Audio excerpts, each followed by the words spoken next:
All right, y'all. No, that is not a typo. That is just me and my I don't even know what you call that. My apologies, y'all. That is funny. Give me 1 second to fix that there. What is that? Bath? Faith? Let's go bad. Okay. We should be good there now. All right, y'all. You know what? Sometimes the music has to reflect your mood, your energy, your state of mind, and man, I apologize for the late stream. Well, actually, it's gonna be the consistent thing moving forward for Thursdays, um, and then Fridays and Saturdays will be a bit earlier. Vic, I've been a country boy my whole life. Listen, I'm a proponent that people don't like country music because they're talking about pop country. Country music has to make you feel awful. Country music has to make you rethink your entire life. Country music has to remind you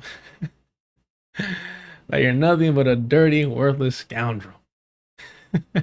And guess what? You gotta get up and keep on working. That's all you can do. You know, rancheras and country music are the same goddamn thing. Except rancheras have better love songs. Like not even close. Not even a competition. What time is, because Thursdays I'm not gonna be live Thursdays until like 5 p.m. Is Electronic Intifada even live right now? I thought you used to watch their stuff early. Yeah, they're not live right now. Thursdays would be 5 p.m. East Coast time. Yeah. White supremacist country is a problem. I think white supremacist everything is a problem. But yeah, yeah, exactly. Yeah. Mm.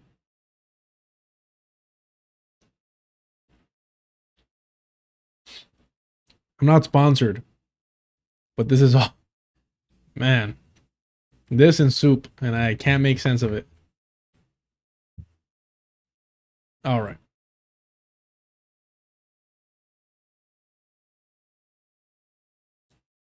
Nice, nice. All right, cool. Yeah, I don't want to step on anybody's toes, and I think Saturdays with Renee is pretty early as well. And then there's the unofficial book club. So on Saturdays, I won't start the stream until probably 2 p.m. East Coast, just to give everyone enough time and room. Um, but it is what it is. All right, I appreciate y'all. Look at this guy. Look at this. Van Jones. All right. All right. Where we at? Where we at? Is everything good with the drops? How we doing, chat? How we doing? Are we ready? We ready for this? Where we at? Any other black folk want to engage in radical activist language in this fucking chat?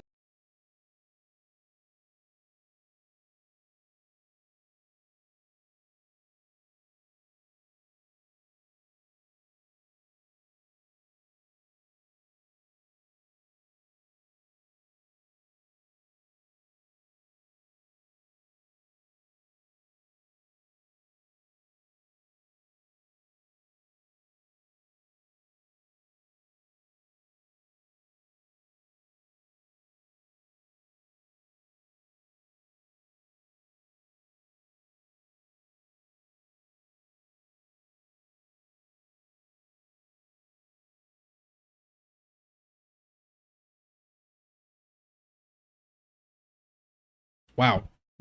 My apologies. I was stalling anyways because I'm trying to post. Uh, I'm trying to post a live stream. So it was stalling. It was mainly a stalling tactic, and being muted was all part of the plan. All right. We'll just say that. Doesn't matter. I appreciate y'all. I appreciate y'all. No, all I was saying is I normally don't like covering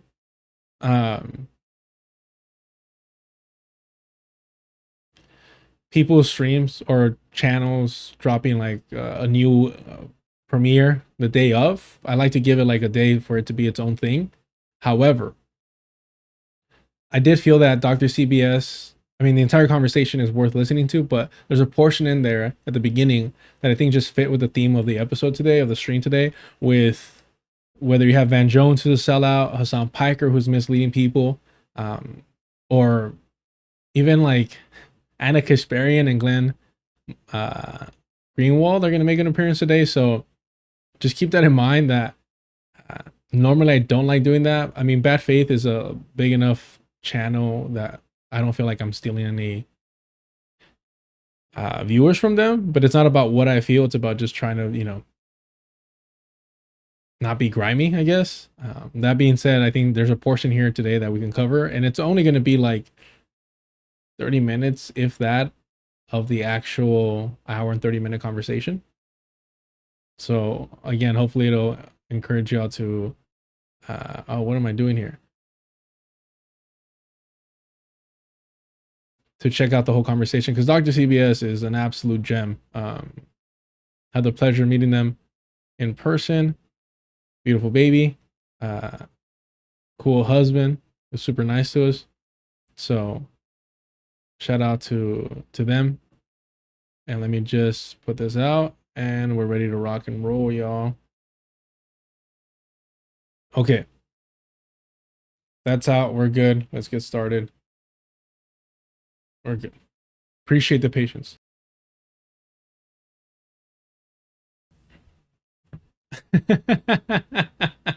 Yeah, man. Shout out to the Magic School Bus. I really felt seen, you know? Yeah.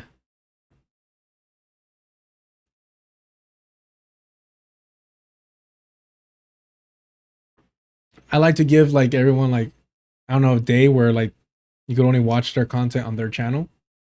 So that's why I think it's grimy. I mean, I think I'm pretty hypersensitive to that stuff in general, just because before I ever streamed, you know, I was seeing what Hasan Piker was doing, and he was stealing everyone's content like daily. So I've just tried to avoid that and try to be better than the people that I criticize. All right, let's get started with this before we get it. Well, no, let's listen to this, and then we'll go back to where Glenn Greenwald. All right, let's do it this way. Hold on. I am tired.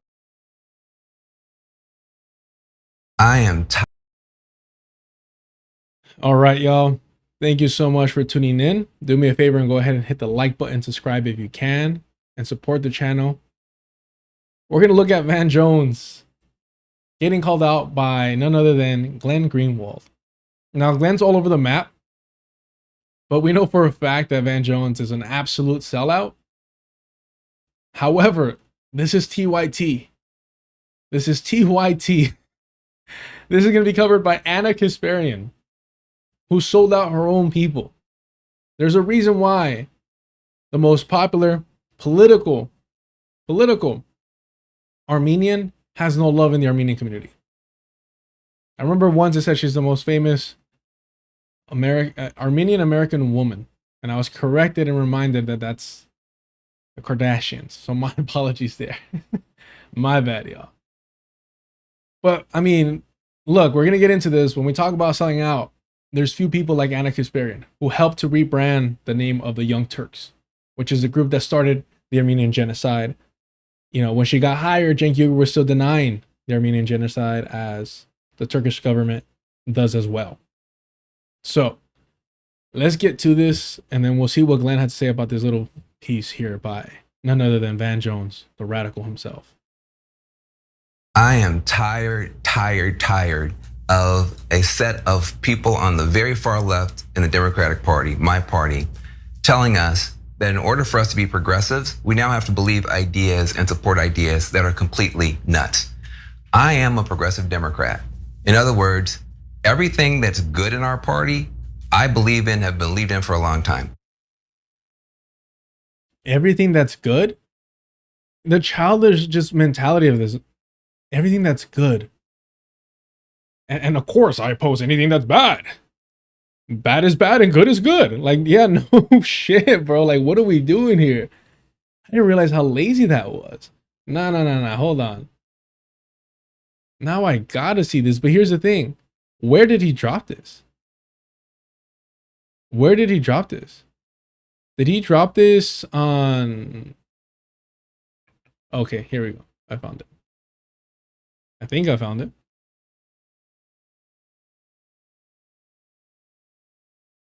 Now have an equal and opposite reaction on the left. And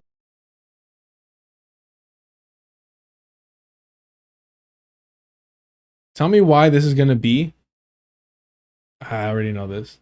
Did he drop this on X or what? 5 days ago, 11 days ago. What is this? Okay, awesome. Perfect. It's 4 minutes. Let's get started. tired of a set of people on the very far left in the Democratic Party, my party, telling us that in order for us to be progressives, we now have to believe ideas and support ideas that are completely nuts. I am a progressive Democrat. In other words, everything that's good in our party, I believe in, have believed in for a long time. Do I want universal health care, Medicare for all, whatever you want to call it? Absolutely. If you are sick, you should be able to go see a doctor. That's a good idea. I want free education for everybody as long as they want to keep learning. I think that's a good idea. The Green New Deal. Yo, what is this?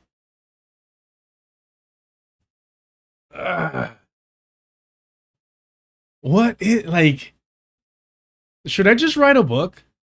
Should I just write a, like, just at this point, should I just write a nonsense book? I mean, the goal was and is to someday break down. Don't think I forgot about this. Settler realism. I mean, that's still a goal of mine. Things are all over the map right now, but that's still a goal of mine. When I see things like this, the green collar economy, I'm just like, it makes me realize that my, fallback plan of becoming a pastor, if everything goes wrong, and we're on that path, chat, we're on the path, believe me. Thank you so much for everyone that supports.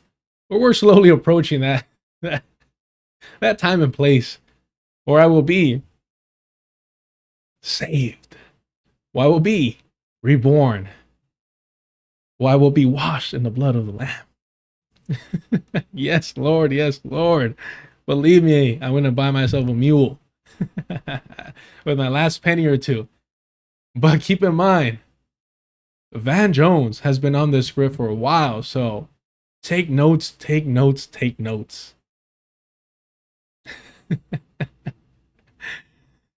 Thank you so much for the 10 euros and that super sticker there. That's a really cool one, actually. I had never seen that. Let me see here. Alerts. Let's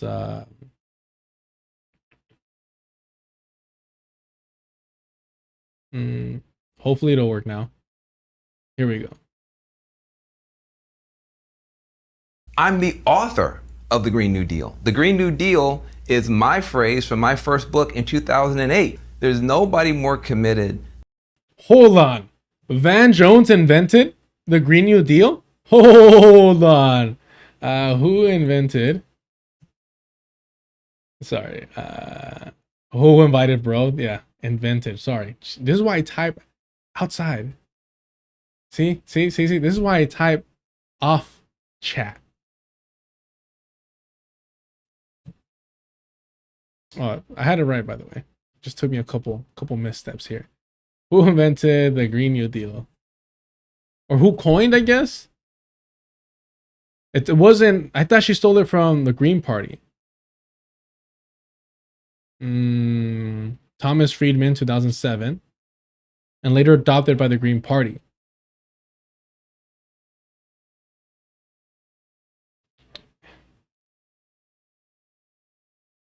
How about this? Did Van Jones coin the Green New Deal? No, according to AI. And of course, I'm going to believe our AI overlords. All right, I'm not giving my data to the nation, or am I? I'm not. Should criminal justice reform than me, ecological solutions, the whole deal. These are our ideals as progressives. We should fight for them. We need them now more than ever. But what does that have to do with supporting Hamas? What does that have to do with putting up candidates who say we should have no police, no prisons, we can't deport anybody, even if they commit rape or murder, Israel shouldn't exist? I mean, honestly, didn't she walk all of this back? Didn't she walk every one of these things back? Like, literally, while she apologized to Kamala Harris. This is what I'm saying. Like, nothing is ever enough for these people. And of course, these sellouts. These sellouts just can't help themselves. Where they will bend over backwards for them for nothing. It'll be absolutely meaningless. That's what I'm saying.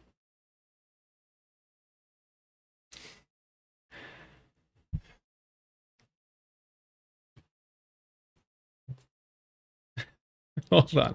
I need to find the part where she's like, I'm sorry, Kamala Harris. You were an inspiration. How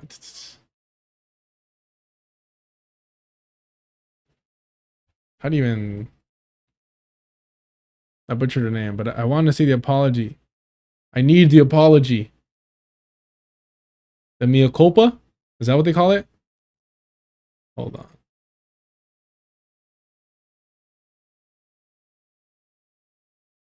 Come on, come on. Maybe here? Maybe here? I have been in the neighborhood, which cut focus on New York, Israel, Gaza. the existence of At that rally on October 8th, the reaction of people. Harris, I sincerely apologize. Harris. Yes, and to Vice President Kamala Harris, I sincerely apologize because you did not deserve that language from me. And I would have loved to have seen a black woman president. Espaillat. Because you did not deserve that language from me. And I would have loved to have seen a black woman president. We all would have loved to have seen a black woman president carry out the genocide in Palestine. I think it would have been motivating for all the young children in the world, specifically young black children. I mean, I can't think of a better example of a human being than Kamala Harris. So she absolutely needed to be in power and set a new standard. A new standard. Little black boys know already now that they can achieve the dream of drone striking people abroad without any repercussions and secure a Netflix deal after deal after deal. So all I'm saying is, think of the children, not of the children that Kamala Harris would have massacred and starved, but think of the children that would have been inspired by her. Just keep that in mind. I'm so glad she apologized. But wasn't enough to save her from Van Jones' wrath.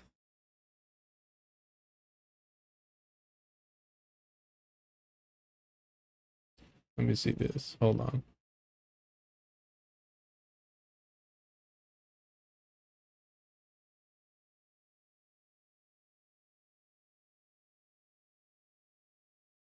Oh, I misread this. Ghosty Smith. I'll check this out some other time. A look inside the stock portfolio of a top Mamdani lawyer. It's kind of a little bit of a reach. Like it's a little bit removed from my criticism that is plenty for Mamdani.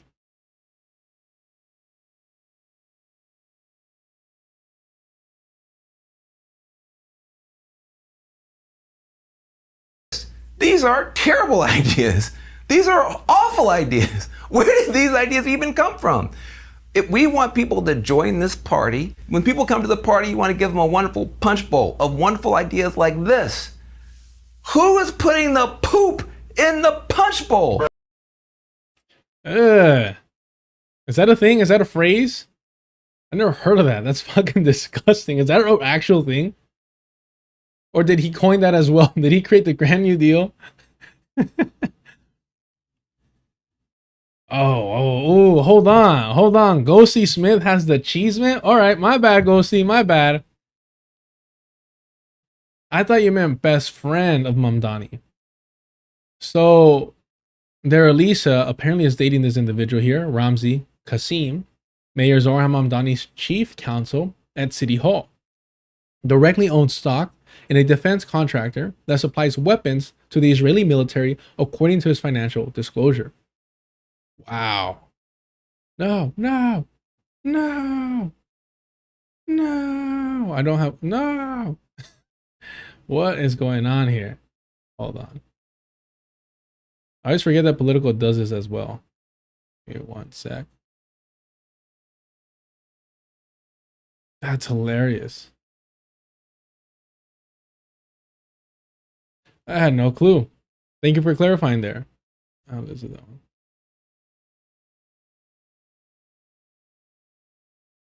And perhaps this one. Perhaps not. Nope. No. Right here. Nope. There we go. Thank you for your patience there.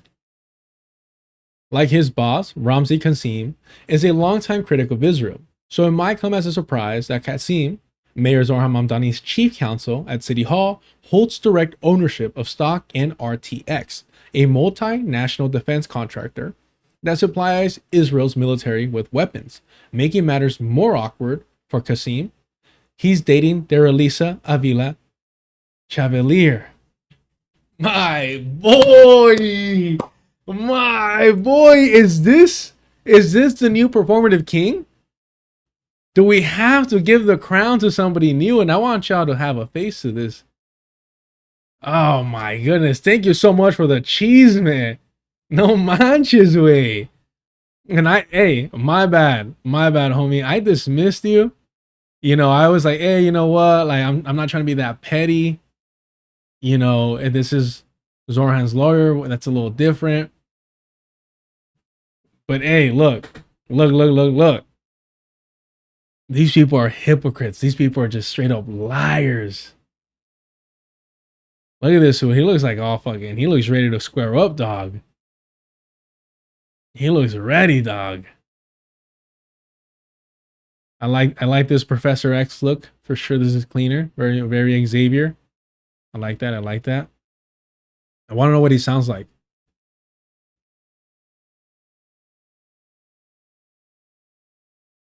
I thought we could start, and when you obviously that news really came very early on. So at that point, I was actually not even a lawyer yet. I was still a law student here. Hold on, how is this 12 years ago? And he looks exactly the same as today.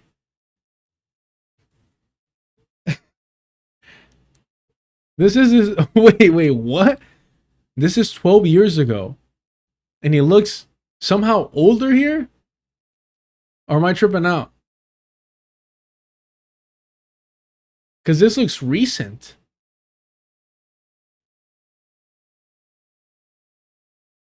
How did he like reverse age? This is weird. Anywho. Wow. Okay. All right.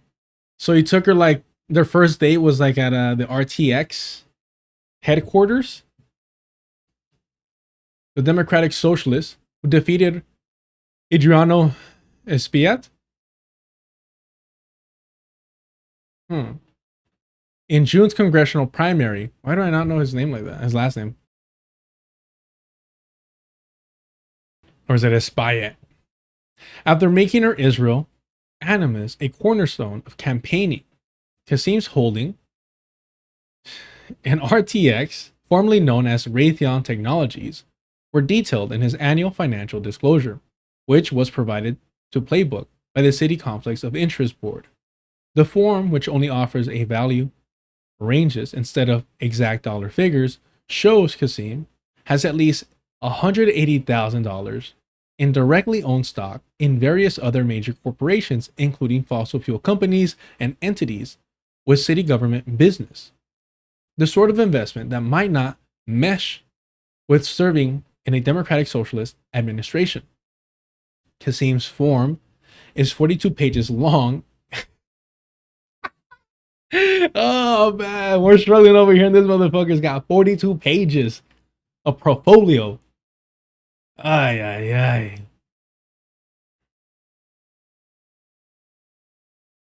Wait, he is a lawyer for people at Guantanamo? Is that real as well? I mean, what is... He's just double dipping. He's just double dipping. Genius. Wow. Wow.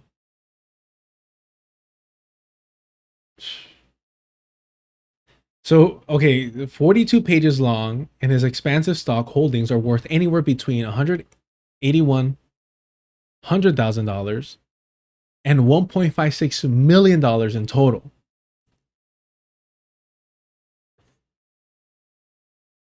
Doesn't for Jed or GED?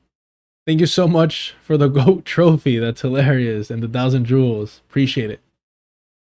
If y'all want to support the channel, super chat, super stickers, and gifted things like the GOAT trophy is out there apparently. Thank you so much. Hit the like button, y'all. I appreciate that. Where are we at? All right. $1.56 million, according to the range provided in his disclosure. Asked about Kasim's disclosure, Mamdani spokesperson Dora Piker said today that the chief counsel was unaware that his financial advisor had made investment in RTX and did not know about the company's activities. Upon learning and verifying this information, he will be divesting from that stock, Piker told Playbook. She wouldn't say whether Kasim is planning to divest from any other stocks. It isn't illegal for public officials to own or trade stocks, but Rachel Faust, a senior policy advisor in Revenant Albany, a government watchdog, noted some public officials put their investment in blind trust or mutual funds while in municipal government to avoid conflicts of interest or bad optics. Since Kasim hasn't done so, Faust contends it's crucial for him to rescue himself from government affairs. It is crucial for him to recuse himself from government affairs that may involve companies he holds stock in. I don't think that's asking for much. I don't think that's asking for much there.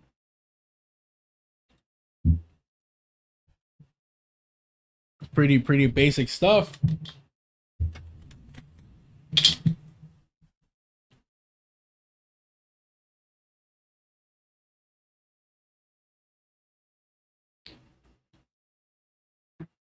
Yeah, he knew what was up.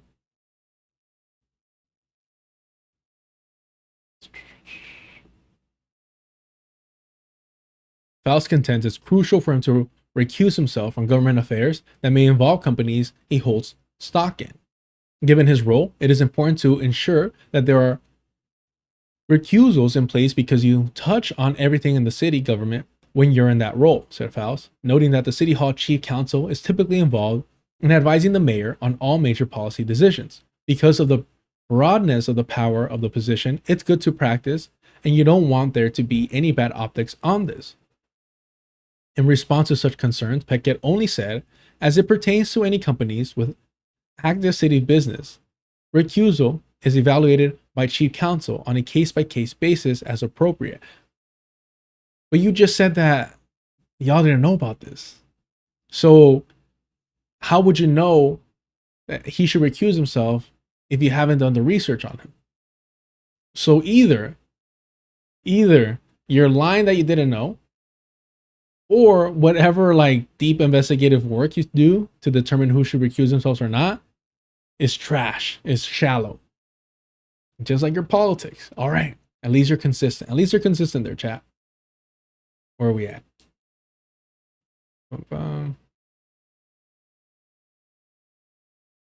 Kasim, a law professor and White House advisor in the Biden administration before joining Mamdani's team, didn't return a request for comment. A spokesperson for Avila Chevalier didn't comment either. One of the most politically problematic holdings is Qasim's RTX investment, according to his disclosure. Okay, this is kind of repetitive, but listen, absolutely disgusting, unsurprising from these opportunists, from Mamdani to Daralisa Avila Chevalier, and of course to Ramzi Kizm. Thank you so much for putting me on to that. And look, I try not to be petty. I try not to be all about the cheeseman. But, you know, when I think I'm out, it pulls me back in. But even then, that's not enough for Van Jones. For her to apologize to Kamala Harris, for her to walk back her positions, and for her to be dating an opportunist who's profiteering from the genocide of Palestinians. That's not enough for Van Jones. Wow. It's like this. Who is putting the poop in That's so gross, man. the punch bowl? Bruh. Why are these ideas in our punch bowl? These are regressive ideas. How do you know? Hold on, this is AI, right? Why are these ideas in our punch bowl? These are regressive ideas. How do you? Why are these ideas in our punch? Putting the poop in the punch bowl. This is AI, right? Like, I'm not losing my mind.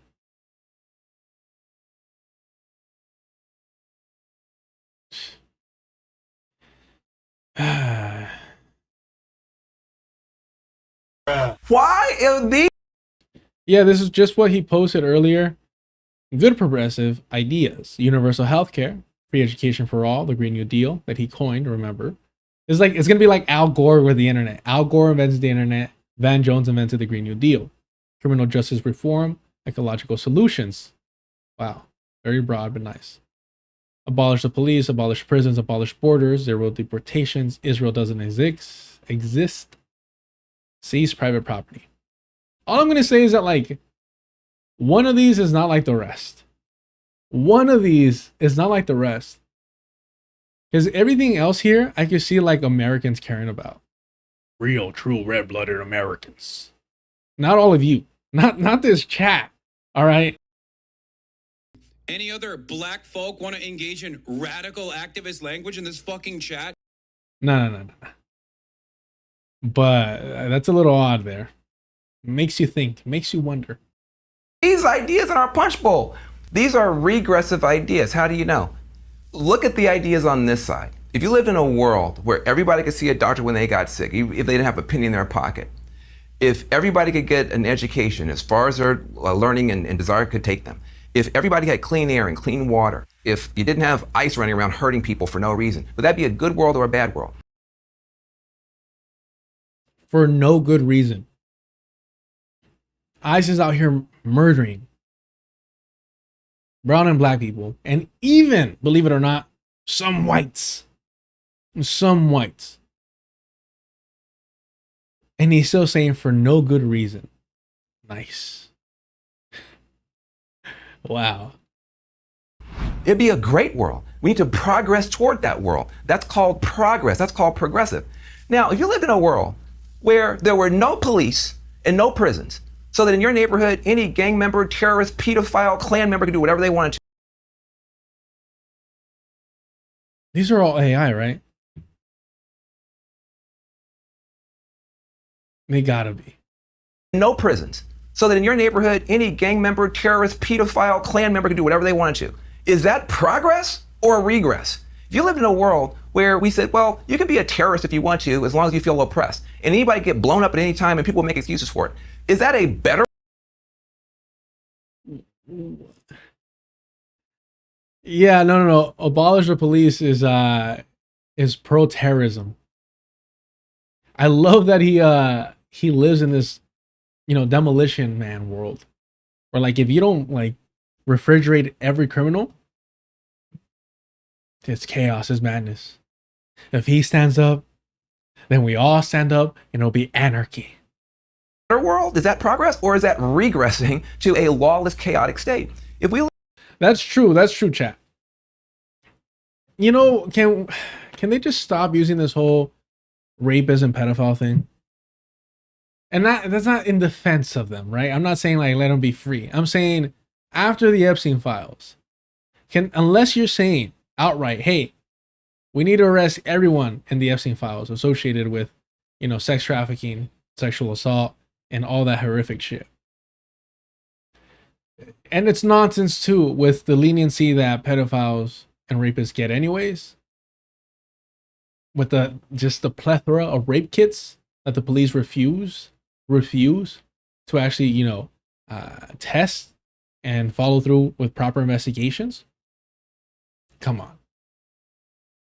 We live in a world where people could literally get elected to office with the only qualification being that they went and celebrated a mass murder of Israelis. The only qualification? I'm sorry, do you know who she's dating? She's dating an investor in RTX. And look, I believe that women should stand and be judged by their own accord. However, you got to give her some credit. You got to give her some credit for maintaining her principles through love. You got to love that. You got to love it. Love wins every time.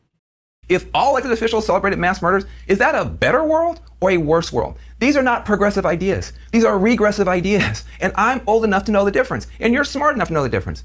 Ideas that make the world better, that help us progress to a better place. Those are the ideals of the Democratic Party. If you were not born rich, lucky, or famous, you need the Democratic Party. That's what we're for. That's what we're about. Ideas that are literally insane, nutty, moronic, dangerous, bigoted, are not progressive. They're regressive, and they should not be in our party. The people who are promoting these nutty, crazy, backwards ideas are party poopers. Literally, they're coming to the party and pooping in our punch bowl, and they need to stop. What is this feces thing? Is this like a humiliation ritual that we're witnessing? Is that what we're doing?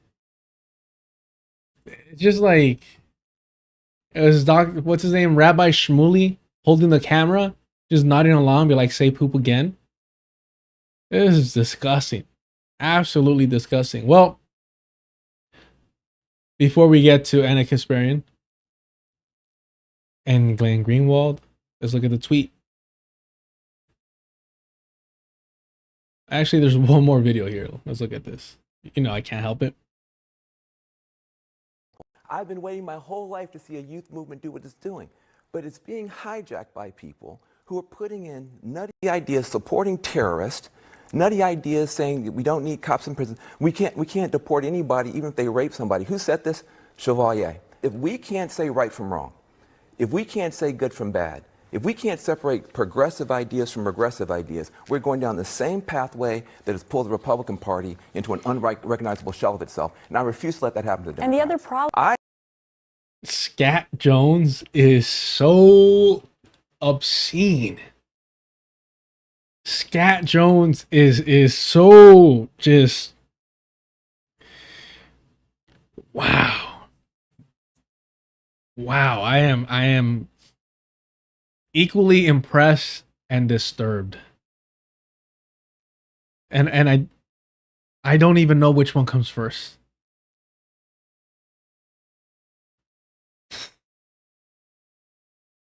Wow. Wow. I am a progressive Democrat. You want to talk about prison reform? I've done it as well as anybody, Republican Democrats in the South with Trump. I've done prison reform. I never said have no prisons. Where are you going to put the Klan? I've done police reform. I never said no police. Where are you going to put the pedophiles? Who's going to grab the pedophiles? This stuff is going too far. I've been waiting my whole life to see a youth movement do what it's doing, but it's being hijacked by people who are putting in nutty ideas supporting terrorists, nutty ideas saying that we don't need cops in prison. We can't deport anybody even if they rape somebody. Who said this? Chevalier. If we can't say right from wrong. Hold on. You pronounce it Chevalier? My bad. All right, I'll keep that in mind. Chevalier. All right, let's see what Glenn Greenwald has to say. And look, this is some opportunist on opportunist violence. We'd love to see it here. In 2009, Van Jones was forced to resign from the Obama admin after 6 months because Fox News and establishment Democrats denounce him as the radical left due to his prior support in the 1990s for Mumia Abu-Jamal, calling a GOP member an asshole, allegedly signing a petition suggesting Bush did 9/11. Whoa. We got some loose change over here. Oh, loose change got rained on with his own 48. All right. Tom waits for y'all. Please educate yourselves. All right. Etc. His glaring, oozing career ambitions lay in ruins as he was kicked out of decent DC power centers for transgressing too many ideological lines and comportamental rules. I mean, he sounded pretty cool, not gonna lie. Not gonna lie. Oh, listen, Crystal. Don't get my chat riled up over here. We've had, debates about prison abolition. They've educated me on it.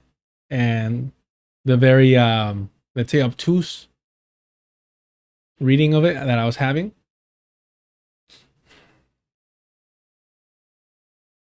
That's why, when he realized that wealth and celebrity awaited him only if he were willing instead to transform himself into a vehement defender and guard of establishment dogma, a useful tool for those who had just struck him down. So that's exactly what he did. He renounced his prior radical views, repeatedly apologized for his transgressions, became a stalwart, weepy advocate of Deary DC media, conventional wisdom, and began playing the new TV character his script required, the moderate, sensible liberal who just wants to bring everyone together in the safe status quo perpetrating middle. I mean, the man needed a paycheck. And just like Graham Plattner's allowed to be a mercenary, I don't see why Van Jones shouldn't be allowed to be a speaking head mercenary, if you will. Right?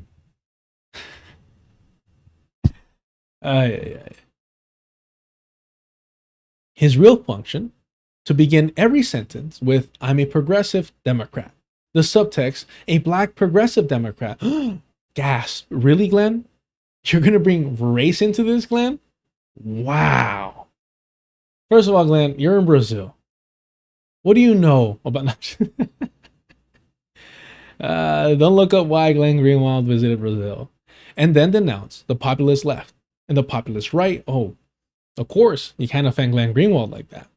For crossing the political and ideological lines that he was told so vigorously police and uphold. Excuse me. And the ideological lines that he was told to vigorously police and uphold. The lines which nobody is permitted to cross without being denounced and excluded the way he was. Look, they're too extreme even for Van Jones. I mean, they're using his previous character, very obviously a character, to smear the people who we're supposed to believe are honest actors today. But we know that they're not.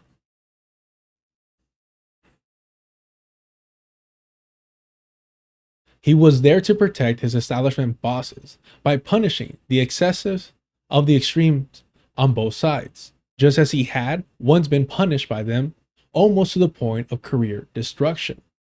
His service as the black progressive policeman for the DC establishment and its dual religious plans. I voted for Kamala Harris. You got a problem? Of corporatism and militarism were predictably very valuable to them and very lucrative for him. He got larger and larger CNN contracts. Jeff Bezos gave him $100 million to hand out however he wanted. Yo, whoa. However he wanted. Okay, chat, hold on. Listen. Hold on, chat. Give me 1 sec. Chat. We may have... Okay, look, hold on. I think we may have jumped the gun a little bit. I'm gonna be honest with you. It feels like, and if I'm being honest, like we haven't given Van Jones his like, you know, his proper due credit. I just think that, okay, look, hold on. Chat, wait. Just hear the man out, chat. Look, chat, look. Okay, just think about this for a second, chat. On this side, we have blue checks. On this side, we have poop emojis.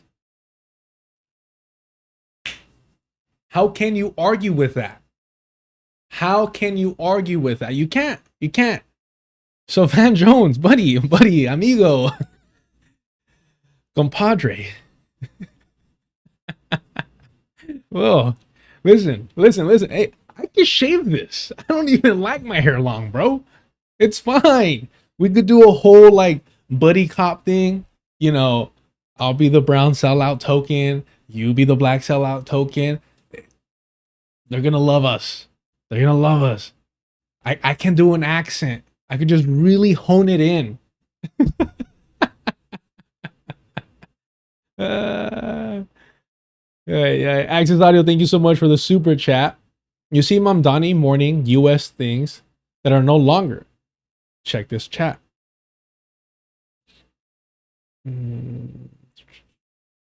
What do you mean by that? I'm sorry. I'm a little lost, not gonna lie. But thank you for the super chat.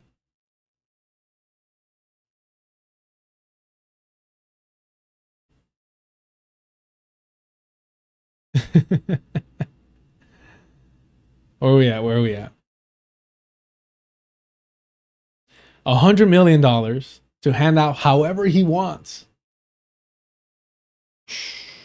Jay-Z hired him to lead a new group, etc., etc. Book deals from large NYC publishing houses flowed in, etc., etc. Since October 2023, he saw the real opening, one that would catapult him upward even further into the top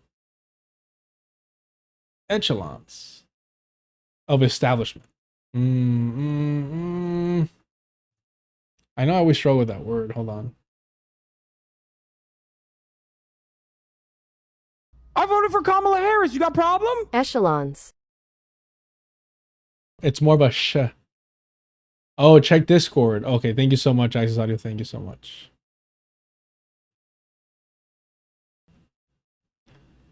So it's more of a sh than a ch.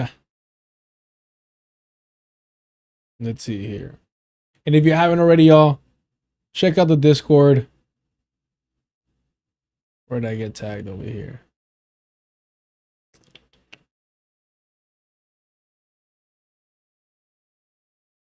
Oh, I covered this yesterday. Thank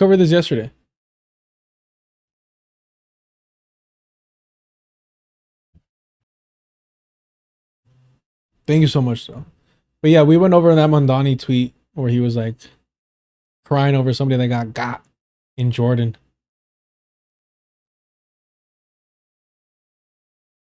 Echelons. All right. Where are we? Since October 2023, he saw the real opening, one that would catapult him upward even further into the top echelons of establishment servitude, turn himself into the most devoted liberal media loyalist to Israel, the most militant defender of Tel Aviv's repudiation. God, why do I do this? Why do I do this? The most militant defender of Tel Aviv's reputation as global support for that country collapsed. He dutifully wore his little yellow ribbon pin every day for years on TV as if it were tattooed onto him. He cackled with Bill Maher about how annoying it is to keep hearing all this whining about dead babies in Gaza.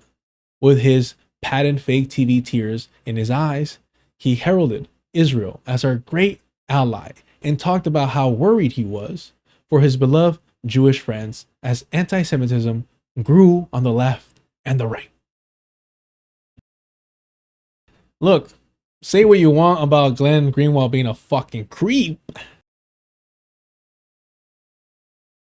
Say what you want about Glenn Greenwald going to Brazil for all the wrong reasons. But the man can write. The man can write and definitely put out a good tweet. It doesn't stop.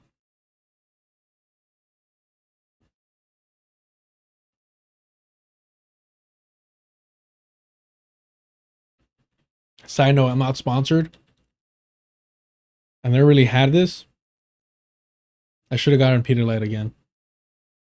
My whole thing is that if it tastes nasty when it comes to medicine, then like it's probably better for you. This is too sweet. Okay. Now he's here to boast that leaders in both parties called him this week to profusely thank him for his service to the bipartisan DSA agenda.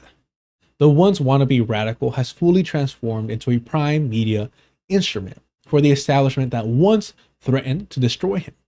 Both parties are now grateful to him for defending their I always thought it was prerogative. I voted for Kamala Harris. You got a problem? Yo, Gio. Yeah, I mean, yes. Thank you so much for the super chat. Yeah, I mean, look, and Gio says, well, if no one's gonna say it, I'm gonna say it. And Gio's not known for liking the subtleties or the hints there.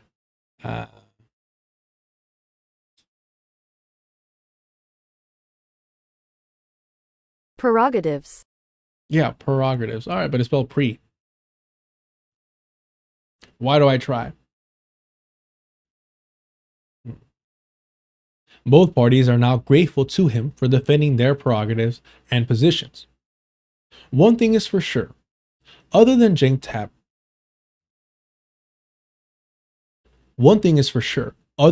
Tapper and Dana Bash, nobody's future is brighter at CNN. Once Larry Ellison's son buys up Warner Brothers and CNN puts Barry Weiss in charge with the sole mandate to turn the network into an even more vigorous Israeli propaganda network than CBS News has become.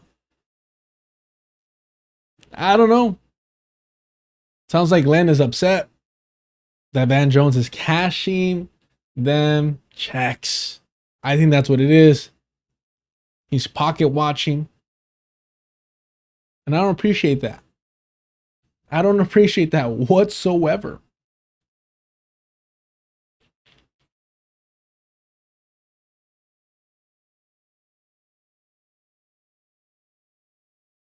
I mean, Van Jones is technically like a former political prisoner if you think about it. He did his time.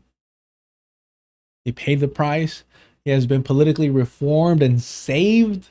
All right, let's see what Glenn has. I mean, honestly, all jokes aside, this is great. This is great. I mean, look, we can make fun of Glenn Greenwald, call him out as a creep, which he is, a passport bro, a sex tourist, what have you. Great fucking writer. As Democratic Socialists of America insurgents face off against more centrist Democrats / conservative Democrats. And over the weekend, Van Jones jumped into the fight, declaring that he wants to save his party from far left Democrats. Now, before we proceed, I just want to note, I have my own disagreements with the far left, which has obviously led to a lot of backlash against this show, which I'm willing to take on because I want to be honest with my audience about where I stand. That being said, I respect the will of the people, and if voters in, let's say, New York City favor policies from the Democratic Socialists of America. I respect the will of the people. Oh my god. Anna Kasparian, thank you so much.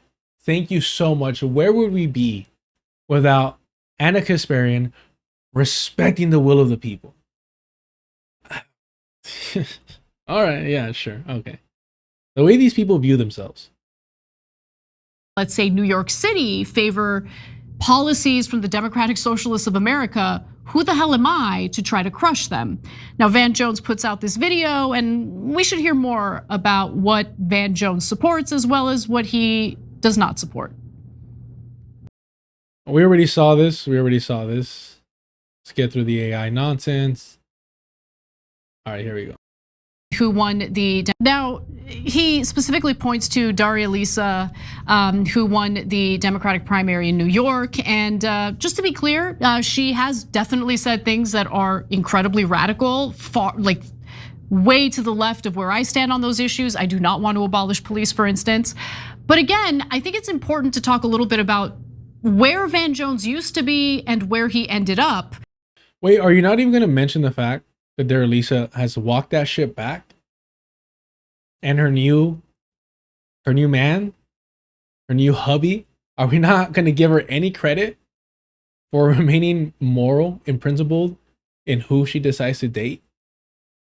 Because look, you best know that RTX is covering those date nights. RTX is covering the date nights. Remember that. All right? Those aren't cheap.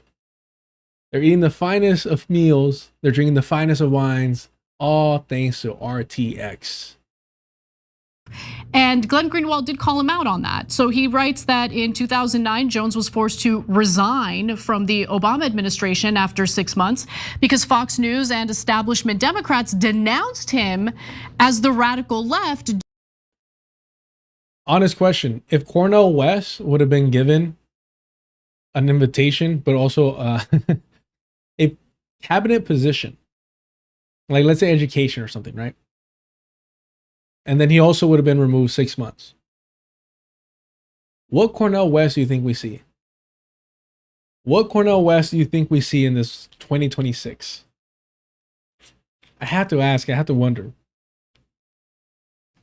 They should have done it just to let us find out.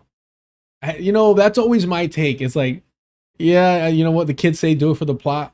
I just want to do it for the sellouts. I want to see what it takes. I want to see how little they're willing to change up for. Due to his prior support in the 1990s of Mumia Abu Jamal, calling a GOP member an etc. That's when he realized that wealth. Hold on, she's just reading the tweet that we just watched. So let's get to Glenn. But appreciated your post on X because you're pointing to reality. But also at the same time, how do we address people like Van Jones while avoiding co-signing onto some of these more radical left-wing policies, right? Like, I'm not really interested in crushing these candidates. That's not like what I'm doing here.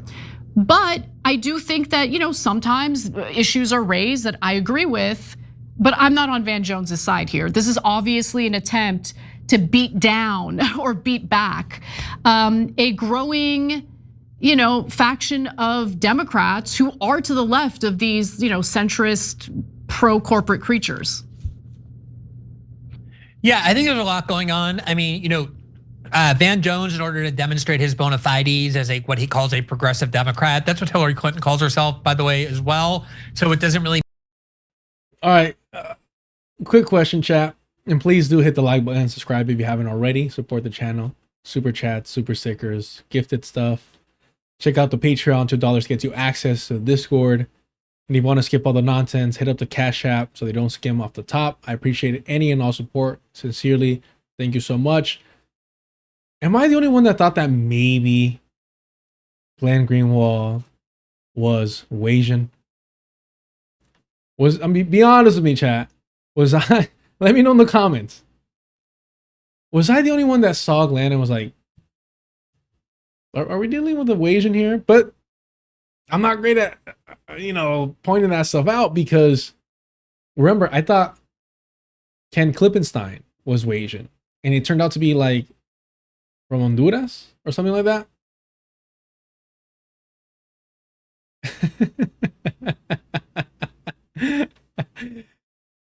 I don't know, you know? All right. I think the comments are going to agree with me. Cosmetic surgery to look more Asian.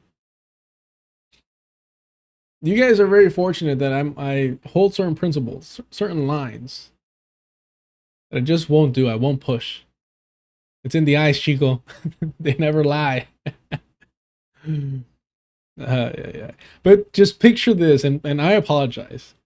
Glenn Greenwald in a kimono, samurai sword behind him on the wall.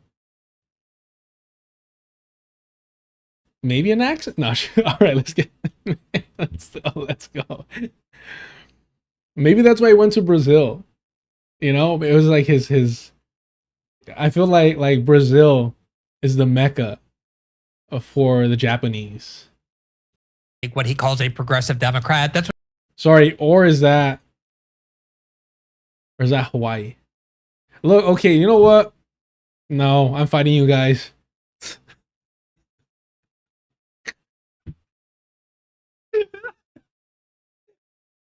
Okay, all right. No, I'm sorry.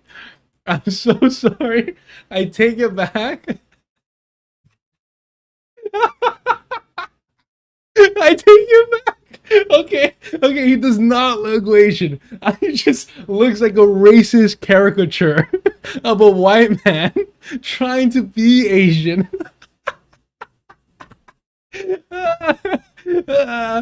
No, this is what fucking Wolverine looks like when he's in Japan. Oh shit. No. This is awful. And this is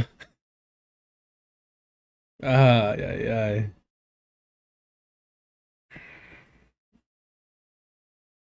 Who's seen this one?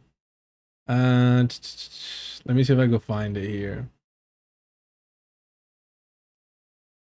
Short videos, maybe? Let me see if I can find it.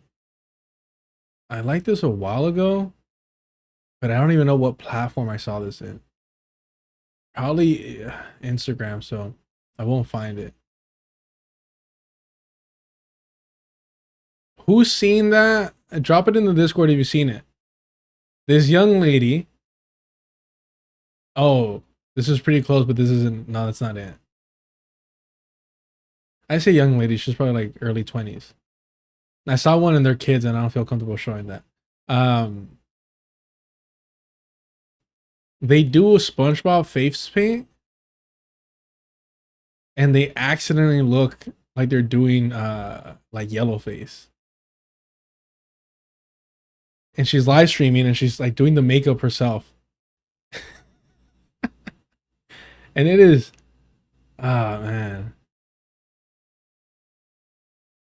one of the funniest like accidents I've ever seen. Now, of course, you know, I'm a proponent of stopping Asian hate.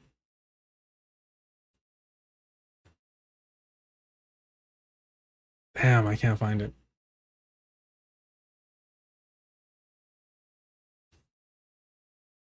Nobody seen that?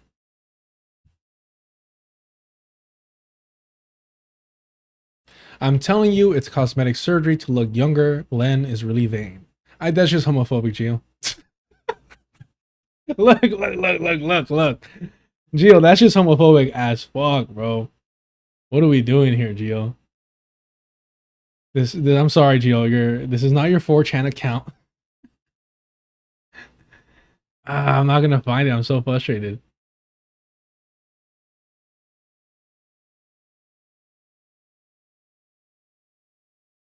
I mean, look. This is pretty close to what I was talking about.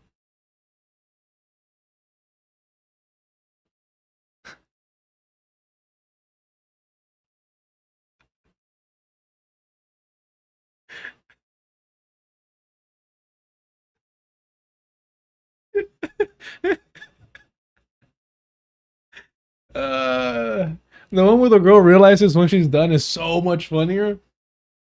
But like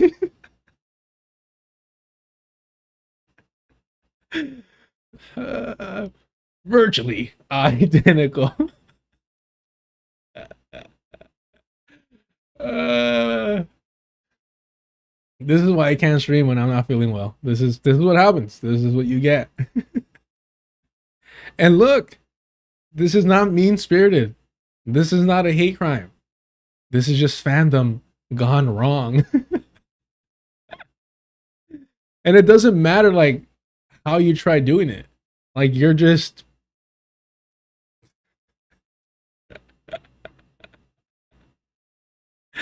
Yeah. Jeez, man. Speedy was wild for that one. I'm just saying.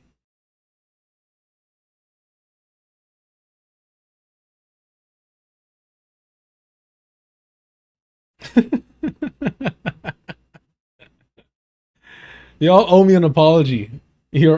Every single one of you needs to apologize for not seeing the vision. Van Jones, in order to demonstrate his bona fides as what he calls a progressive Democrat. That's what Hillary Clinton calls herself, by the way, as well. So it doesn't really mean all that much. But, he said, oh, I'm for Medicare for all, and I'm for free education and free college, and I'm for all these great things, none of which are actually being fought for, none of which are actually on the table, none of which is even close to being voted for or implemented. So it's very easy to say you're for them as kind of like a checklist, just to put yourself in a certain box that's advantageous for you to be in to make an argument. And then conversely, the reason why these primary challengers are beating incumbent Democrats or Democrats favored by the establishment is not because most people woke up and decided they want to abolish prisons or abolish the police. This is not the motivating force. I'm sure, some leftists in New York really do believe in that. There are a lot of really fringe MAGA people or Republican Party elected officials who have views that aren't even close to being implemented. So we don't talk much about those, even though they're views that are way to the fringe. The reason why people are voting for these candidates are the things that Van Jones didn't mention, like foreign policy and war and financing Israel and its genocide, and the general perception that the Democratic Party joins hands with the Republican Party to favor corporate interest over working people. These are all things Van Jones didn't mention because those are all the things that he's defending and is really pretending that he's talking about certain issues like abolish ICE or open borders that most Democrats, even the ones on the furthest left wing of the Democratic Party, don't actually favor. Now, I have a very similar trajectory to you. I have had my own wars with the left, to put that very mildly. I have my own critiques of people who are in this DSA faction. But one of the reasons why I was more open than I ever had been in my life or ever thought I would be to working with people on the populist right, like Tucker Carlson and Marjorie Taylor Greene and those people, isn't because they suddenly abandon all their views that I disagree with. You ask Marjorie Taylor Greene what she thinks about immigration, and she's going to be much harsher than I am, or other kinds of issues like that. Same with Tucker Carlson. But on the issues that are actually on the table, like should we be going to war in Iran? Should we be bombing the Houthis? Should we have military bases throughout the Middle East? Should we be spending $1.5 trillion on our military to fight foreign wars? Should we fund Israel? I'm in agreement with with them. And so I'm willing to join hands with them or anyone in the DSA in order to advance those really critical causes that are actually being fought. So here's one thing that I've always asked people that are willing to align with these Christian white nationalists. Do you not care why they have this anti-war position? And I don't even feel comfortable calling it anti-war, right? And just like Grant Plattner, no more small wars, just like Obama, no more stupid wars. These Christian white nationalists, like Marjorie Taylor Greene, you have to ask, why do you oppose each specific thing, each specific war? Because there's always something insidious behind it. Like if you ask her, why do you oppose, supporting Israel and continuing the war, the war against Palestine? If you were to ask her that, she'd be like, well, because the war is at home. The war is at home against the Jews controlling government. And then you gotta be like, whoa. What do you mean by that? What do you mean by that? You say we. Who are you referring to when you're talking about Sam, huh? Well, I don't Settlers, Europeans. Hold on. You're talking about white people or are you talking about Jewish people? No. And you have to ask, because it's like, the reason why these non-interventionists, better than, okay, non-interventionists, why these nativists, why these, there's a word I'm looking for. Ooh, what's the word I'm looking for, chat? It's not non-interventionist, when they don't want to go abroad, when they just want to focus at home. It's usually a reactionary. What am I thinking about, chat?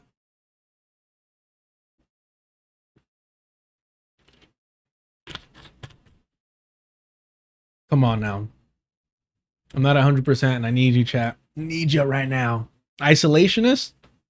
There we go. Dakadu in the Twitch chat. Thank you so much. Thank you so much, everyone coming in with the answers. Thank you so much. I appreciate y'all. So the reason why they're isolationists is because they want to lock shit down here. They're like, hey, we can't spread freedom and democracy. Wink, wink, nudge, nudge. Abroad, we need to spread freedom and democracy inside our borders. We have to be able to control. We have to make this a Christian white nation before we go outside and try to make it Christian nations controlled by white people. Just you always have to ask them why it is that they hold the positions that they do. So there's so much cynicism in what Van Jones is saying. Obviously, I can't stand a lot of the woke discourse and views that a lot of people in DSA have. I have had my own wars with them, just like you have. They've been at war with me for the same reasons. But that's not really what we're discussing. And then I just want to make this one other point. I was going to tell you this little story that I've never told before. In 2015, maybe 2016, I had breakfast with Ta-Nehisi Coates. And at the time, I was just coming. Breakfast with who? With who, chat? I know you don't want to talk historically, but not the man himself, the man, the myth, the legend, the most prominent pro-Palestinian leftist in the world. Coming off the Snowden reporting, we had created the Intercept. I had all these like weird doors opening for me in the US, around the world, that I never thought I would have access to. And he was experiencing something very similar, because he started off like as this sort of like very far left, street activist, and then suddenly was writing covers articles for The Atlantic. And he had his own, kind of inducements, even more so than I am. We talked about how powerful these temptations are. Like once you get to a certain point, they see the value in you and they try and commandeer you with all the benefits that they can bestow on you. And if you don't fight against that actively, you will immediately capitulate. You're suddenly going to be with them. And that's so obviously what happened to Van Jones. He got this big CNN contract. He was suddenly meeting with the top Democratic officials. He got $100 million from Jeff Bezos, big book contracts, all the things that happen to you if you're willing to then become a tool of the establishment and their bipartisan dogma. And he's just one of the most blatant cases of that. The last thing I'll mention is a lot of these DSA challenges, or just left-wing challenges in general, are removing from Congress and ending the political careers of the people in Washington who have the most influence and power. So people like Van Jones love these people, like AOC ended Joe Crowley's career. That was what made people so angry at her. And Darlisa ran against a very popular Republican Democratic incumbent who was the head of the Hispanic caucus, Democratic caucus. And that's Dan Goldman, had his career ended. Diana DeJet in Colorado. A lot of this is just like rank closing on the part of people who are in the establishment, people who are political and media elites who all know each other, angry that their prerogatives are being taken away. And I think that's what Van Jones is up to more than anything. And unfortunately, there is a big part of the Democratic Party that is now the black establishment. The Congressional Black Caucus is very tied to AIPAC. They're very tied to corporations. They're not anywhere near the kind of black far left activism of the 60s and 70s that people assume they are. And I think there's a lot of the... Whoa, hold on. Wait, that people assume they are? I'm sorry, chat, please correct me here. And I know this is a super biased, group to ask. But no one believes this anymore.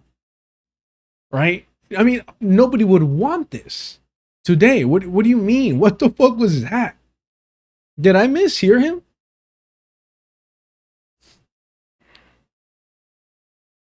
Any other black folk want to engage in radical activist language in this fucking chat?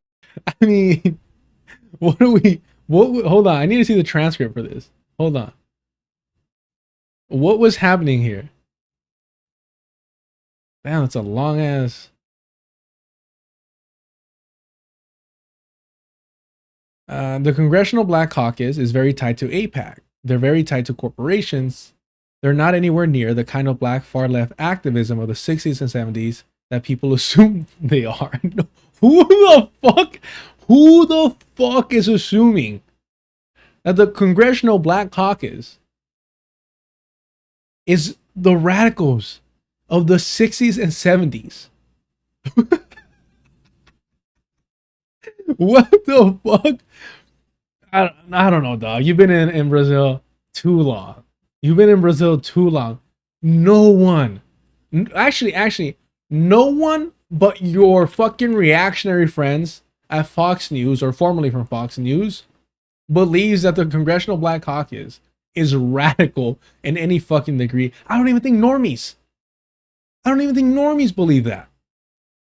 I think that the average supporter of the Congressional Black Caucus wouldn't support them if they thought they were the radicals of the 60s and 70s. I mean,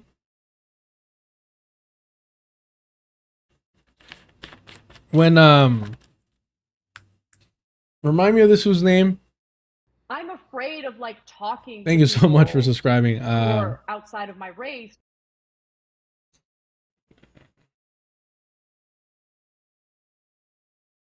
You know who I'm talking about. Whose funeral was it? It was in John Lewis's funeral. In John Lewis's funeral, Bill Clinton took time out of the fucking eulogy he was giving to talk shit about Kwame Ture. Bill Clinton, what year was that? Hold on, what year was that? What year did John Lewis die? 2020. In 2020,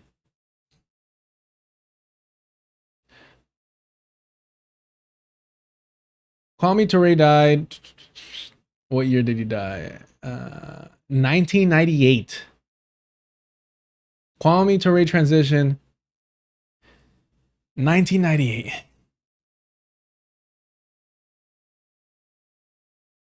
Became an ancestor. And somehow, what is this? 22 years later, math.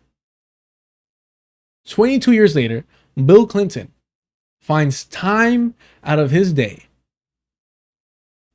to stop and smear Kwame Ture. That's what I'm saying. I do not believe that anyone that supports the Congressional Black Caucus believes that they're anywhere near the radicals of the 60s and 70s. But hey, I might be wrong. I might be wrong.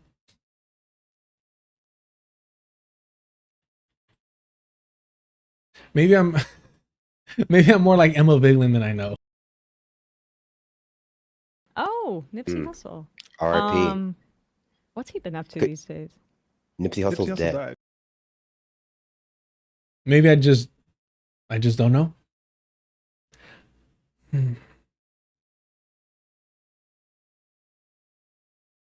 Congressional Black Caucus is very tied to AIPAC. They're very tied to corporations. They're not anywhere near the kind of black far left activism of the 60s and 70s that people assume they are. And I think there's a lot of the kind of black Democratic establishment that also feels threatened by this new movement. And he's speaking for that as well. Oh, I think you're so right about that. I mean, a good example is how, oh my gosh, I'm blanking on her name. The Texas race for Senate. Jasmine Crockett. Jasmine Crockett. Yeah, Jasmine Crockett is a perfect example. And I mean, she has really had one mask off moment after the. Hold on. Listen, one thing I will not allow is for anyone, especially Anna Kasparian, to besmirch the name of CJ the Radical's one and true only, Jasmine Crockett, all right? One thing I will do, all right, is defend the honor of the homies number one, true love, Jasmine Crockett, all right? CJ, I got you, bro. CJ, I got you, bro. Don't even trip. I won't allow that type of smearing, all right? That type of disrespect, all right? I respect you and and that relationship too much. All right. Oh wait. Oh shit. We're live. Oh, I wasn't supposed to say that. I'm sorry. Hey, chat. No. Nope. No. I didn't mean that. The next after the next. I'm like, this woman does not share my values, and I could have been fooled into thinking she does through the theater that she engaged in during, House hearings and things like that. Her little conflict with Marjorie Taylor Greene. Now Marjorie Taylor Greene has views on foreign policy that I favor far more than anything Jasmine. Hold on. Somebody's getting banned right now. Saturn, it was nice knowing you, Saturn. How dare you smear me that way? I would never. Carlos, you were like talking about how attractive Jasmine Crockett is, right? Am I remembering that correctly? If memory serves, I was simply making an objective observation of why, perhaps, possibly, people may find her to be easy on the eyes and thus support her. I didn't invent pretty privilege. I didn't invent it. But I try to analyze it, deconstruct it, and try to help others, such as yourself, Saturn, not fall victim to such illusions, right? And so if you want to smear me for trying to help people, so be it. Crucify me. Jesus spoke the truth. And look, I'm not comparing myself to the man, but at least I exist, allegedly. All right.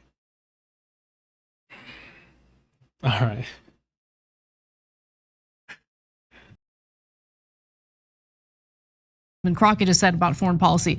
But thank you for crystallizing something that I think is pretty clear. And it's the fact that these DSA candidates didn't front load like abolish ICE, abolish police policies so much as they front loaded what Trump front loaded during his campaign in 2024, which is we want to do something about affordability, no more forever wars.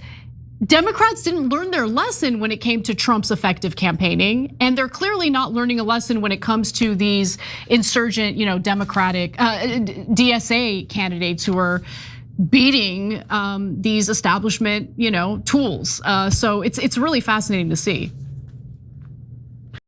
It's almost like they don't believe in this shit. Like Anarchist parents, like, well, they were very intelligent, their approach to it. And we were talking about the DSA platform yesterday about abolishing the Department of War. I was wondering whether or not that track with the Department of Defense and all that. The reality is, and Crystal Ball and what was he? The villain from the Dean from Community. This whole idea of like, well, did they run on those positions? Do they believe in those positions? Do we expect them to believe in all the DSA's positions in their platform? Of course not.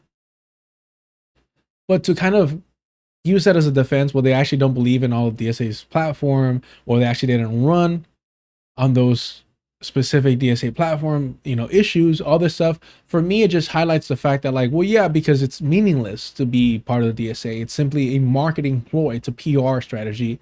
Nothing more than that. And to pretend or to act as if somehow, some way, the DSA has any control over these politicians is, come on, it's preposterous. Yeah, I would just say that, probably the most important example is the success of Zohran Mamdani, not just his victory, but also his popularity. And one of the reasons that I knew that even when he was at like 1% back in December of 2024, the first thing I ever saw him do once he announced he was going to be mayor is he went to the exact working class multiracial neighborhoods in New York that had shifted most to the right or most to Donald Trump. A lot of those, like Black and Latino and immigrant neighborhoods that voted for Trump in larger numbers than ever any they had ever voted for a Republican candidate. And he just went up and asked them, like, why did you vote for Trump? And he was hearing, we're sick of having our money sent to Israel and Ukraine. We're sick when our neighborhoods are falling apart. We're sick of all these foreign wars. We can't afford our rent. We can't afford this. We can't afford that. And he built his campaign around the things that he heard in part from Trump voters who should not be Republican Party voters. They should be Democratic Party voters, but they feel alienated from the modern manifestation of Democratic Party voters. He also then just talked about very kind of like cost of living and lifestyle issues for like small business owners and all the like misery they have to go through to get a business license, even if they're just like a vendor on a street selling, food on the side of the street in New York City. It was a very practical way to improve the material well-being of people's lives who have been ignored and forgotten by both parties. And I think that combined with Israel as a kind of proxy for how our politics work or don't work is what is driving this, not this kind of, mega wokeism or land acknowledgements or trans issues or, abolish the prisons. That's just kind of on the menu because that's what DSA activists believe in, but I don't think that's driving this movement that is not quite as ideological as they are anti-establishment for very valid reasons. And again, like at the end of the day, DSA politicians and the role of DSA is to promote national socialism. That's why they put aside all the contentious issues. And you can make the argument that they're throwing marginalized people under the bus, and you'll get some pushback for that. What I will say that it's undisputed that they're putting marginalized people to the side, right? And for me, that's dangerous because what happens when you put people to the side, when you kind of brush them off, when you make some distance between you and them, is that eventually you'll lose track of how far away you've gotten from them. And that's dangerous.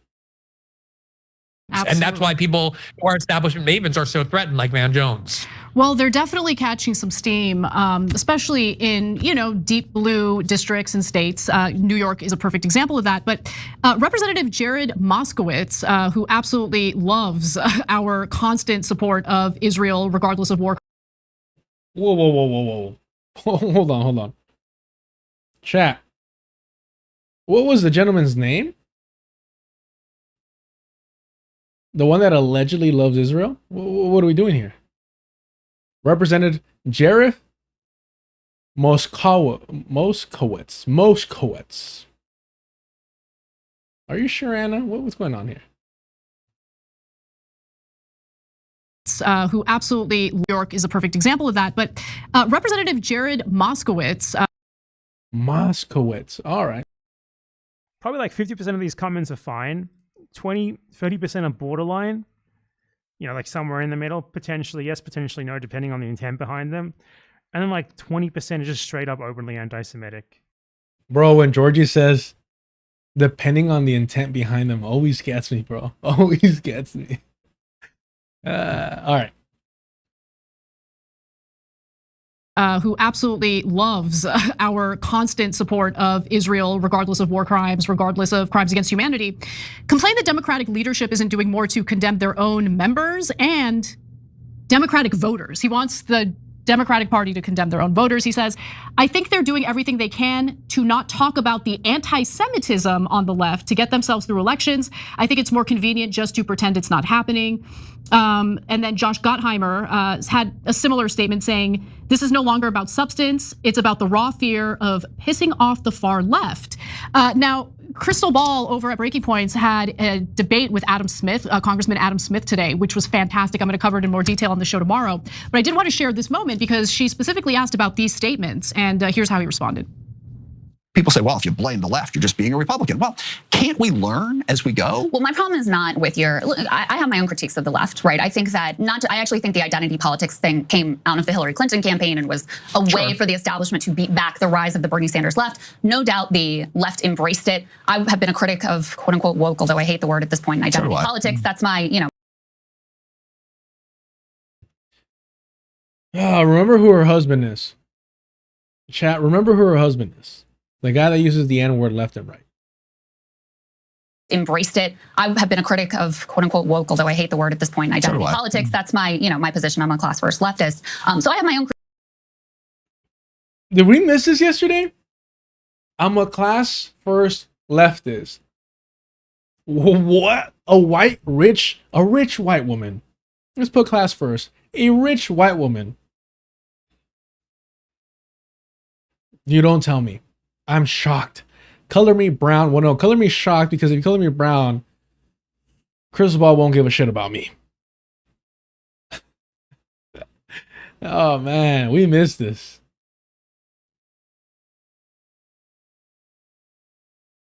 We think the identity politics thing came out of the Hillary Clinton campaign and was a way for the establishment to beat back the rise of the Bernie Sanders left. No doubt the left embraced it. I have been a critic of quote unquote woke, although I hate the word at this point, identity politics. That's my, my position. I'm a class first leftist.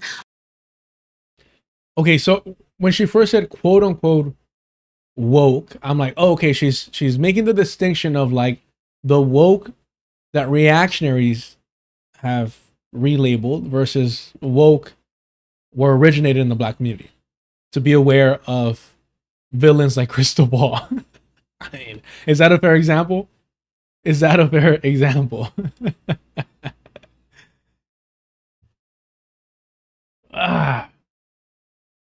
Man, remember her husband, Kyle KKK Kalinske, right? Married to,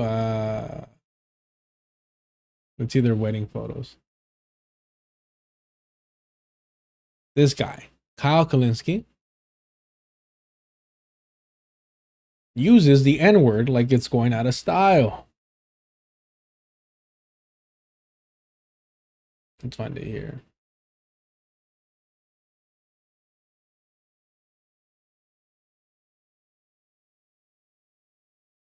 Oh, wow. Before that, we'll find that shortly.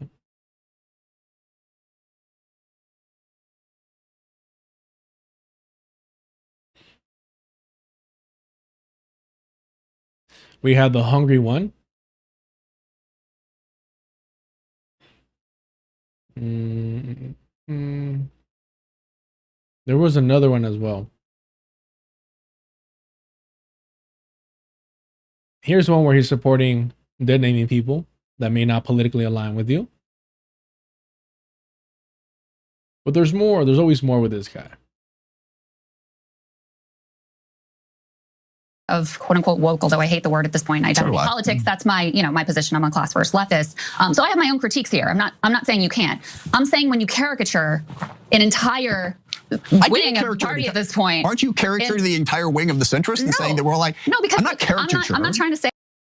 There's no fucking way. There's no fucking way these two white people are saying you can't caricature us on the left of the Democratic Party, and this guy's like, you can't caricature the center of the Democratic Party, as they're both saying we hate woke, we hate identity politics.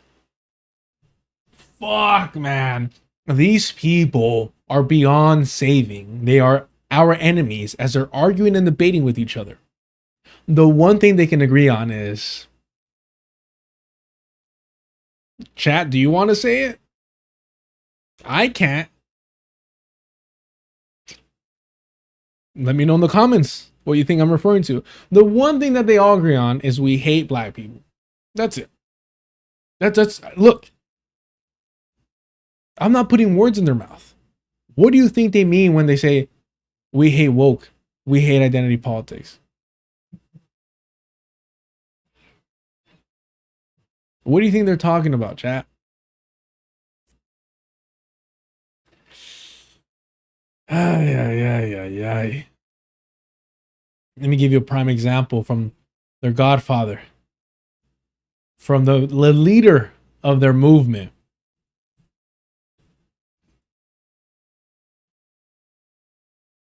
Y'all remember this one?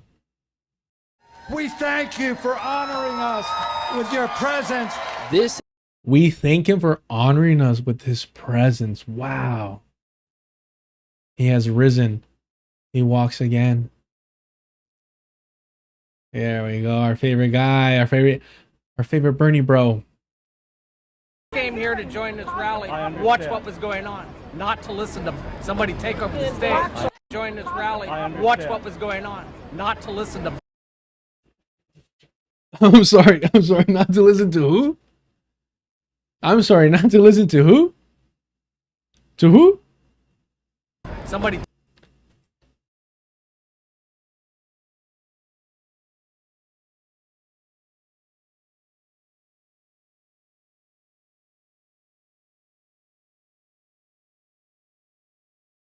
say you have the same views as John Fetterman. I don't think that you do, or Josh Gottheimer for that matter. And I'm not saying they all have the same views You either. are trying to take the views of, let's say, Dariusa and the DSA platform and saying this is what the entire I'm not. DSA coalition I'm stands just for. saying it's an issue and it's a challenge. And I should note that while he complained about identitarianism and the more radical proposals being, proposed by members of DSA, Crystal Ball was like, "Didn't you co-author an abolish ICE bill not too long ago?" So I love that she caught him on that because, these establishment Democrats are the ones who have made the culture war issues front and center. And every action is going to have an equal or greater reaction. And I think that's what we saw from more left-wing members of the Democratic Party. But that debate was worthy of a watch. So if you guys haven't watched it, definitely take a look today. And I'll cover my thoughts on various parts of it for tomorrow's show. But any final words from you, Glenn, before we go to break? No, I watched that interview too, and I was just, what struck me is that he actually reached out to Breaking Points because he wanted to go and address these left-wing critiques of the establishment Democratic Party, which even 2 years ago would have been unthinkable. And I think it really shows the dynamic that he had to go and kind of defend the establishment position and sat there for 45 minutes doing so. And someone like him, especially, who has always been like Boeing's man in Congress, like on the military committees, would never have done that. But it shows the pressure that they're under, and I think that's very positive.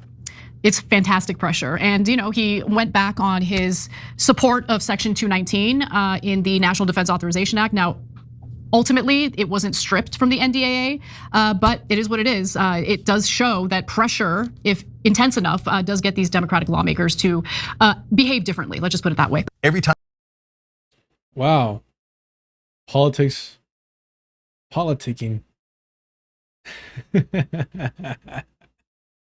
Yeah. Do me a favor, y'all. If you want to help me avoid hitting up Van Jones for that Bezos check, support the channel. Hit the like button. Subscribe if you haven't already.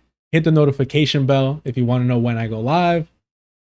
If you want to support the channel further, memberships, super chats, super stickers, and all the gifted stuff is turned on. Check out the Patreon for $2. You get access to the Discord. It's a great time there. Great discussions, great book recommendations. And the unofficial book club is on Saturdays. They're currently on Meditations on Finance Wretched of the Earth. Check that out. It's a great time, great environment. And if you want to avoid anyone skimming off the top, hit up the Cash App. Any and all support helps. I appreciate y'all. Thank you so much.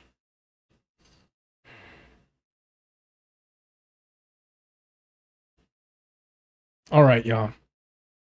It's drop site news time. I dropped this on the Discord, hoping that some of you have already read it. Checked it out. We got one more look at Anna Kasparian.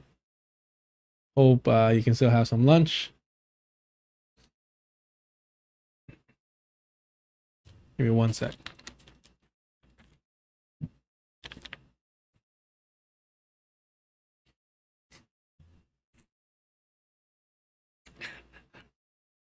That was great, Yipper. That was a good one. That was hilarious.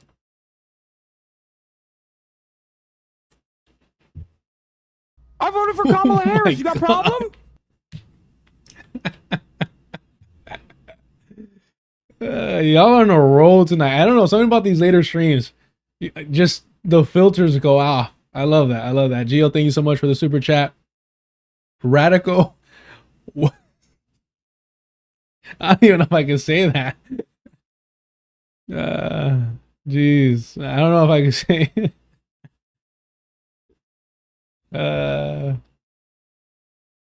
But yeah, that's great. That's great, Gio.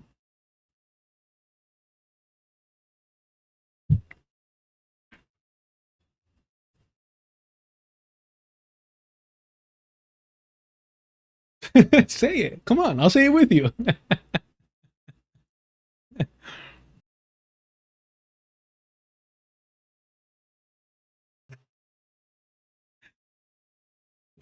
Or we just do one Asian.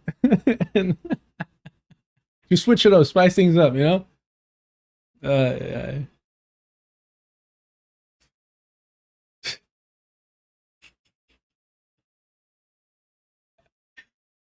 I don't know what I did to deserve y'all, but I'm so appreciative.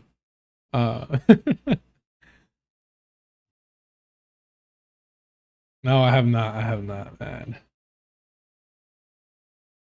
Eesh, no chill, no chill.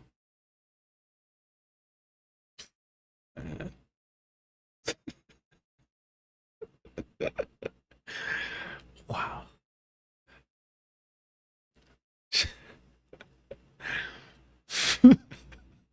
The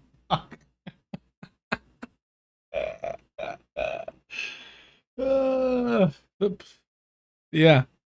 This is, I'm sure this is never gonna come back to haunt me. Thank you so much, y'all. Yeah,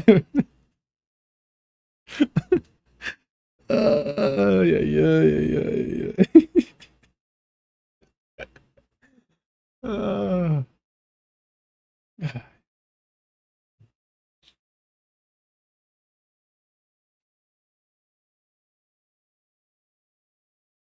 I can't even tell you why it's funnier for me.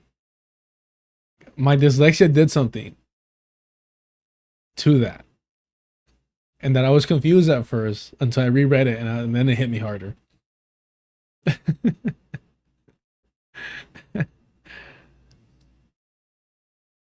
ay, ay. Yeah, yeah, yeah, yeah. All right. Are we good? Are we good? Can we settle into a serious article? Right now, with how I'm feeling these days, I only got one good article in me, and this is a great one. I'm going to drop it in the chat and pin it. Yeah, I know. The receipts will live on forever. So I appreciate y'all just being around, and thank you for the patience. Can I pin this? Listen at me.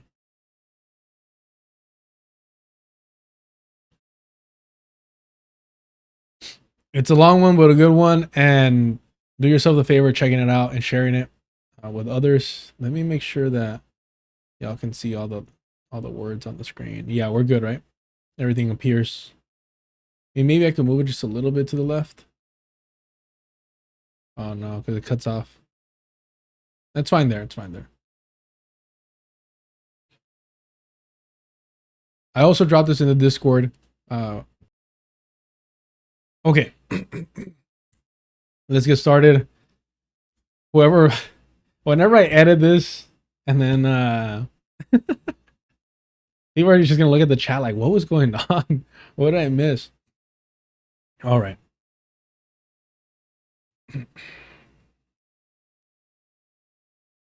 Appreciate y'all being here. Thank you so much for checking out the channel and supporting. We're gonna check out a piece in Drop Site News by Camila Lores Galarza, prosecutor investigating U.S. boat strikes and claims of torture, was murdered in Ecuador. And please go check out this piece yourself. Look, I know, do not allow the discussing individual like Ryan Graham to stop you from supporting real journalism. We saw what Jeremy Scahill did to Ro Khanna, and we saw how Ryan Graham was crying about it. All right, so keep in mind,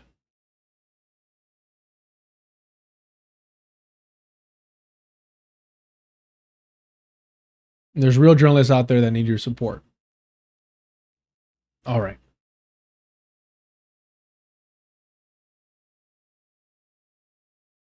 Here we go. New evidence has emerged of U.S. Coast Guard activity in the aftermath of 2 strikes, further corroborating survivor testimony.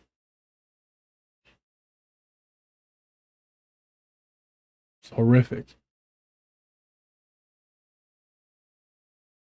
Let's see here.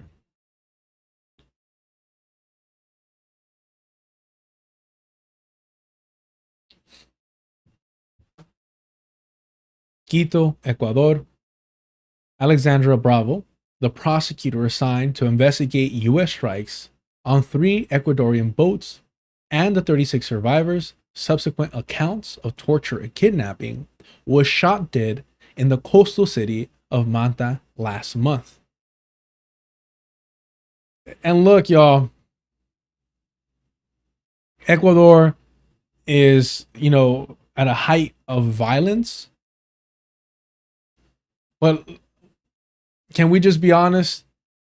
This was an assassination to stop the truth from coming out. Well, we all already know. Well, we all already know that the U.S. is just murdering indiscriminately people in the Caribbean, just people in the global South, but in Latin America that they view as, you know, its backyard. Absolutely abhorrent. According to police on June 14th, a hitman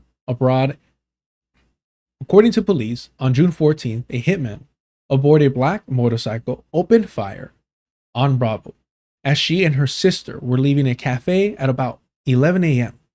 Bravo's sister, who jumped to protect her, was also killed in the attack. Look, this shit is heartbreaking. To have a family member love you so dearly that they're literally throwing their body in the line of fire to save your life. And I hope that we would all do this for our loved ones, for your family members, for your siblings if you have them. This is tragic in all accounts, in so many ways. But it's absolutely heartbreaking to know that the last act that Bravo's sister took was trying to save her sister's life.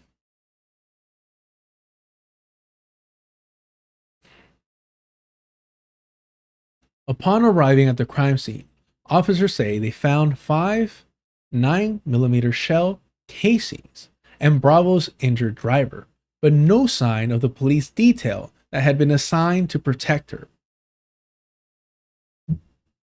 Fucking coincidence. Coincidence, I'm sure. The police directorate, which operates entirely under the executive branch, has launched a probe to determine if there'd been an internal security breach. Right, the state investigating itself. I'm sure they'll find something.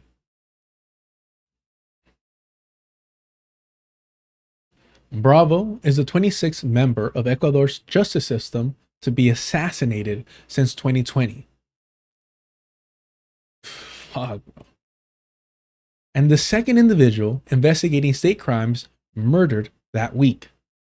Besides her usual caseload of homicide and organized crime, Bravo had been working in Forilla Negra Francisca and Don Maca cases, a series of drone attacks on civilian fishing ships exposed by drop site in April.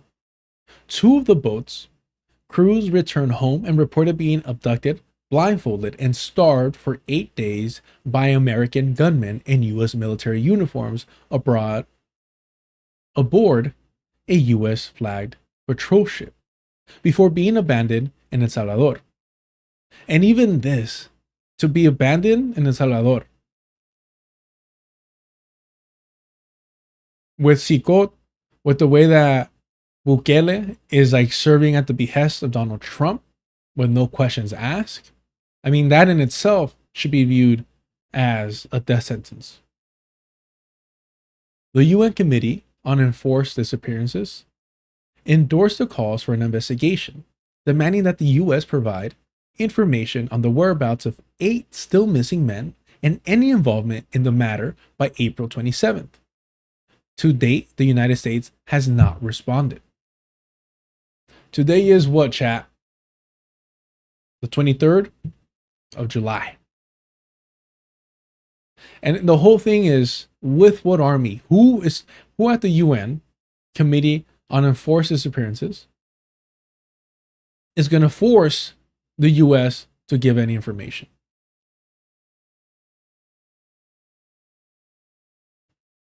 Under Ecuador's right-wing president, Daniel Noboa, the Miami-born billionaire, often characterized as U.S. backed dictator, the country has become a central testing ground for Operation Southern Spear, Washington's extrajudicial bombing campaign, purporting to target narco terrorists, which has killed 221 people to date. There is no evidence that many of the victims, including those in Bravo's investigation, had engaged in drug trafficking, but there is that fucking Aboa's family has been engaged in drug trafficking. Miami, yes. He was fucking born in Miami. It's not only for fucking gusanos. If you want to meet the worst fucking Latinos that the world has to offer, I'm sorry, chat. Sorry to remind you, you don't go to Argentina. You go to Miami. You go to Miami, chico. And good fucking luck. I can't make any assertions regarding it being a political assassination. But evidently, when a prosecutor is killed, it's because of the investigation they're conducting. Fernando Bastias, a renowned human rights attorney with Ecuador's CDH and member of the Geneva-based World Organization Against Torture, told Dropsite. That's something we've learned from our experience in Ecuador. A source inside the Manta Police Department who knew Bravo personally told Dropsite that the Ecuadorian prosecutor was under pressure from her superiors at the Attorney General's office to treat the U.S. attack as exclusively cases of disappearances. In other words, hey, they were disappeared, they're back. Let's not make it a bigger deal. Let's not look further into it. Just sign off on it. Just sign off on it. The source, who asked for anonymity out of the fear of retaliation, said Bravo was told to close all lines of inquiry after 36 of the 44 missing men were found despite arriving with severe injuries, including 70% vision loss and feet torn to flesh and bone. You step on a fucking Lego. You step on a goddamn Lego. And you're done. You're done for the day. You need to take a fucking 5 at least. You got to take a knee. You're cursing the children. You're cursing the neighbors. You're cursing everyone. If you step on a goddamn Lego. Their feet were torn to flesh and bone, which medical experts found consistent with their accounts of explosions and torture. A senior researcher with Human Rights Watch, Nathaniel Cotrino Villarreal, who interviewed Bravo as part of her investigation into the 3 vessels, similarly recalled Bravo facing internal challenges within the institution itself to advance the investigation. Villarreal said the prosecutor repeatedly sought cooperation from other branches responsible for the ship's rescue, including the Manta Port Captaincy. But none responded to her request for information. During the Negra Francisca bombing, Darwin Pico Flores, an eyewitness aboard a nearby boat, told Dropsite he called the Manta Port Captaincy to request emergency assistance. Nobody came. In April, as part of its first investigation into the incident, Dropsite called the port seeking comment. Officials hung up after learning the call was from a journalist. So this is what I'm saying, like, these operations are happening with known collaboration with local law enforcement. This is what makes somebody like Bukele, like Noboa, so dangerous, is that they're proactively working for and with the U.S. It's not a situation where the U.S. has to, break down the door. The back door is left unlocked. As of their last meeting on May 8th, Cortino, Villarreal told DropSite Bravo was still in the initial stages of inquiry and investigation. Bastia said Bravo was investigating a country, United States, that has been positioned in the media as an ally against crime. That investigation has not advanced at all, and that stems from an intention to avoid getting in trouble or problems with anyone. The source inside the Manta Police Department said that, given this lack of cooperation from partner agency, Bravo had asked for advice on how to pursue new sources for evidence. In the days leading up to her death, Bravo was relocated to the Attorney General's office in Montecristi, a neighboring municipality. Her caseload changed after the transfer, and she was no longer in charge of investigating the 3 boat attacks. And you know, it sucks because it's like, there's your fucking message. Guess what? You're doing your job. You're doing your job a little too good, a little too well. So we're going to relocate you. So stop digging. DropSite attempted to reach Bravo's replacement for comment, but he had been explicitly instructed not to speak to the press. After weeks of attempts to reach the Attorney General's office for comment, they told DropSite the investigation was sealed and they could not comment on why Bravo was relocated. It was a fucking setup, that's why. Inside Ecuador's US-backed military regime, the Attorney General's office has become an increasingly opaque and politicized institution. It's already a major obstacle for prosecutors to investigate local state agents. Now imagine international state agents. Bastia said, the executive branch has implemented a series of legal frameworks that leave these foreign state agents immune from prosecution. He added, referring to the diplomatic immunity granted to all U.S. military and Department of Defense personnel through President Noboa's 22nd martial law decrees. I mean, literally fucking U.S. military cowboys out there. The worst of the worst with immunity.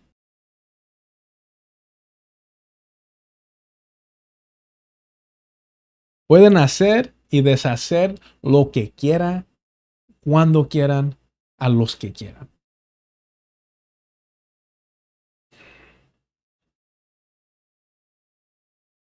This is,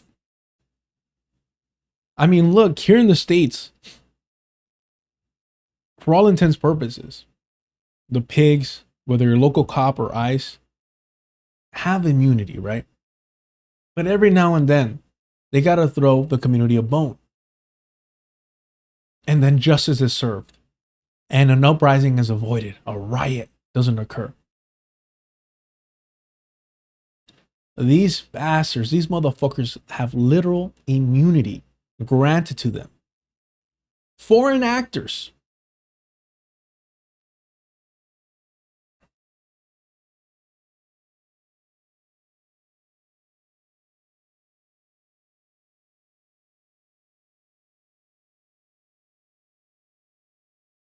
I don't know what that was.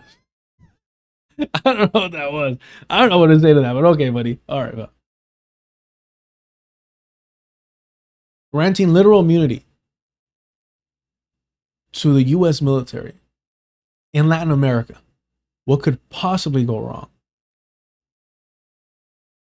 And please keep in mind, yes, of course, these are individuals, U.S. veterans that, we're going to have to vote for to make sure we have a majority.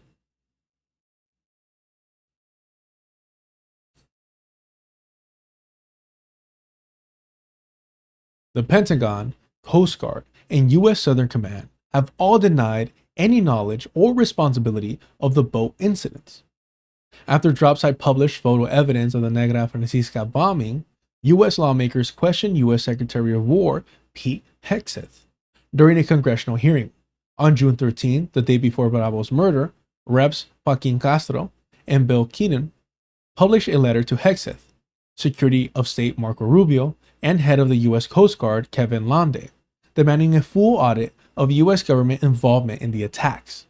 Despite the deadline of July 10th, none of the agencies have issued a public response. Keaton's press secretary, Lauren McDermott, told Dropsite that his office had received a reply from Rubio's office, but none from the Department of War or Coast Guard. She did not, excuse me, she did not disclose the contents of the response.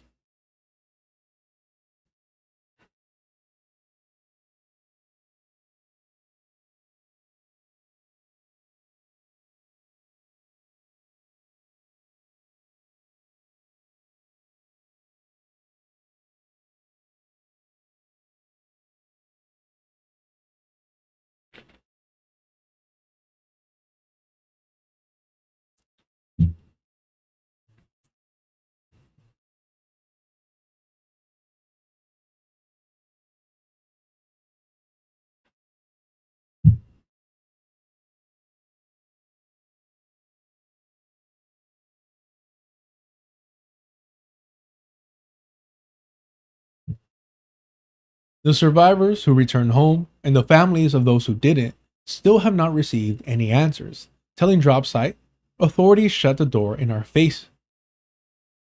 Maria, the wife of one of the fishermen, tells Dropsite her mother-in-law died awaiting her son's return.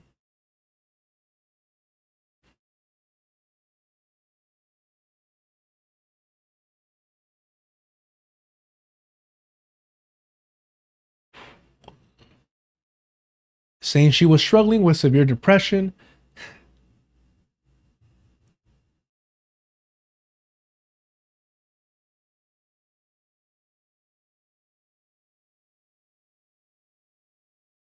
and stops in the weeks leading up to her death. All throughout Latin America, there's just countless mothers who organize, who rally behind, wanting to find out what happened to their children who have been disappeared by the state.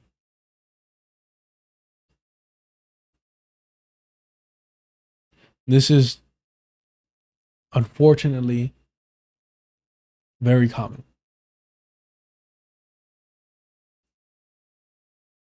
Despite both governments' efforts to stonewall the investigation, evidence continues to emerge supporting the fishermen's accounts of abduction, airstrikes, and torture.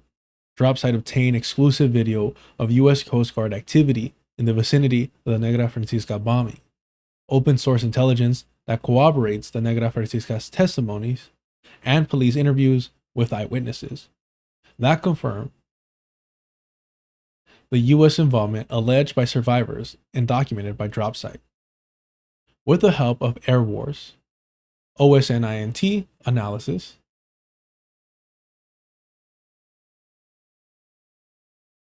and former U.S. Marine Corps member Tommy Mikulski, Dropsite accessed additional NASA thermal imagery consistent with the Negra Francisca bombing and vessel tracking data placing U.S. Coast Guard activity along the route the fishermen say they were taken after the strike. What the fuck? Tommy coming through with NASA thermal imagery. Wow.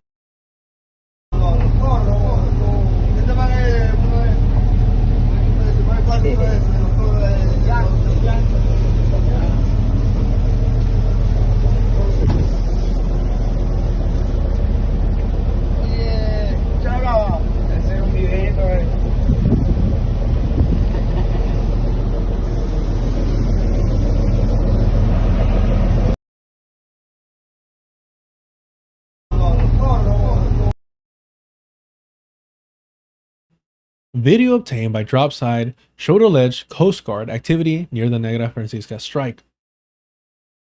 Political lawfare under Ecuador's US-backed military regime.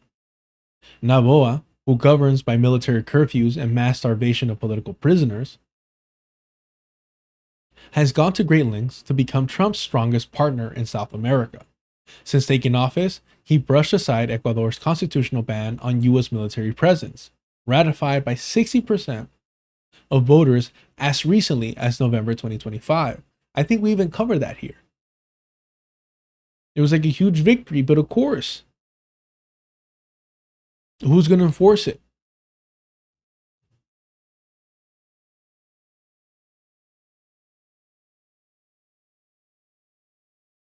Which was originally introduced almost 20 years ago precisely due to a history of US military sinking boats off the coast of Manta. Additionally, his administration authorized the first FBI office on Ecuadorian soil, assisted a US embassy effort to falsely frame members of Colombia's left-wing government ahead of elections, and collaborated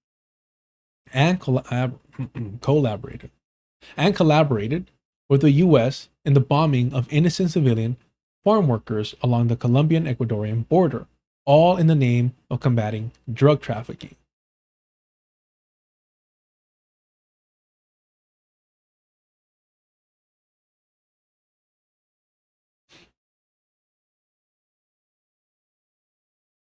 Sorry, censor what videos?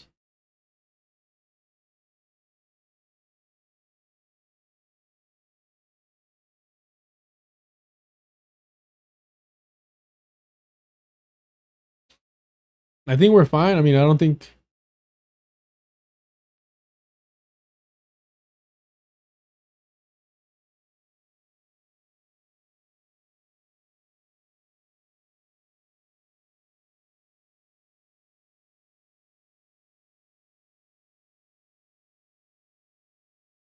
Oh yeah, I mean, it was just so far away. Notably, boats from Noboa's family shipping corporation were caught trafficking 26 million... Is this euros? No, that's not euros, right?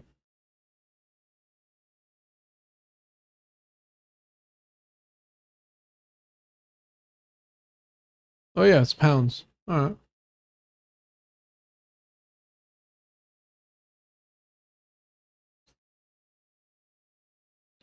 Notably, boats from Noboa's family shipping corporation were caught trafficking 26 million pounds of cocaine, a detail that has not deterred the State Department from naming him a key partner in Trump's war on drugs.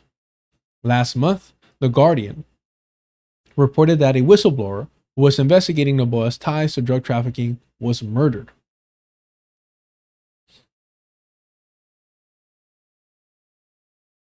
Gatri Koke, thank you so much for the 1,000 jewels and the GOAT trophy. Appreciate that.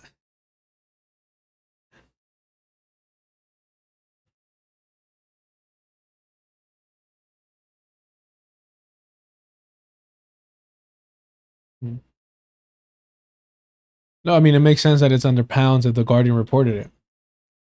Right? That's what I'm thinking. The Guardian is a British outlet, no?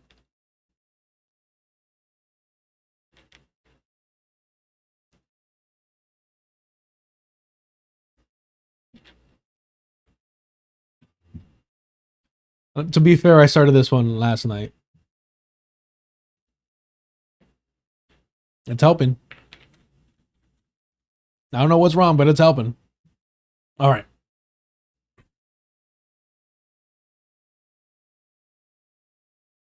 Notably, boats from Noboa's family shipping corporation were caught trafficking 26 million pounds of cocaine, a detail that has not deterred the State Department from naming him a key partner in Trump's war on drugs. Last month, The Guardian reported that a whistleblower who was investigating Noboa's ties to drug trafficking was murdered. Do you see the pattern? Do you see the pattern?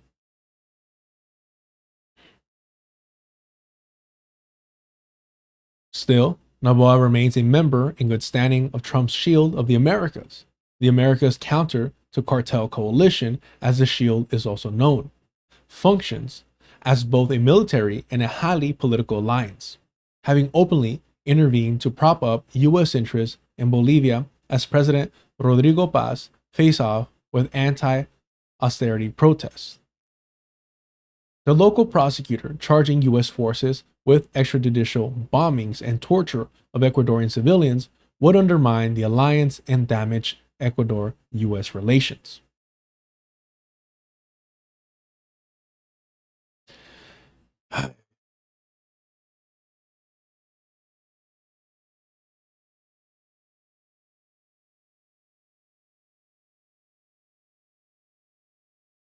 I mean, it's such a fucking facade. This shield of the Americas, man. The names are so fucking corny too, like bad Saturday morning cartoons. Or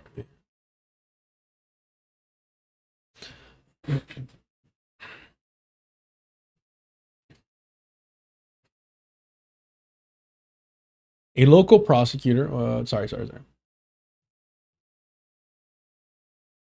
Are we good here? Other. Yeah.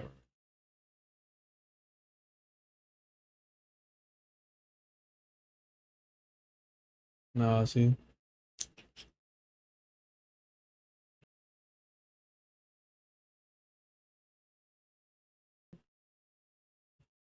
Other government officials investigating U.S. Ecuadorian criminal collusion received death threats.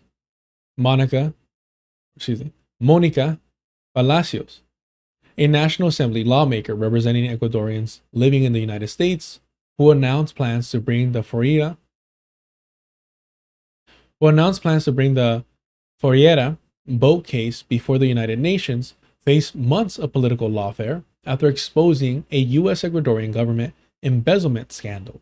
Last Friday, Palacios said she received death threats against herself and her 1-year-old son, along with footage of the outside of her New York home.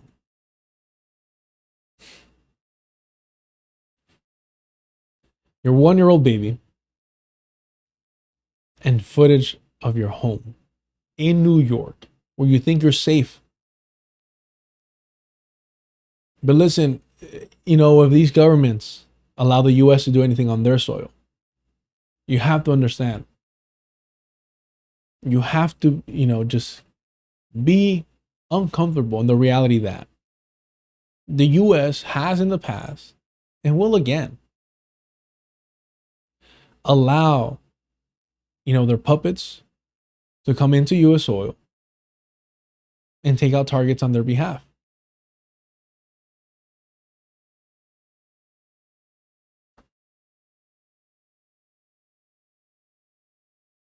She directly blamed President Noboa, saying the threats were retaliation for her investigation into U.S. Ecuadorian corruption.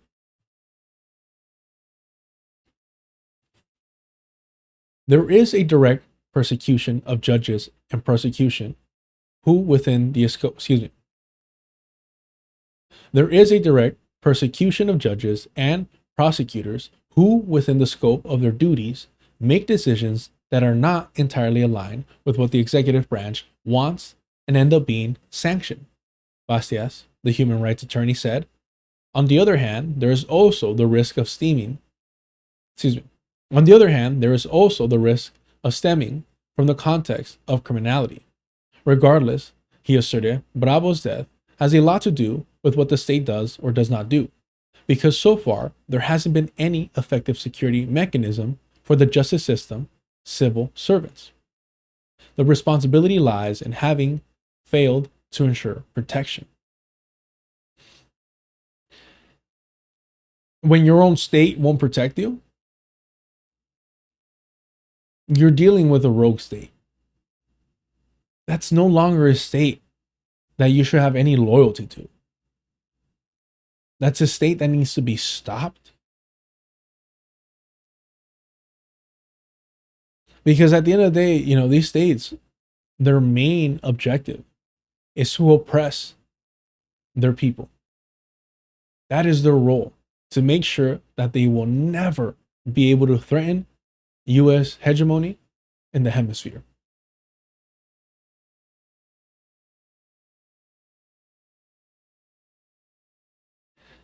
Diego Ventimiglia Jarin, formerly a lawmaker in Ecuador's National Assembly and now a spokesperson for Ecuador's Communist Party, similarly told Dropsite, Noboa's government is the most anti-sovereign agenda we have had since the start of democracy. I have no proof of who murdered the prosecutor, but the fact that she was investigating certain elements and that they later ceased to seem important also says a lot about the underlying issues. I mean, that's all the evidence you need. In my book, that's all the evidence you need. The investigation stopped as soon as she stopped being alive. Even after, removing her from the case, relocating her, what she had discovered and what she knew made her too dangerous for the state and all the corruption that they're doing and the sanctioning of murder of their own civilians by the US that they're allowing and covering up. New evidence implicating US emerges. The Negra Francisca, the US maintains, it never interacted with any of the 3 boats. A spokesperson for the US Coast Guard told The Guardian that the agency's only involvement in the events was deploying the USC GC, Berthold, on the search and rescue mission after receiving a Mayday alert that the Negra Francisca was on fire and ultimately found nothing. We didn't do anything? We weren't involved? We were simply trying to rescue them. There was a Mayday, and we, as good human beings, simply wanted to go and try to help. But when we got there, guess what? There was nothing. There was nothing. No había nada. Nothing. Nothing to see. Just the ocean, just waves. That's it. Nothing to see here, folks. We arrived to rescue, to save the day, as the heroes that we are, and we didn't find anything. We got to trust them. It's not like I'm going to say how fucking convenient.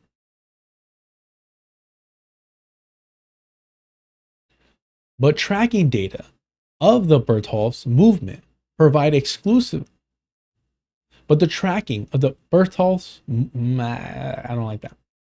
But the tracking data of the Berthold's movements provided exclusively to drop site by Mikulski places a cutter near the Negra Francisca around the time of the bombing before turning off its signal, only to reappear off the shore of Costa Rica. The same dates the Negra Francisca crew were taken into Central American waters and transferred to El Salvador's Naval Command. Bro, this is as grimy as a pig turning off their camera. Right? It's just as grimy as that. It's like, we just happened to turn off our signal. We appeared and reappeared, and that's all there was to it. It's a technical issue, I'm sure.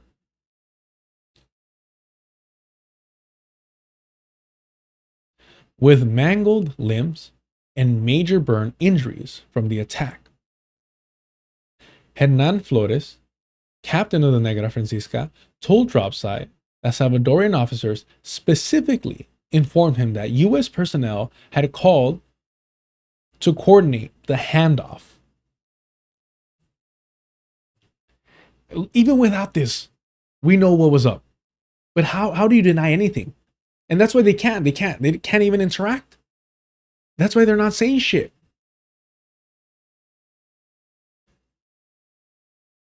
They act so smugly and lie so fucking easily because there's no consequences. We're not organized in any capacity to hold them accountable for shit like this.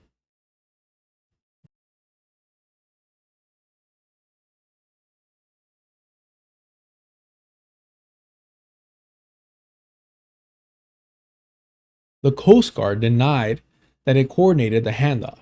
The Coast Guard did not play any role in the transfer of fishermen from the Negra Francisca Duarte II, said a spokesperson. And I guess this is the USCGC Berthold operating in the Costa Rican waters in the same dates, times converted from UTC, that the Negra Francisca crew members were brought to Central America and received by El Salvador's Navy/Coast Guard. Photos from the Global Fishing Watch provided by Onsent analyst Tommy Mikulski. I mean, damn, bro.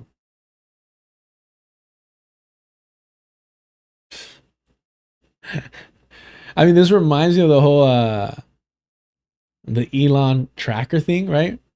Where Elon Musk like banned them for tracking him when it's like publicly available information. It's like, what are you guys doing? Fucking amateur hour, bro. But we're grateful for it, right? Unlike Democrats, we do not want a competent state. Not this fucking state.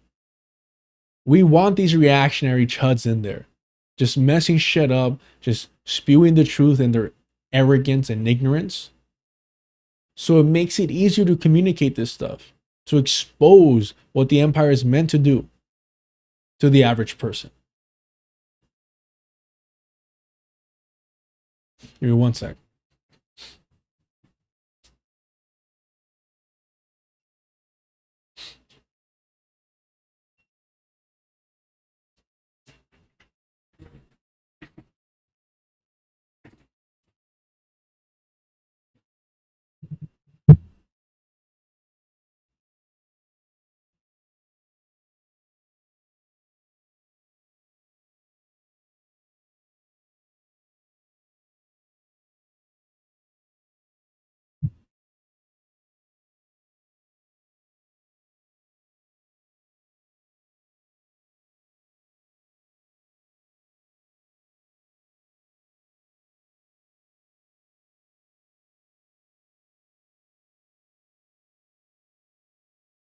Sorry about that. We need losers in positions of power. Yeah.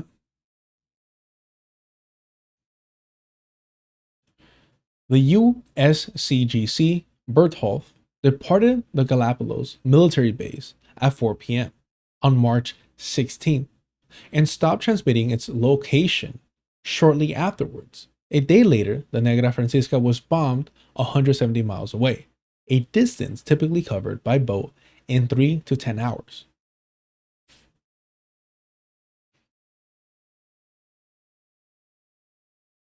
It's a pretty wide range for hours. Dropside asked the U.S. Coast Guard to account for the cutter's activity after a signal went dark. The Coast Guard responded, it does not disclose cutter movements during law enforcement missions for operational security. Bruh, get the fuck out of here. That's all but confirming. Oh, we were up to some shit, all right. Sorry, we were so much up to some shit that we turned off our signal and we can't even tell you what we were doing. What the fuck, man? Wow.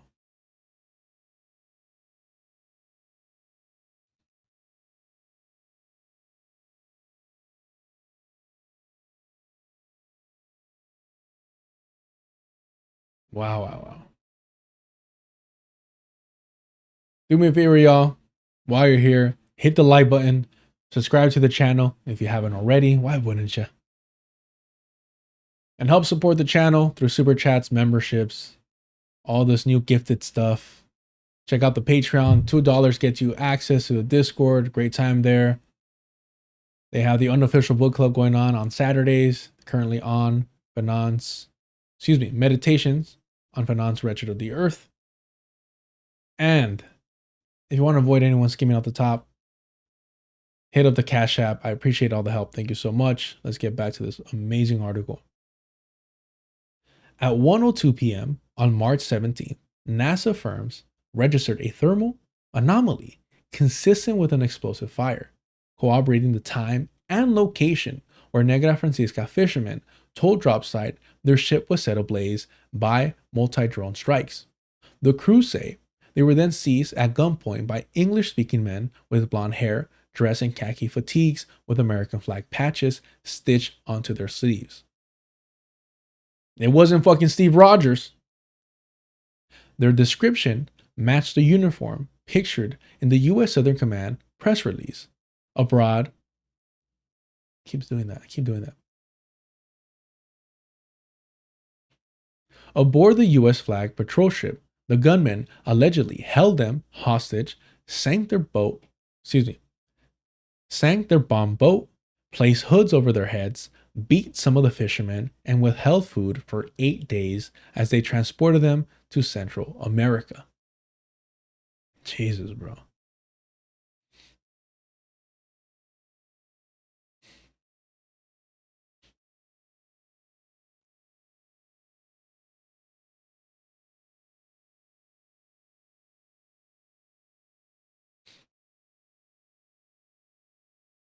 Man.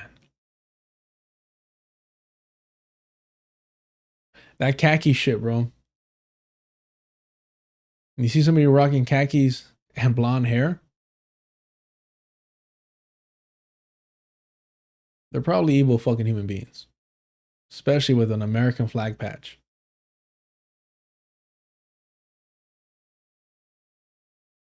This placing of the hoods over their heads. I mean, bro. When they have the opportunity, when they have the chance, when they have the permission,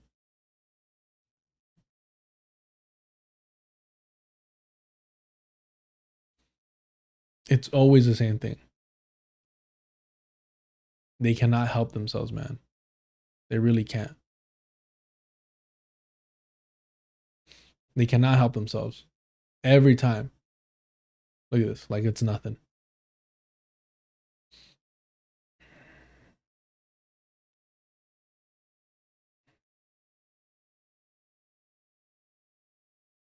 That's their fire, that's a boat. And look, credit and sincerely for the bravery that the fishermen have for you know, getting the truth out there. And it's beautiful that their voices, you know, man, that's the thing. Just be honest, be upfront. The truth always comes out.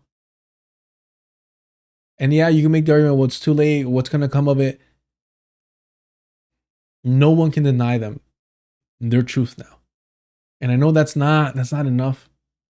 It's not enough to compensate. That's not justice. I understand that. But when stuff like this happens, where they say, hey, this is what happened to us, and everyone says, no, it's not. And then you have corroborating, you know, information like this. It's great. It's great to, and I'm sure that for them, it's like mira, te dije, you know, I told you, look at this, look at this. We weren't lying.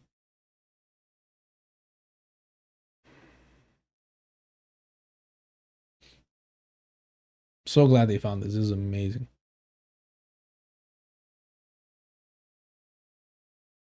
The USC GC Bert Hall signal resurfaced in the Costa Rican waters on March 22 near the Golfito port, approximately 450 nautical miles from El Salvador's water.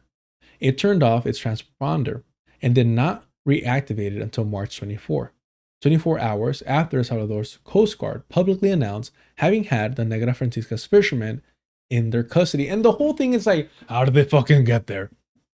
How did they get there? What is their excuse? What is their explanation for how they got there? That's what I want to know. That's what I'm interested in. All right, chat. We got Leoto over here going off. I love the energy here.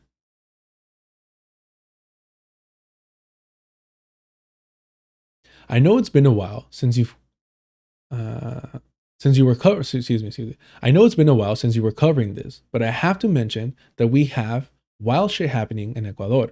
3 political parties have been banned to stop the pink tide people from running in upcoming local elections based on secret allegations from the chief prosecutor's office.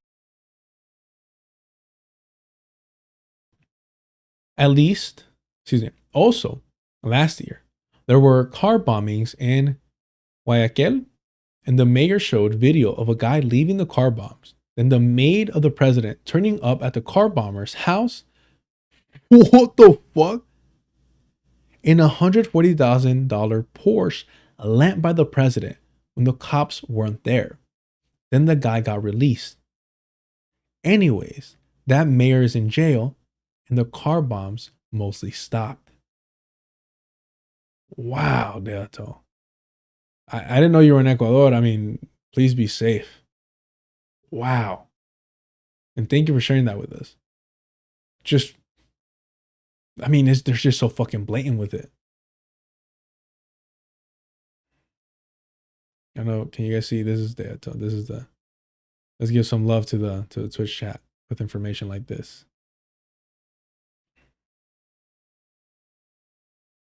Thank you for that.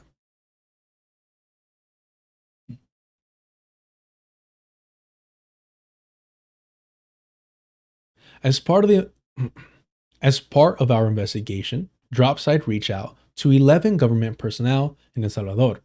All of them refused to go on the record, citing a media gag order. Surely nothing's going on then. Surely that means they have nothing to hide. And mind you, why the fuck would El Salvador not just be like, yeah, this is how we found him? They just know. They just know that they can't start fucking opening their mouths because immediately it'll be evident. All the holes, all the bullshit will be exposed.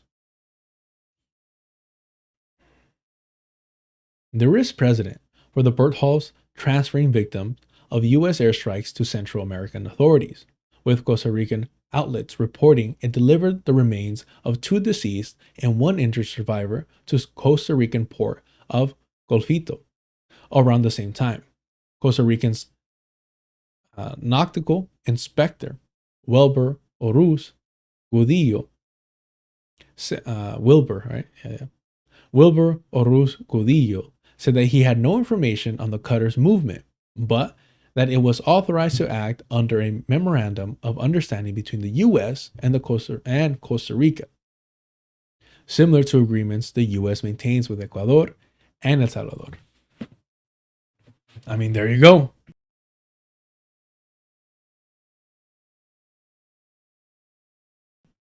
Eyewitness testimony also casts doubt on the U.S. Coast Guard's version of events.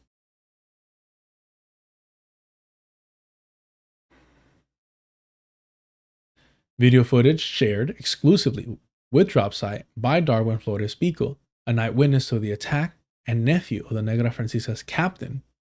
Man, no wonder he shared this shit. No wonder he's like, nah, you have to see this. Shows a U.S. Coast Guard cutter patrolling the waters where the bombing occurred.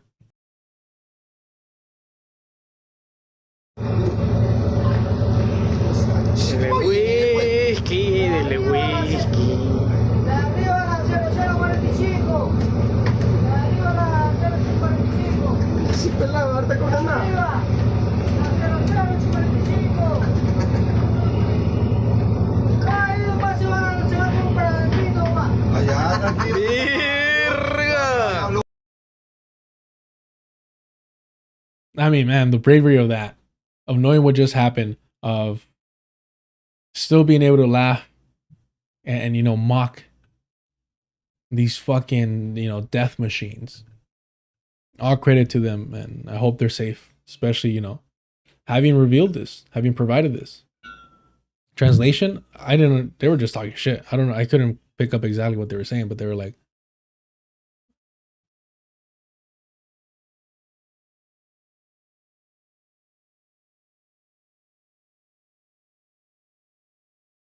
oh, look, I've seen enough deadly catch. Excuse me, I've seen enough deadliest catch to know that fucking fishermen are. I'm good, bro. You're down to be out in the ocean at night? Nah, bro. I'm good. I'm good. I'm good. There's something different about you, and I don't care for it. Thank you very much. I honor you. I tip my hat to you. You're a different breed. Thank you so much. And yeah, you hear them like hooping and hollering over here at the US like this, and it's like, it fucking tracks. It tracks. Yeah. All credit to them.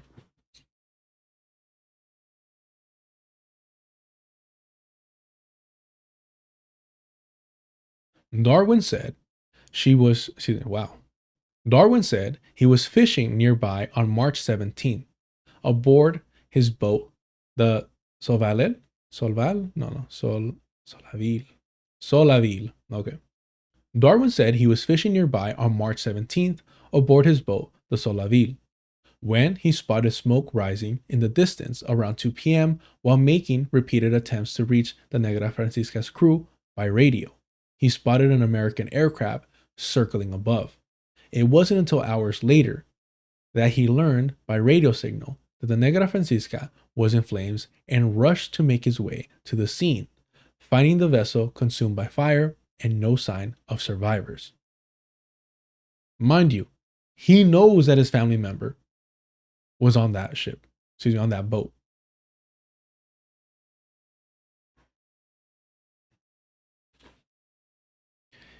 He recovered 2 scorched emergency skiffs, took photo evidence of the fire, then called the port of Manta to ask for help. Nobody came. Darwin decided to begin his journey back to the port to get emergency assistance, and as he was leaving the scene of the fire, red and green lights descended upon the Negra Francisca. Fearing for his safety, he steered his boat away from the site.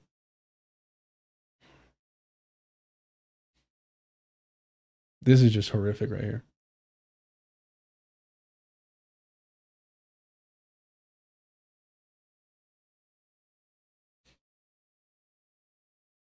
The following afternoon, Darwin told Dropsite his boat was boarded by the U.S. Coast Guard, which detained and questioned the crew for nearly 12 hours via a Spanish translator with a Puerto Rican accent.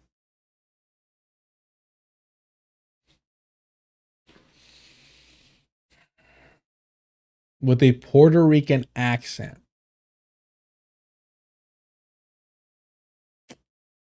Wow.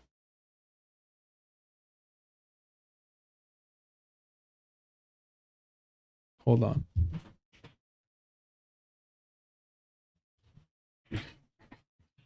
Sorry, I thought I heard something. I got freaked out, man. I'm not putting my feet down. Ay, ay, ay.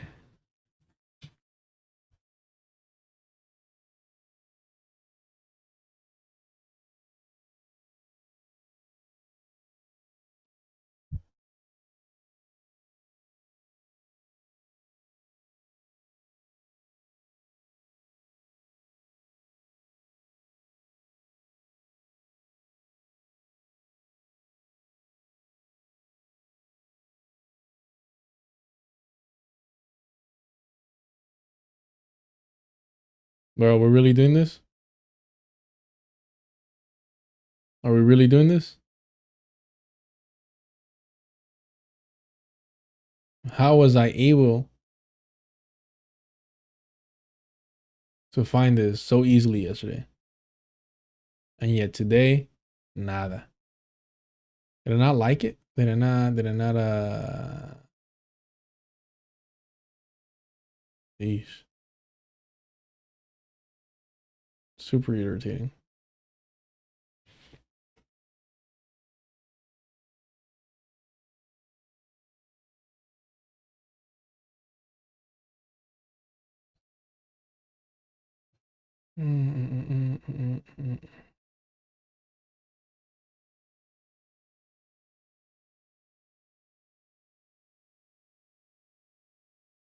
Damn, I'm really annoyed. How did I find it yesterday, not today? Y'all know what I'm talking about?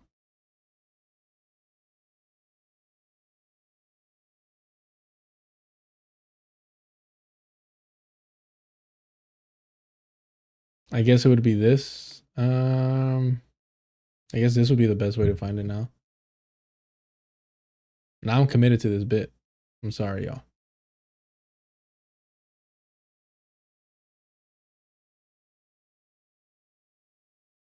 And I forgot. It's the beginning, right?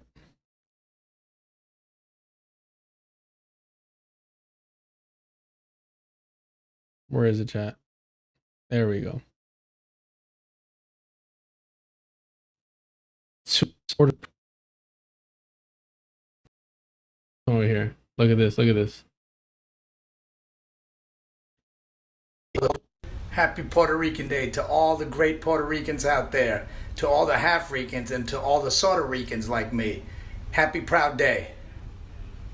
Woo! Wepa! Wepa! I mean, this is just Puerto Rican accent. I'm just saying. We can't rule it out. How did he get the role in the Odyssey, y'all? Just keep that in mind.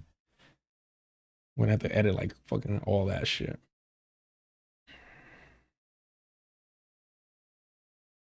A Spanish translator with a Puerto Rican accent. He said Coast Guard personnel confirmed the red and green lights were from their patrol and acknowledged reaching the site of the Negra Francisca the previous night, but refused to elaborate on anything found. Instead, they questioned the fishermen about whether they'd seen anything and why Darwin had salvaged the skiffs. After telling the Coast Guard officials that the Negra Francisca was his uncle's boat, Darwin says they abruptly stopped questioning him and began communicating by radio in English with colleagues aboard the nearby cutter shown in the video. Since we were the only people who had saw everything, we were afraid they might do something to us, Darwin said. He felt the U.S. Coast Guard showed little interest in helping him locate his family and instead seemed more focused on making sure we weren't witness to anything.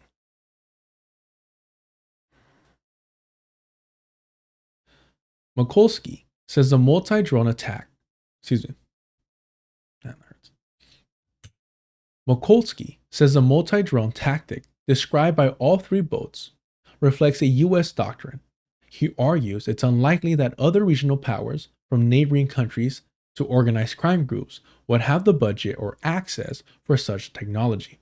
There is no known precedent of cartels using eye-in-the-sky surveillance drones deep in maritime territory, though the Coast Guard has also denied operating armed drones in Ecuadorian waters.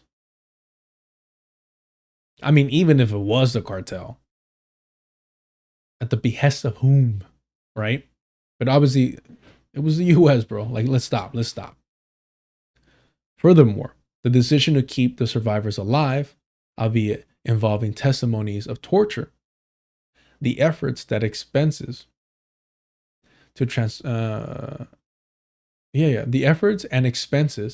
transport them is far more reflective of a Department of Defense protocol designed to avoid international legal ramification than any organized crime group would typically care to practice. Literally that part. Okay, these narco terrorists are just gonna fucking hand off survivors to El Salvador? I mean, that part is so fucking ridiculous. That goes against the whole fucking propaganda, the entire narrative of why they need to be stopped.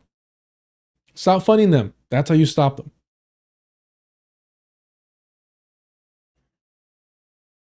If it was cartel, you would have never found them, Mikulski said. There would be no survivors to talk to. There would be no stories. Literally that. The Froyela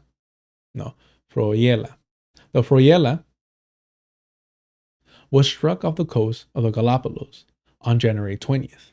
All 8 fishermen aboard remained missing. The day before the vessel vanished, the captain's wife received a call from her husband on an emergency line, warning that U.S. aircraft were orbiting overhead.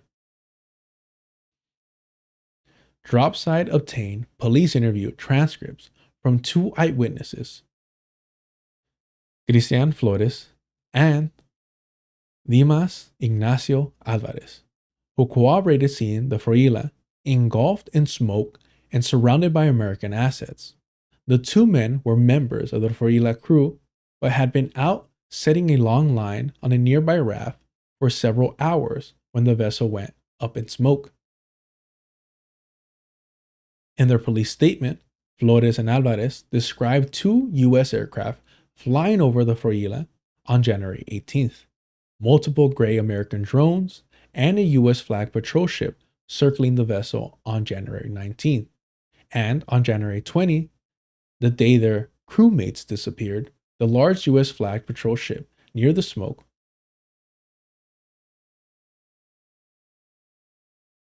from a distance, they could not make out the personnel aboard the ship, but their accounts echo those of the Negra Francisca crew, who said they were taken hostage by armed Americans abroad. I keep doing it. I keep doing it. I don't know why I keep doing that.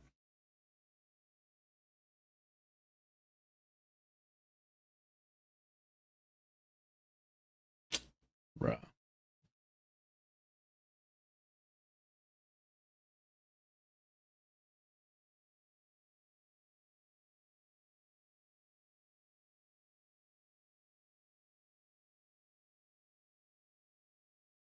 Hold on.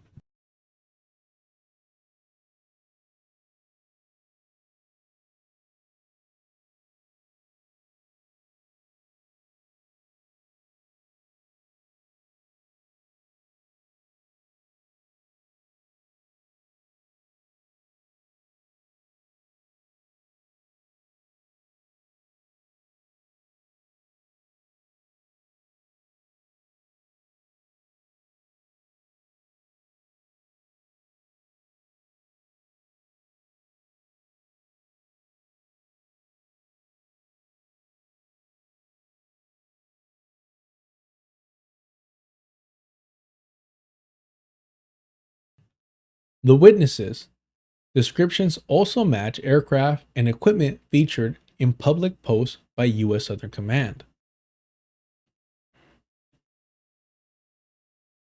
After spotting the smoke, the two fishermen said they heard their crewmates calling the captain over the radio in distress. They were never seen again. The attorney representing the two survivors of the Froila, Juan Avila, told Dropsite that the slain prosecutor, Alexandra Bravo, was in fact his... No, what the fuck is going on, bro? What the fuck is happening, man? This is a... I'm sorry, I don't want to be crude. And this is some like shit that you watch. This is some like a movie, man. And again, I know that's coming from like a very privileged position in the belly of the beast y todo, but like the twists and fucking turns and just the tragedy of it all. We literally start with finding out that Alexandra Bravo, that her sister dies, trying to protect her. So he lost both. They're both his niece. Wow. The Coast Guard told Dropsite it has no record of involvement with La Froila.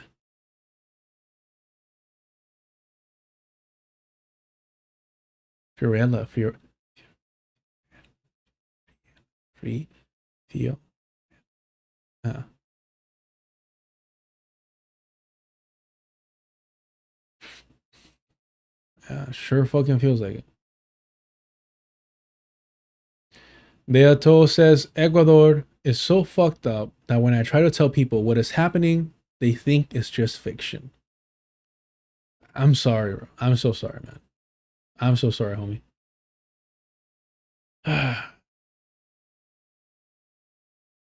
It's so preposterous. It's so outrageous, man. And you know, for the longest, it was like I knew there was something up. I felt like there was something suspicious about the fact that El Salvador was so prominent, that Bukele was so prominent. It was getting pushed by the media. And moments like that, and I'm not trying to, you know, diminish what Bukele has done, but what I'm trying to say is like, when they're upholding a boogeyman like that, especially in Latin America, you have to be like, no, there's something worse that they don't want us to lock in on. Because con Bukele, you know, you could have made the argument that, oh, well, he's stopping MS-13, right? So it's like, he's doing all this fucked up shit, but hey, look who he's doing it to. And that works perfect as a distraction for somebody like Daniel Noboa, who's doing so much worse. It works perfect.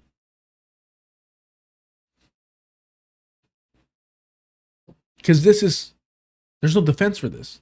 It's indefensible. We went from the safest country in Latin America, good economic growth, having poverty Excuse me, let's start again.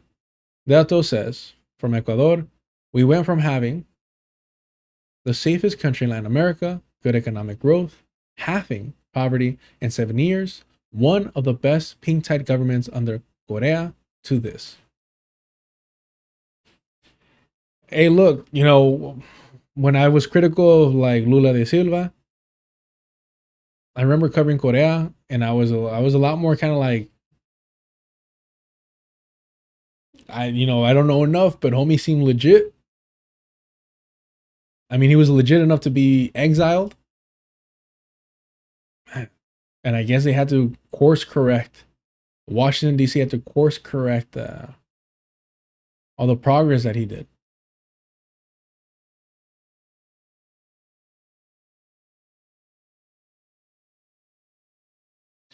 What's up, Lizzo?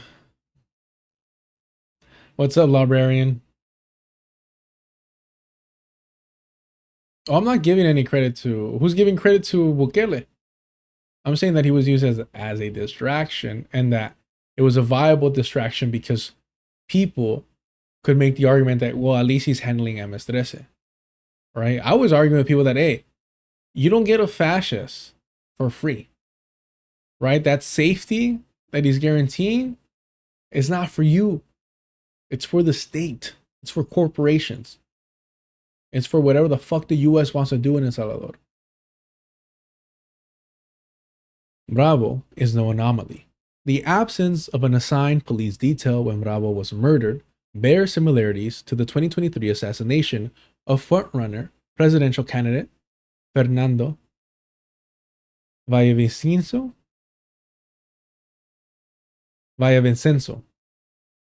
No, Ville.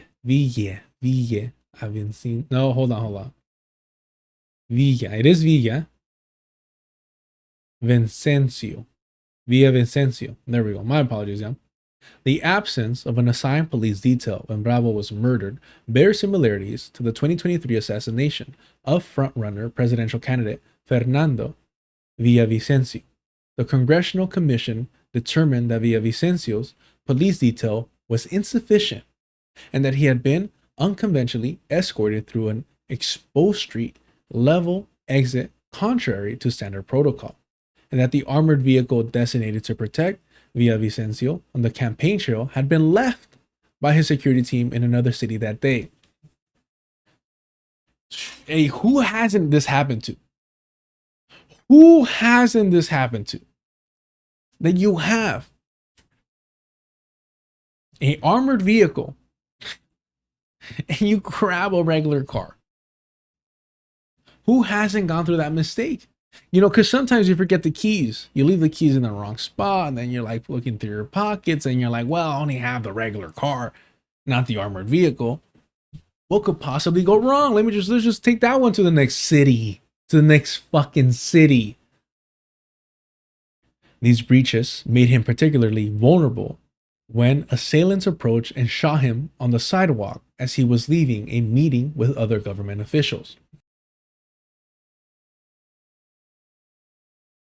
Just like that.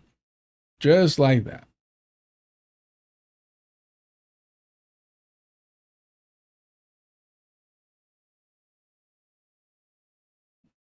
Villavicencio's death cleared the way for now President Daniel Noboa's campaign. Would you look at that? Just happy coincidence left and right. Which had been polling at 3% to surge to victory. In an interview with Señal Colombia,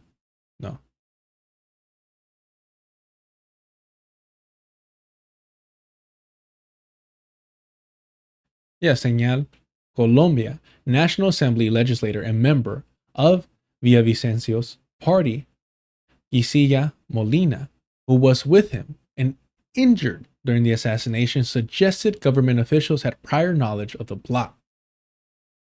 Why would she make such an outlandish claim? Where's the proof? Villavicencio's daughters, still to this day, talking shit about it being Correa that murdered her dad, but his widow says it was probably the government / Noboa All the suspects died in prison somehow too. Weird. Toa, thank you for that insight. I mean, with Correa's exile and Noboa's rise from 3% to the presidency, I think it's pretty obvious that whatever government officials were involved in that were doing it to secure Noboa's presidency, not to somehow protect Correa. But that's unfortunate that, the daughters, if sincere, feel that way. Correa's party was ahead before the murder. They lost a lot of votes due to the unfounded allegations of his involvement. And Noboa magically won. Yeah. Again, I don't know enough, but just from what you're telling me, from what I'm reading here, it seems like it was a 2-for-1 special there. Assassinate, a political threat, make it look like Correa was the one that called the hit, and you make way for Noboa. Seems fairly simple and straightforward. But hey, what do I know? During the 2024 murder investigation, DropSite published private messages from then Attorney General Adaina Salazar, revealing a plot to implicate former Democratic Socialist President Correa's party in Villavicino's assassination amid a close collaboration with the U.S. ambassador. There we go. The state later concluded that Los Lobos cartel carried out Villavicino's murder and alleged that former members of Correa's party were the masterminds. Oh, okay. Well, hey, why would the cartel lie on behalf of anyone? Come on. Again, miss me with the over glorification of the lumper proletariat. A homie's got to eat. Homie's got to get paid. Somebody's got to do this work.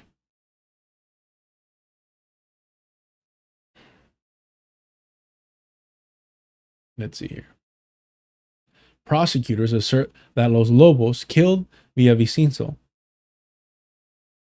for exposing their criminal network, while Villavicino campaigned on eradicating the cartel economy. Ecuador, under Noboa, accused of offering organized crime bosses immunity in exchange for electoral support, has risen as a top distribution hub by 70% of the world's cocaine.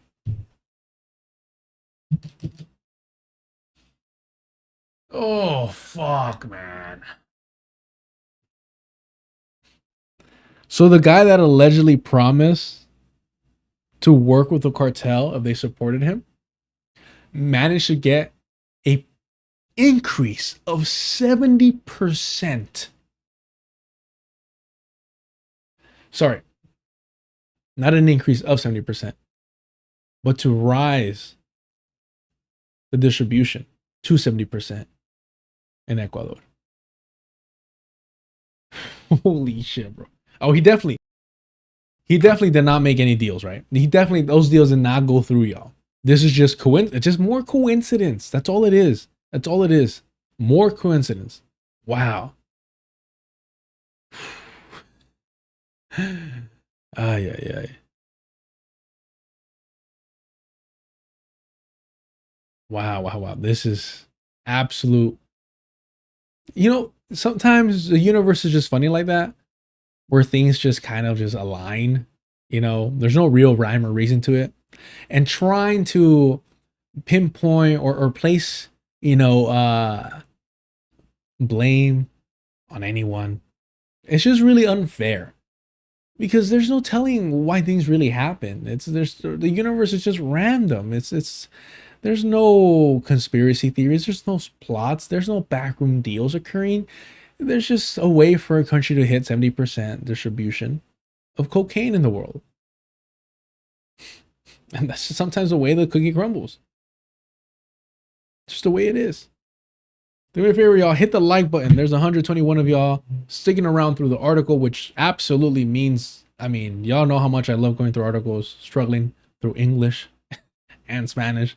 So So I appreciate it, but we're at 78 likes. We're 121 people live on the main stream.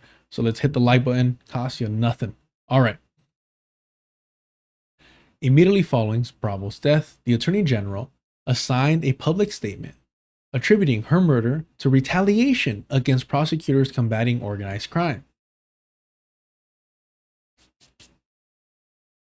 When asked why authorities had linked the killing to organized crime and whether investigators had uncovered any information about Bravo's missing police protection detail, the Attorney General's office told Dropsite the investigation is under seal and declined to comment.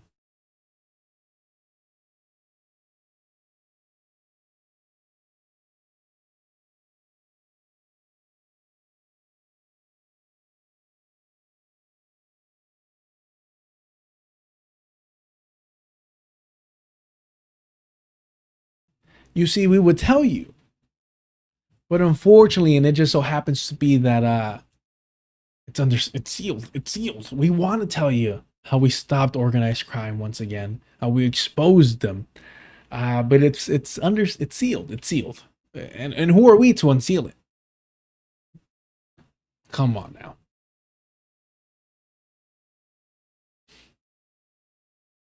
Though the Attorney General has yet to present evidence to support their claim, Bravo lamented to the Human Rights Watch that danger was always present in her work.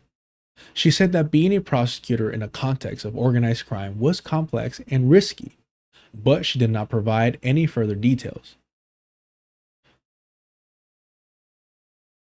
Cortino Villarreal told Dropsite, Manta sits. Excuse me. Oh, okay. That wrapped up that. Sorry, my bad.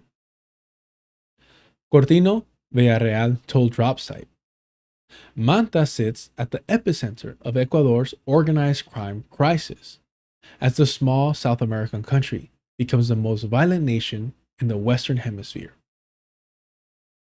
Bravo was also responsible for looking into the unsolved 2024 disappearance of the Patricia Lynn ship and its 21 crew members. Alexandra Bravo she kept doing her job. She continued to do her job, and that's why they assassinated her. Bravo is the second person associated with Patricia Lynn's case to be assassinated. The first was the mother-in-law of one of the disappeared fishermen who became the spokesperson for the victims' families and organized marches demanding answers for their missing relatives. Maria Choas was fatally shot by two armed assailants while operating her street food stand in downtown Manta.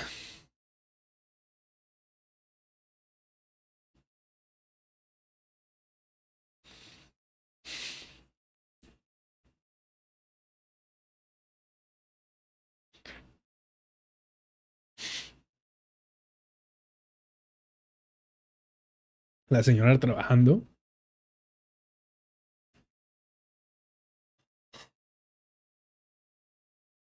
She's working through organizing and being the spokesperson of being chosen, elected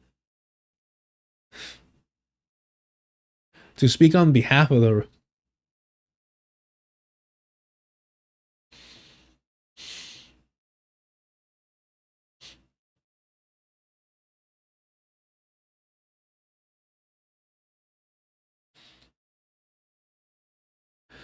rest of the families going through this torture.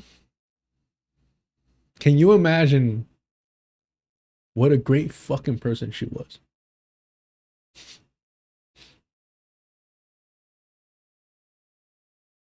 The courage and bravery of knowing the risk involved of being the spokesperson, of organizing these marches alongside all the other families.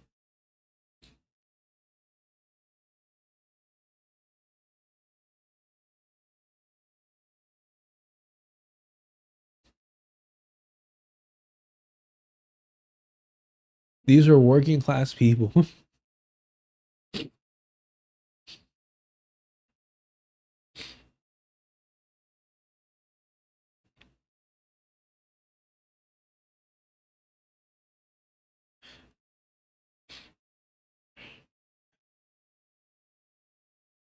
These are people struggling every fucking day.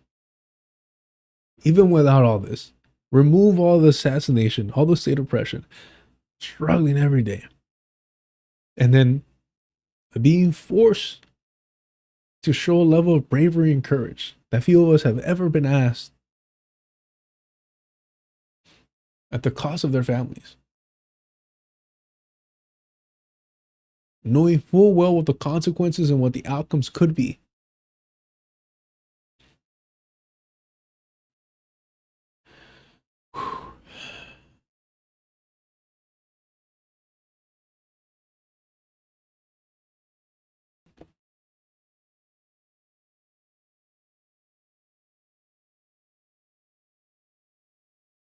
Cortino Villarreal says the sinking of the Patricia Lynn boat in Ecuadorian waters served as a precedent in all these ship-related matters. If Ecuador had a framework of trust in its institutions, one might think Bravo's murder was an ordinary crime. Vinte Milla Harin, the former lawmaker, said, but given the systematic violence against judges, prosecutors, and lawyers, there isn't much room to give them the benefit of the doubt. 26 murdered members of the justice system is a shocking number. And of course, this entire crisis has been fostered by an agenda driven directly by government authorities. The ones who benefit from organized crime are the large power groups.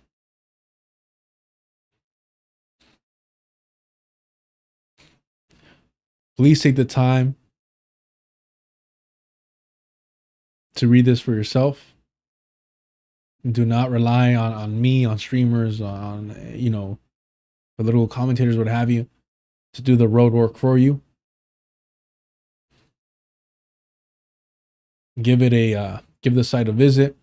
Go ahead and like it. Share it if you can. Leave a comment if you're on Substack. And again, this is prosecutors investigating U.S. boat strikes and claims of torture was murdered in Ecuador by Camila Flores Galarza.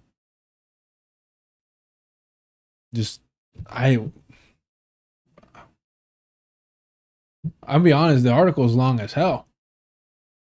And and you know me, I get distracted, I lose focus. Very little of that, if any, for my fucking standards. But the entire piece, and again, I'm not trying to be disrespectful. I'm not trying to diminish, but it really does read like just this, it's unreal what is occurring in Ecuador. It is some shit that Hollywood will write up, but these are people's actual lives. And when you read this reporting, like it seems like okay, this is gonna get turned into a script. If they turn fucking Argo into a script, well, obviously they won't because it paints the U.S. as a villain, but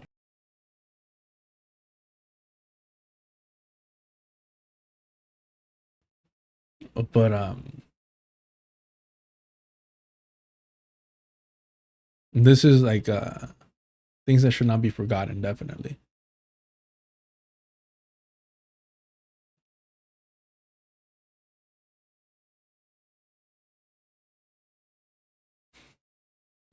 Thank you, Lizzo. Neoto says in the Twitch chat, also, we just passed a law saying that the government oversight agency should destroy all its files 30 days after concluding its investigations. Wow. That is terrifying. Terrifying. Again, the link is in the chat pinned. Please check it out. Please check it out. Look, y'all, it's 8. It's about to be 8:30. I haven't been feeling great. So I'm going to leave it up to y'all. I'm going to go and grab like some yogurt or something light. And but I'll leave it to you. What do? We got 31 minutes of this video. Who really watches Hasan Piker? Or no, that's not. Or we got about like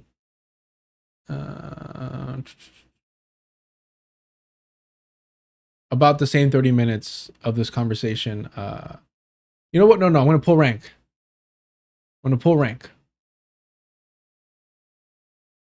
Here's what I'm gonna do. We're gonna save this for tomorrow because I actually, if we watch the first part of this, about the Red Scare, I actually do want to read a little bit of that. No. Here's why. I don't have time to read. We just wouldn't have time to read what the U.S. Published. Where is it?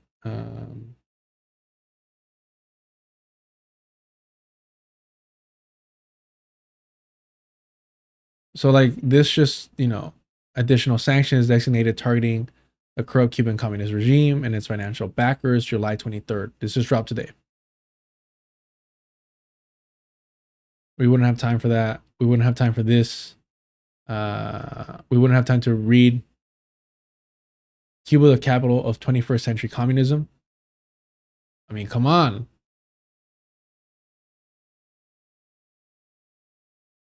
A 100 pages. Tomorrow's stream, should it just be this? Are y'all down for tomorrow's stream to just be this? See how far into the 100 pages we get into? Or what sections y'all want to read? The Sandinistas? I mean, come on. So tomorrow's Friday. You earned my like.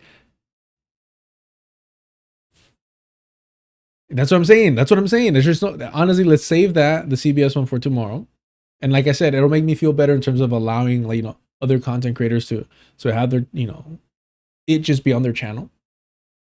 But tomorrow's stream, fuck it, tomorrow's stream. What is this again? This is exposing you dirty commies. Cuba, the capital of 21st century communism. Prepared by the Department of State. So we could read a good bunch of this. And then what we'll do is, I don't know if I'll get through the 100 pages, although I am tempted, chat. I am tempted. We're for sure reading this right here. We're exposing all of you tomorrow.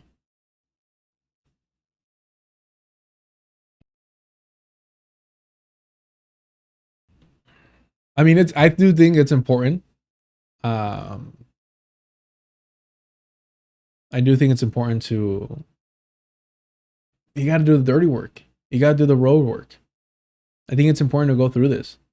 Look, black nationalism in Havana. We got to find out what they're saying about you.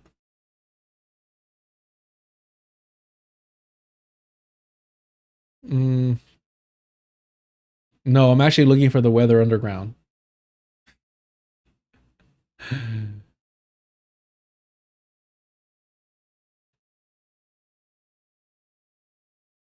Yeah. No.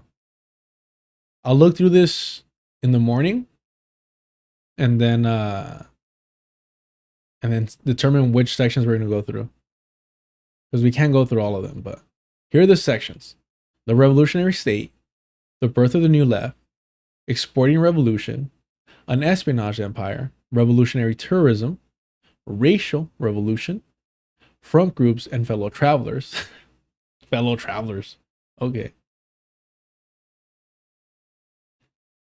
Anti-American international and the conclusion. So tomorrow, come ready to, tell me which sections y'all really want to read, and I'll prioritize those. And then we'll watch, in fact, I'll save this over here. And then we'll watch this as well. This will be our reward. All right. Does that sound good? Is that fair? Any other black folk want to engage in radical activist language in this fucking chat? Is that fair for tomorrow? Fellow travelers means white people. Yeah, and then the white people that got involved. Yeah, that got radicalized. Okay. So, we're going to watch this next, but give me a second to go... I don't know why I did that. So go grab a snack.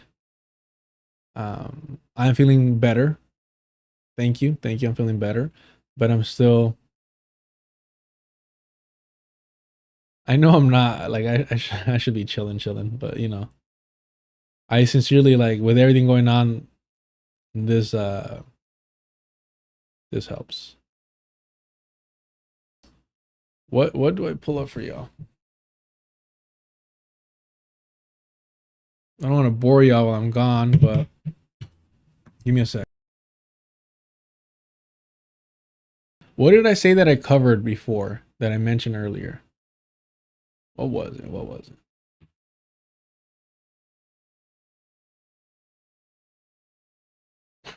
I'm telling y'all, it's not that. You guys are fucking hilarious. I wish it was that. I wish it was that, and then my head wasn't doing a number on me.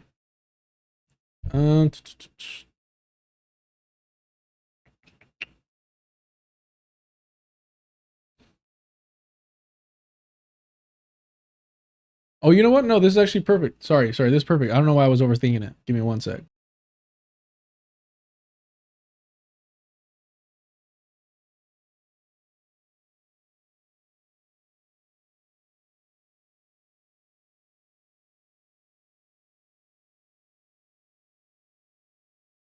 Antagonizing what Bukele is doing and trying to share the realities of the realities people are living in the rural sector, more specifically, right? Because you don't hear much about that. And so, yes, the diaspora is very reactionary. But another thing that, we also have to consider is just our history with like religion. I think that our connections to religion really complicate the way we see things. It isn't till more recently that the Catholic Church has been vocal about, the whole issue with mining. And at that moment, that's when you start seeing more people moving, right? Oh, shoot, we need to take back our country. But what saddens me is that things have gotten so limited at this point with the policies that have been passed by Bukele's government that the people have already given away their power. And despite, this sudden change by the Catholic Church, which is a positive change, we still have other churches, evangelical churches, Hermano Tovi, who are very supportive of Bukele and have a lot of followers. And whatever this church says and tells its people to do, they do, right? We know that people go out and vote as their church tells them to vote. And those people aren't just in El Salvador, they are here too. I mean, think about all the churches that have popped up in the areas where our population lives, where diaspora lives. A lot of them are evangelical. And so they go and they hear these sermons and they believe it. And this is how they vote, if they go out and vote. The reality is that a lot of people choose not to vote because they feel that, and this is a common saying that I hear, if I don't work, I don't eat. So I'm not going to get involved in politics. But I mean, just the simple act of breathing is a political choice, And so I feel like a lot of work needs to be done of going back to the basics, going to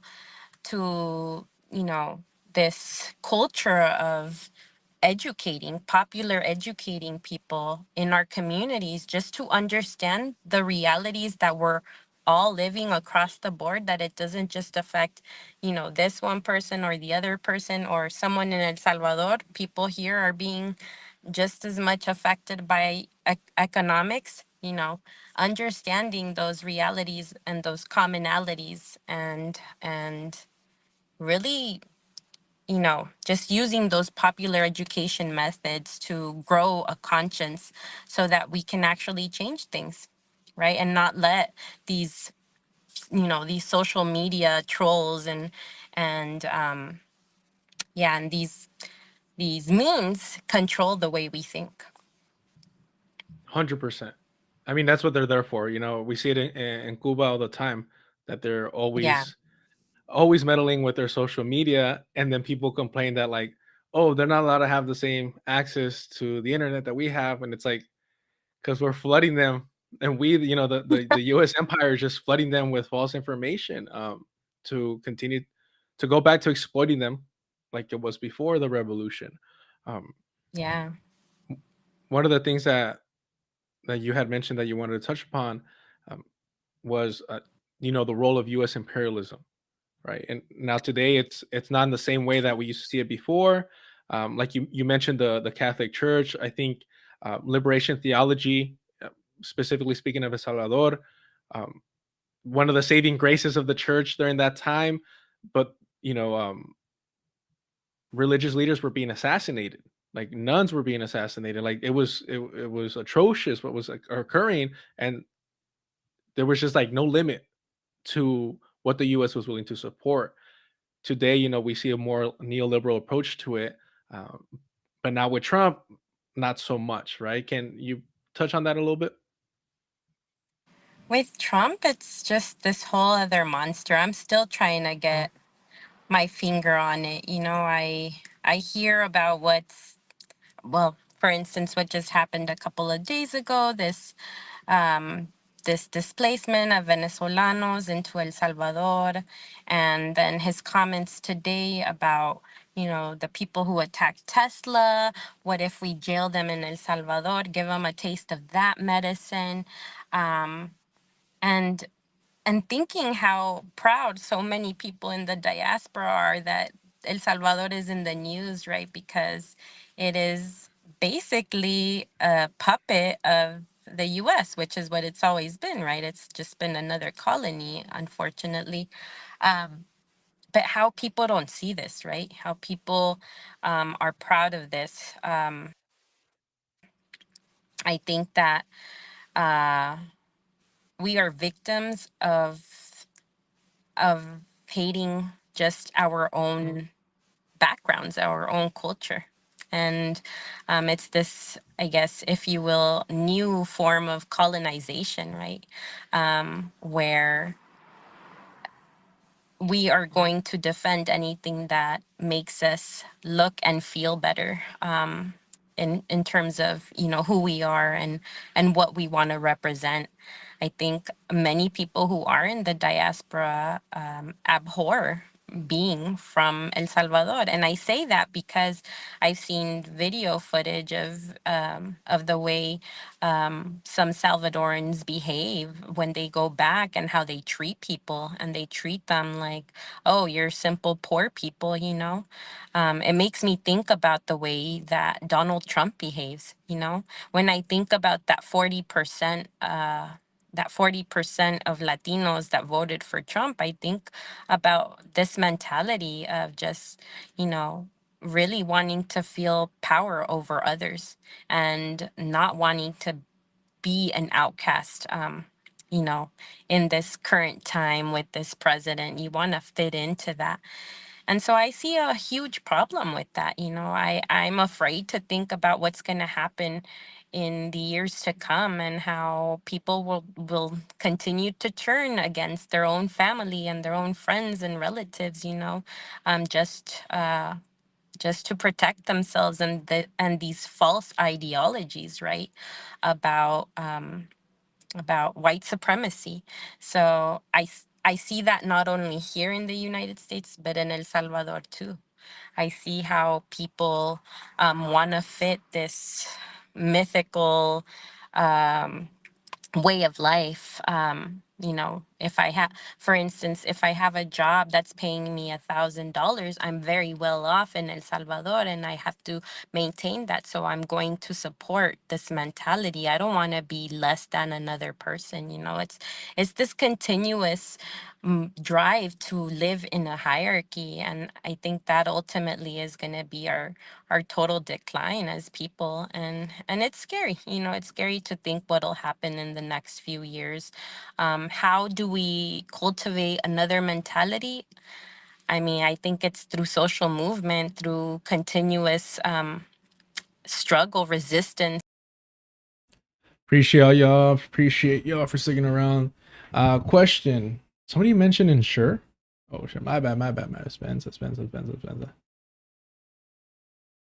Somebody mentioned insure earlier. I'd seen it. I went to the grocery store. I seen it. What the fuck is it? What's insure? Also, I can't do dairy. So what's up?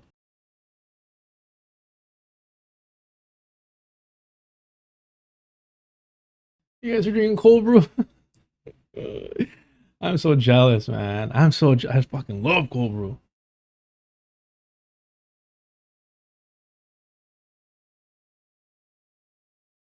Yeah, see, I can't do it. Oh, due to my okay, whoa, I gotta pull back. You know, perhaps some indigenous ancestry there not allow me to consume dairy, but yeah.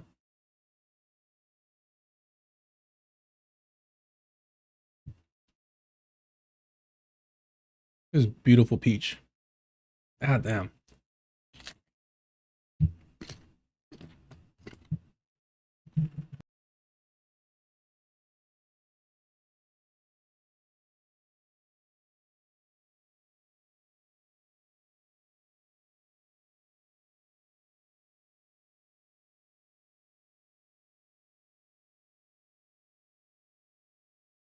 The interviews aren't private. The interviews are like the only live thing that I have in the main channel that I keep. In fact, I don't know why I didn't do this. Hold on. Give me one sec. Jesus Christ.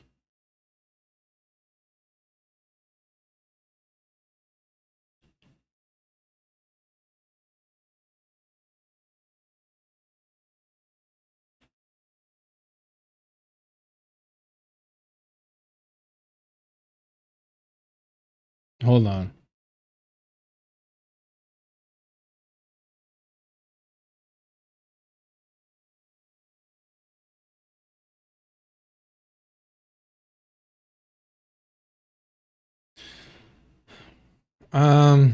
Let me unprivate one of these.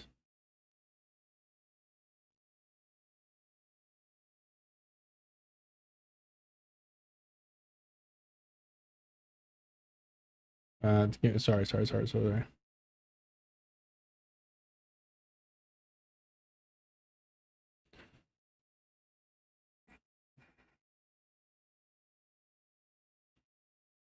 I wanted to unprivate. I thought I had. My apologies. Somebody had asked me specifically to unprivate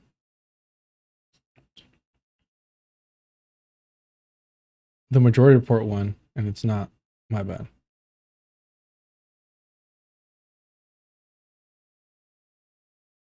Okay. So these are all. Well, it should be back. I don't know what the fuck's going on. Hold on. That was weird. This one should be private.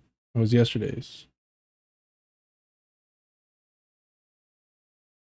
There we go. So if you guys want to watch me break down the debate, yeah, there it is. But all the live streams stay up on the second channel. Please subscribe to the second channel. I know I don't clarify that enough. But at the end of the day, like, I am predominantly a streamer. So I want to get the channel to like 2,000 subscribers at least. But I'm not doing the work. You know, like, this is all a month ago of editing I need to do the work. Before that, it was 2 months ago, then 8 months ago. So I really need to focus and lock in, you know, and start editing the videos, the live streams, I should say. All right. But no, thanks for asking, Espresso Depresso. I'm glad you're here.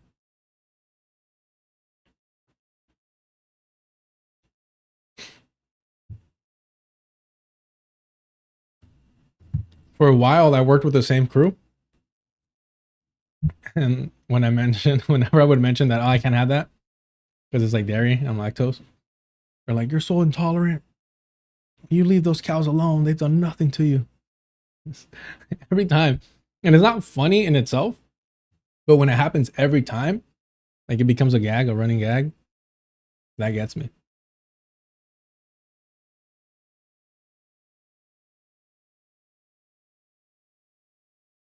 No, I get it. The streams are dope enough, but instead of doing like, what are we right now? A 4-hour stream. If I break that down to a 1 hour, 2 hour video, it's gonna get more people to start watching the channels and the live streams. That's just the way it works. And I could do it. I need to find the time to organize myself. Things have gotten harder, but that's what better motivation to get your act together, to put in the necessary work than tough times. Fuck it, man. Embrace the bootstrap mentality, brothers. That's all I got right now. All right. Let's lock in. Let's have some fun times. Let's go. Hasan Piker has been called a terrorist. Now, the new face of the left, I keep doing my best to make this guy the face of the left because, you know, he's already pausing at 5 seconds in. I'm 90% sure this is like something Ntaku or some shit like that. I'm pretty sure he got exposed for being a pedophile.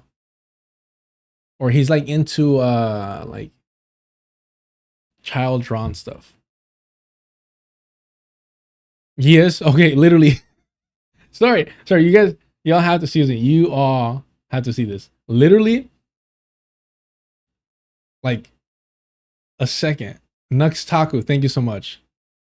I think this is the first time Esel Cat has ever commented on this. And that is a great first comment.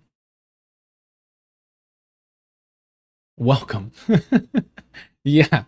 Okay, I wasn't wrong. Okay, cool. I haven't heard about this individual. So just understand that the Stephen Asarch individual went out of their way to be like, who am I going to position opposed to Hasan Piker?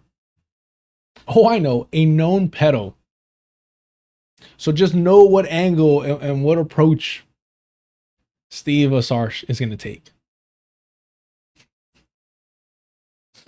All right, let's watch this. A champagne socialist. Hilarity surrounding champagne socialist Hasan. A dog shocker. Mr. Dog Shocker is wondering. A hero and an enemy of democracy. It doesn't matter where you turn. Everybody has their own thoughts on him. On some sides of the internet, he's a hero. A progressive ideologue and a champion of diversity who helps progressive candidates like Zoran Mamdani, who works right over there, get elected. To me, I see him as like a good guiding light. Why do people keep saying this?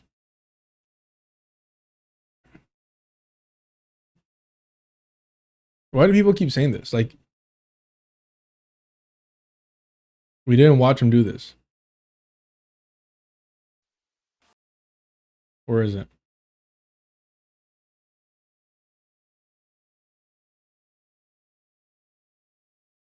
Like, we watched this.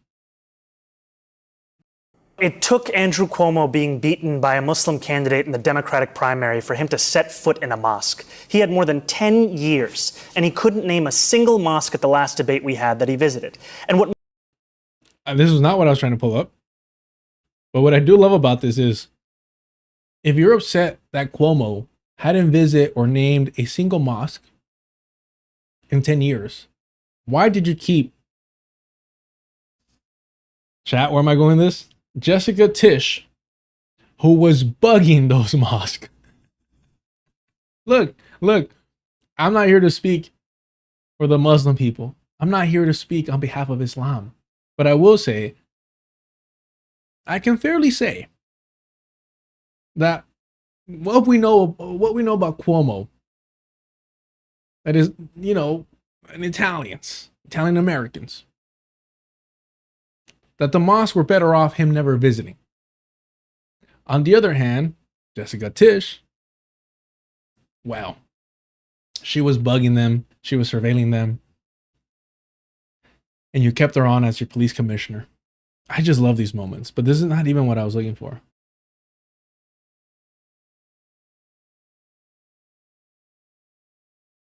Muslims want in this city is what every community wants and deserves. They want equality and they want respect. And it took me to get you to even see those Muslims as part of this city. And that, frankly, is something that is shameful and is why so many New Yorkers have lost faith in this politics. Yeah.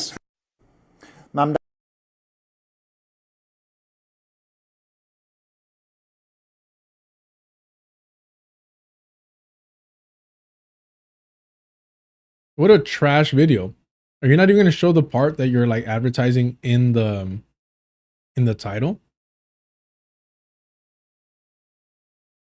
Wow.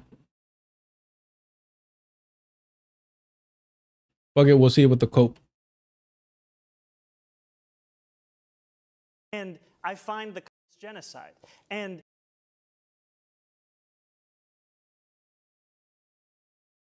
genocide. And I find the comments that Hasan made on 9/11 to be objectionable and reprehensible. And I also think that part of the reason why Democrats are in the situation that we are in, of being a permanent minority in this country, is we are looking only to speak to journalists. And all right, I just don't understand how like people continue to say or spread this, and I think it's done on purpose. I mean, it's strategic. Make Hasan Piker the face of the left, somebody who's going to always be a ride or die for the Democratic Party. And controlled opposition achieved. Of progressivism. Get elected. To me, I see him as Jack One Sane on the Twitch chat says, I do find your critiques a bit more petty-luya compared to Socialism for All, who gets him on international vulgarization of theory. But at the same time, I do feel like this is a result of my own inadequacies in theory and organizing, that I am not yet on the type of time I need to be with these sheepdogs. I think that what Socialism for All does is fucking amazing, wonderful. I've used, you know, his channel a lot, to be honest with you. Whether it's Socialism for All, whether it's Ref Left Radio, whether it's Guerrilla History, you know, kind of fundamental things like that.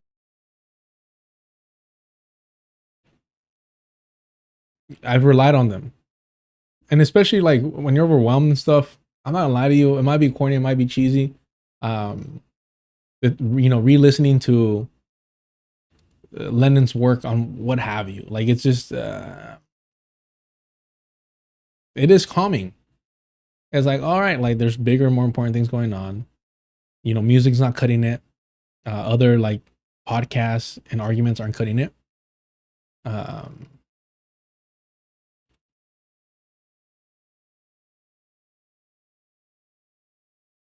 No, I haven't seen any weird glaze. Who posted? Anywho, somebody was glazing Hasan on the Discord. That's funny. I mean, look, I'm not trying to create Hasan like hate. Somebody tag me or tag it. I don't know what the fuck.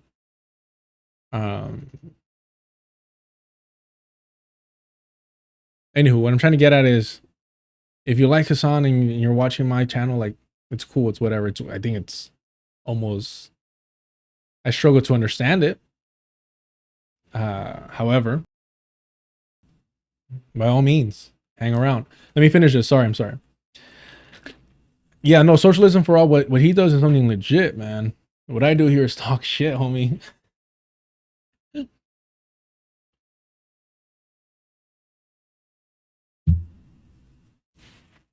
If you want the theory, I'm not it. Although we'll read some shit, you know, sometimes like that. But for the most part, what I do is what I've always done. Call people out for being posers. Not. All right. Zoran Mamdani, who works right over there, get elected. To me, I see him as like a good guiding light of progressivism. The guiding light? The guiding light? I'm so glad he said of progressivism. Whatever the fuck that means. Elected. To me, I see him as like a good guiding light of progressivism and like trying to get better candidates rather than just your typical establishment Democrats. But to others, he represents the downfall of America, an anti-Zionist chauvinist who would rather show off rather than help people. This is why they highlight the reactionaries' critique of Hasan Piker. Because it's lazy, because it's easy to dispute or to brush off. Look, it's funny to point out the fact that he probably has a nail ring that costs $4,000, right? That shouldn't be our concern, though, or at least not our primary one. That's funny. That's hilarious. And if you think that he got a bootleg one of that, you don't understand Nepo fucking kids. You don't understand them. They feel they deserve this. This is their right. They don't think it's a big deal. What is most disgusting here is that he's pretending to read what is to be done. And he's doing this fully aware that he's not going to do anything with it. But also, he's doing it to irritate people that are actually Marxist-Leninists, people that are actually on the so-called, you know, left, which is like socialists, communists, anarchists. He's like, look, I'm going to lead everyone into the Democratic Party. And I'm going to do it pretending to be you. A fucking skinwalker is what he is. Off rather than help people. If you spend some time with Hasan, that like, yeah, he has those like edges to him, but he really means what he says. But who really is Hasan Piker? I've been a digital culture journalist for the past decade, and other than an interview that I did with him a few years ago and some articles over the years, I never really watched his content. Stop the bullshit. Stop the bullshit, man. Stop, man. You're gonna make me go full fucking... Probably like 50% of these comments are fine. 30% are borderline. You know, like somewhere in the middle. Potentially yes, potentially no, depending on the intent behind them. And then like 20% are just straight up openly anti-Semitic. I never heard of him despite interviewing him. Sorry, I never watched his stream despite interviewing him and writing multiple articles on him. You do understand that that would just mean that you're a bad journalist. Like, you're admitting, by trying to pretend that you're not biased, you're admitting that you're a bad journalist. Like, that's fine. That's great. But just be aware, have some self-awareness that by trying to come off as unbiased, you're exposing yourself as a bad journalist for not actually watching the content that Hasan Piker is making when you've interviewed him and covered him multiple times on different articles. Chat, am I wrong? Let me know in the comment section if I'm wrong, man. This is preposterous. This is ridiculous.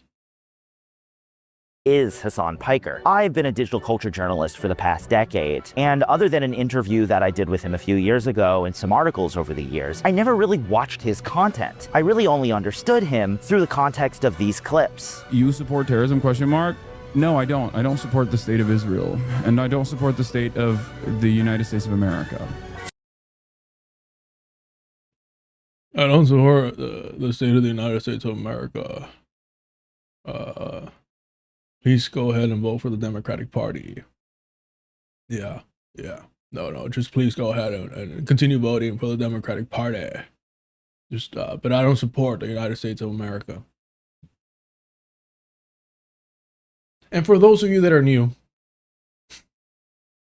we can't stand these cosplaying rat libs.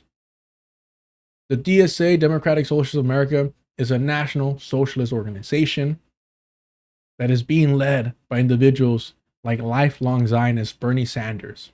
They're following, these little Bernie-crats are following his lead and what he's normalized. You see the same thing with Alejandra Ocasio-Cortez. You see the same thing with Mamdani, the consistent normalization of liberal Zionism. So if you're sick and tired of all that nonsense, you're in the right place. Go ahead and hit the like, subscribe to the channel. And if you want to help support, become a member, send a super chat, super stickers, gifted, all that good stuff. Check out the Patreon. For $2, you get access to a Discord. It's a good time there. Check out the unofficial book club on Saturdays. They're currently on Meditations on Fanon's Wretched of the Earth. I appreciate them using the space like that.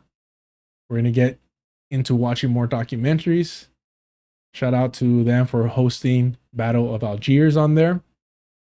And if you want to support without anyone skimming off the top, hit up the Cash App. I appreciate y'all. Let's get back to this absolute monstrosity. And please be aware that if you don't know, this shirt, Best of the Worst, is from Red Letter Media. This is one of the most like performative hipster t-shirts you could possibly wear to tell everybody that you're different. But anywho, let's get back to it. So I decided to reach out to the people who know him the most, his fans, the viewers who spend dozens of hours a week watching him on Twitch talk about politics, culture, and the news. What I learned is Hasan Piker is a complicated individual.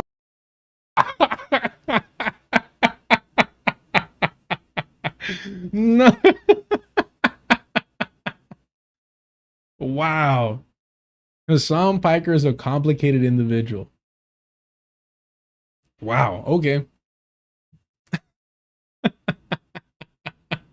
The most simple person you could possibly meet.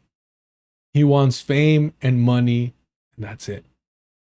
I guess sprinkle some influence in there. Come on now.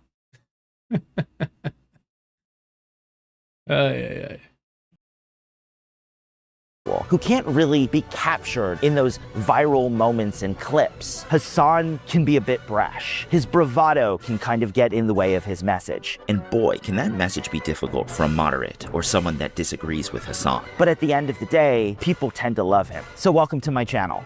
This is Stephen A. Sarch Talks. I trust Stephen to not fall for shit like that. There's no way. There's no way he's saying, oh yeah, I don't really watch his stuff, even though I've interviewed him and wrote in multiple articles on him. And then he drops a clip where he refers to him. That is ridiculous, man. That is astonishing.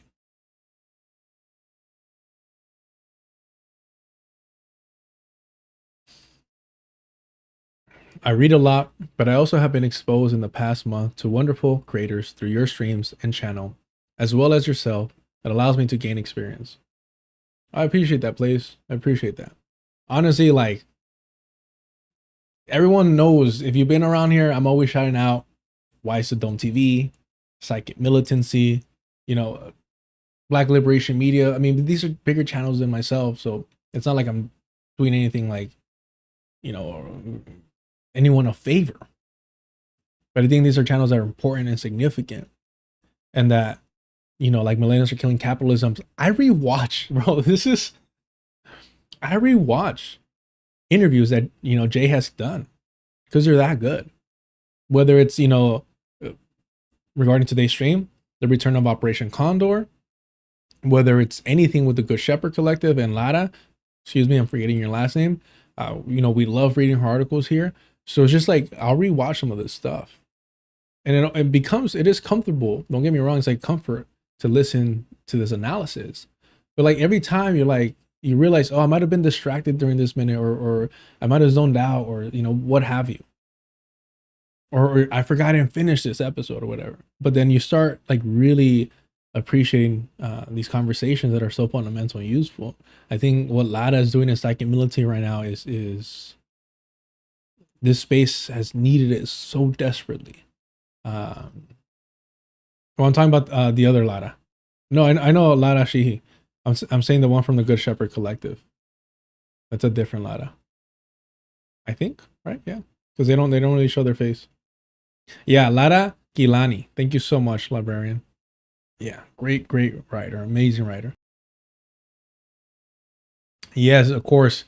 Any conversation with Dylan Rodriguez is on point, man. On point.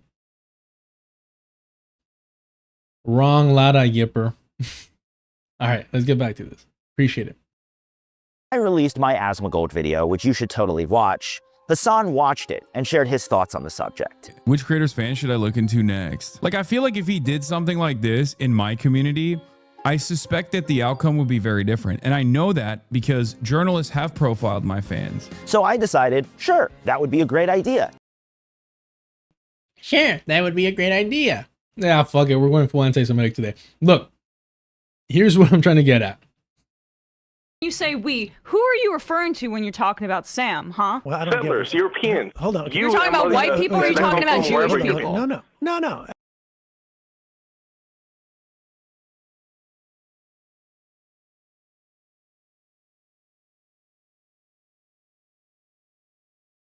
He's not even going to be Jewish, by the way. Oh, no. The surname Asarj has roots in Eastern European Jewish communities. My bad.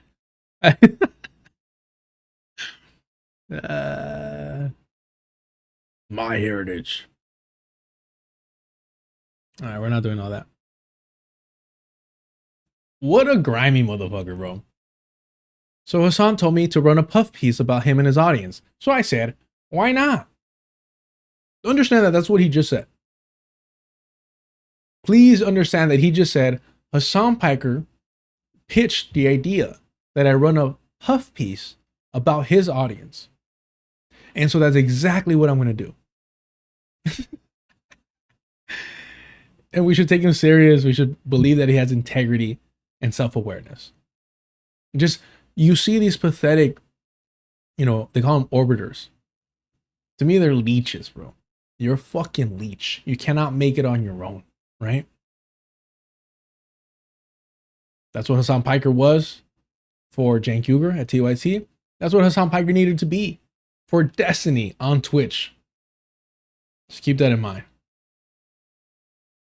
To figure out what his fans think about Hasan. I posted a tweet and Hasan posted that tweet on his stream. If you speak to his, oh yeah, Stephen Azark, who did the Asmongold video, he saw my response to it. He was on honeymoon. Flex, by the way. He said, while I was on honeymoon, Hasan the Hun reacted to my Asmongold video and theorized that if I spoke to his fans, the outcome would be very different. While I'm working on my reaction, I wanted to reach out to Hasan Piker fans and ask, why do you like Hasan? How many hours a week do you spend watching him? What do you think people misunderstand about him? So I got...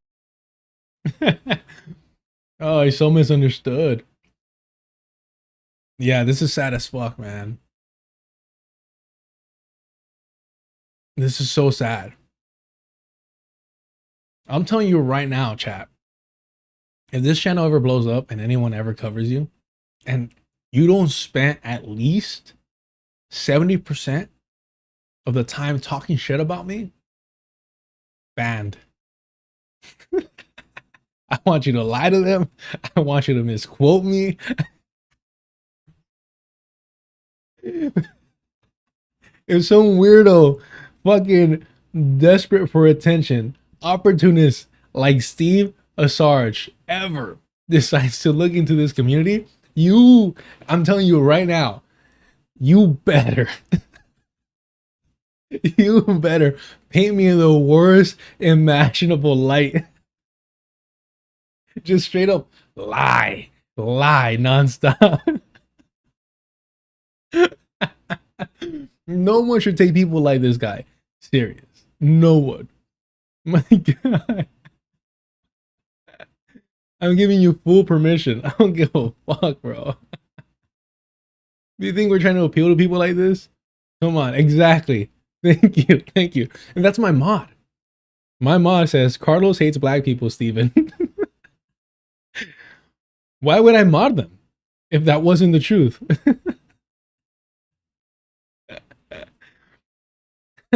Carlos is a CIA agent just like Sakai. That's why we love him. Shoosh, getting paid like one too.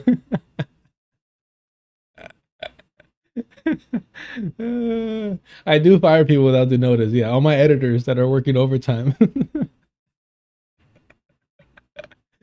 Oh man. Guys, if you talk to my audience, they're so much different and cooler than everybody else's audience, and they're so down to earth.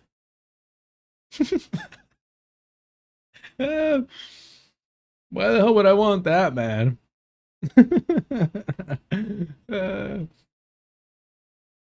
A flood of information. So over 300 people responded to me on Twitter, email, Discord, and someone even found my Reddit. From those 300, I interviewed. You think Hasan Piker has normal fans and they found your Reddit account? Yeesh. 15. And some of their stories were fascinating. Adria's a mom who wants to fight back against the defamation Hasan receives. Oh my God, bro. Okay, we've seen this account on Twitter. Oh man. She is a mother. She is a mother, and she wants to dedicate her free time to helping Hasan Piker fight the smears and defamation that he has received. Bro. Imagine finding out this is what your mother did on her free time. Fuck that, bro. Nah. Come on. There used to be shame in this world. There used to be people wanting, like, having dreams and wanting to achieve them. Mind you, Hasan Piker. Any other black folk want to engage in radical activist language in this fucking chat? No, you don't understand. It's out of context. It's totally out of context. You don't get it. Yeah. God, please let there be no brown people in this. Posting live clips taken directly from his live streams. I'm a mom, and a lot of people are shocked that I'm like a mom and I do what I do. Like on. Oh, sorry. Do you think it's shock? You think it just stops at shock? No. It doesn't just stop at shock. I like that you have some self-awareness. It doesn't stop at shock. We're embarrassed for you. That's what it is. Get help, please. Your child deserves better. That's what I'm telling you right now. Your child deserves better than this. What are you doing spending your free time defending a white man? A millionaire white man at that. Come on. We'll be class reductionist first. A millionaire. You're defending a millionaire. And then here's the race reductionist. A white man at that. All right? As a devout machista myself, a fucking misogynist passport sex tourist guy. Sorry, not passport. Sorry, he's not a passport bro. My apologies.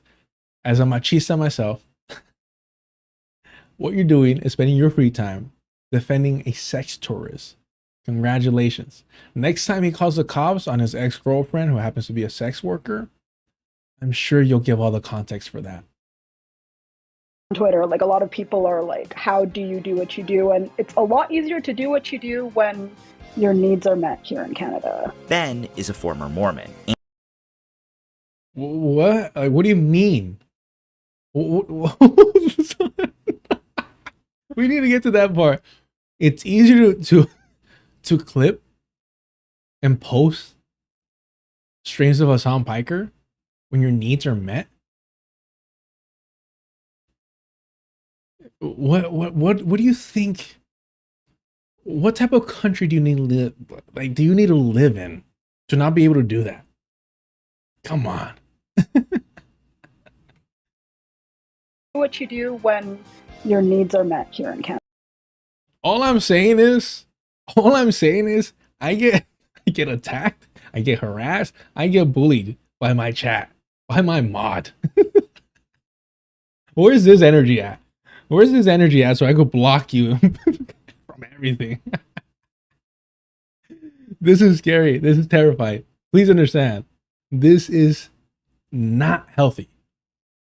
If any one of you demonstrate any one of these characteristics, Ben is a former Mormon and H3 fan, so he's escaped 2 cults. He's the only liberal in his Western mountain community. I'm sorry. If you're gonna talk shit on the good name of John Smith and Mormonism, I'll let it slide.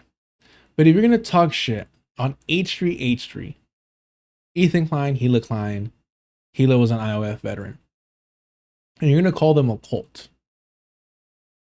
You're gonna call them a cult. And I guarantee you, I have not seen this. I promise you, I have not seen this. And you're not going to mention this?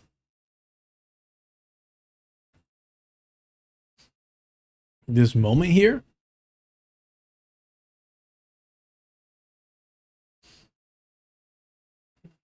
I don't know what to tell you. Because Ethan Klein ended Leftovers. Hasan Piker did not end Leftovers. You say you think the people of Taiwan, whatever they want. And it seems to me that the people of Taiwan want independence. So I'm right with you there, brother. Independence for Taiwan. I think one nation, 2 systems. One nation, 2 systems? Yeah. Which is the current. Like Israel and Palestine? Oh my God. You don't want to go down that rabbit hole. Come on. I'm just fucking with you. I'm just trying to get you. And Palestine? Oh my God. You don't want to go down that rabbit hole. Come on. Israel and Palestine? Oh my God. You don't want to go down. This is how you fight Zionists. This is how you out-debate a Zionist. Oh my God. You don't want to go down that rabbit hole. Because what? Why wouldn't you?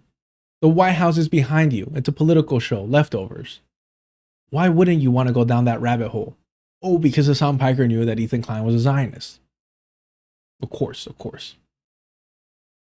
H3 fan, so he's escaped 2 cults. He's the only liberal in his Western mountain community and is absolutely willing to push back on his neighbors. I grew up very Mormon, come from a very Mormon household. I was raised very strict, where I think that also made me want to, go the opposite way. And so when I was supposed to go on a mission is kind of when I just figured out, like, I don't know if I believe so much in the Mormon church anymore. And hold on, brother. Hold on. You don't believe in the mark of Cain? Hold on, brother. You don't believe that God punished a certain group of people by marking their skin a certain specific kind of color? Well, somebody's not making it to the spaceship. I'm telling you that right now, brother. Is this bullying? I mean, anything directed at this gentleman is bullying. I'll tell you that much. Man. I'll tell you why it isn't bullying. I don't mind the Darth Vader Death Star thing. I think it's a little cliche. It's overdone. It's overplayed. This is why right here. Any motherfucker that has any military like poster, this is a fighter jet, you're in danger of being around some of the most boring individuals you could imagine that glorify talking about battles in World War II and in the Pacific. Run away. Save yourself.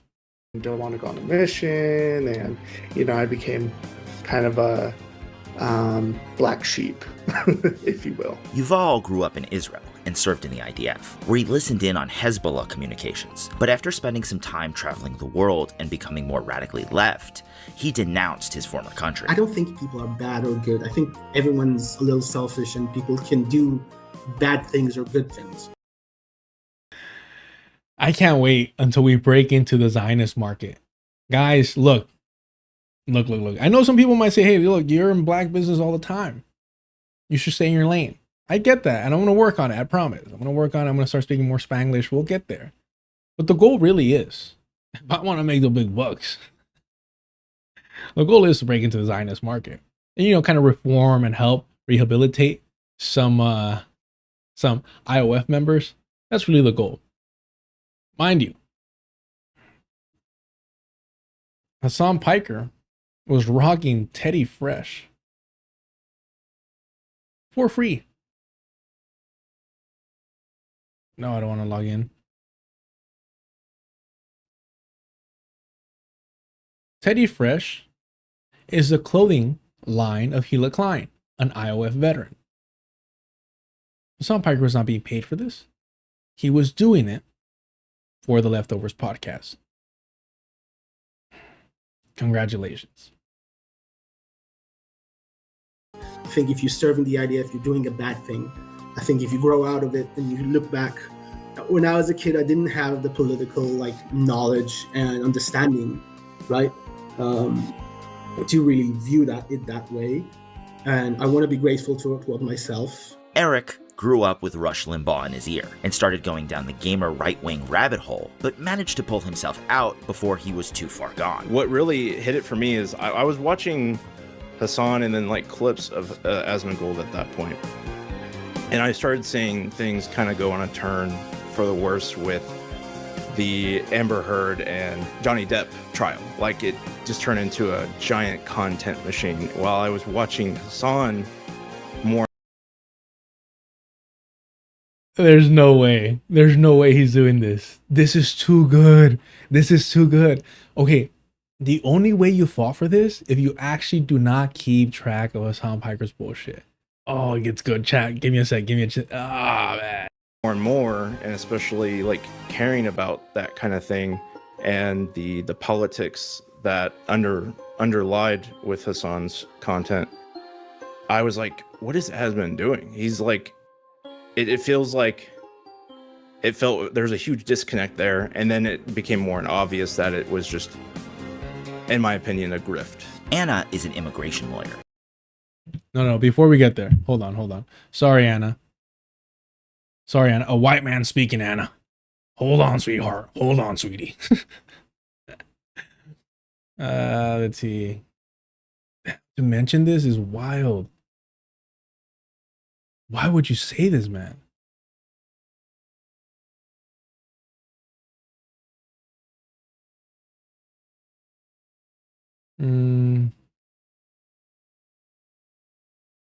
Look at this. I don't know whose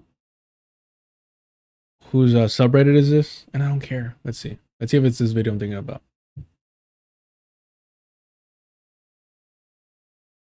Fucking lose, so suck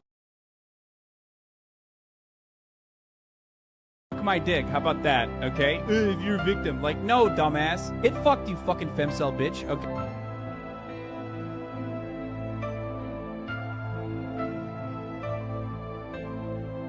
Into Amber Heard now, though. I just ripped into Amber Heard now, though. My bad. That was horrific. Why would you post that, man? Oh, give me a second. Let me find it.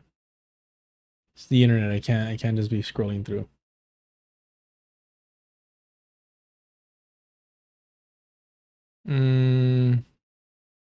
Yeah, it's right here.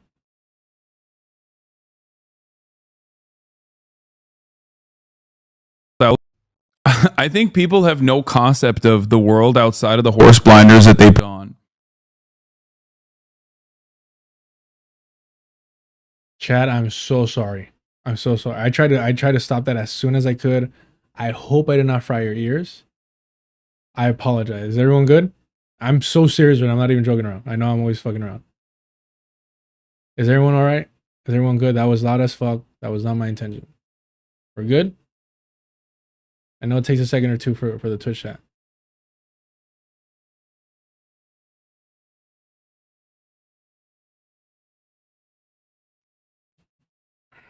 Are we good? My apologies. That was not my intention. Coño. I know, my bad, you bro. Okay.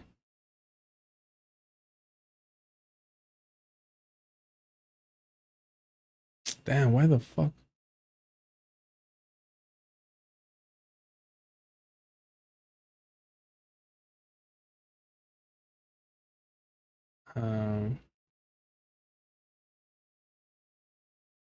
We're good, we're good? Alright, alright. Need compensation? Yeah, exactly. My hearing is gone.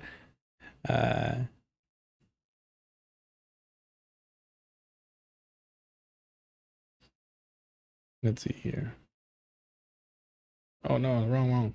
Edit. Edit that. Sorry. There we go.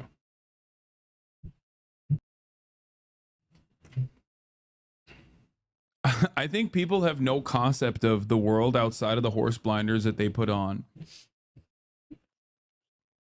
I do wish I just ripped into Amber Heard now, though. I really do.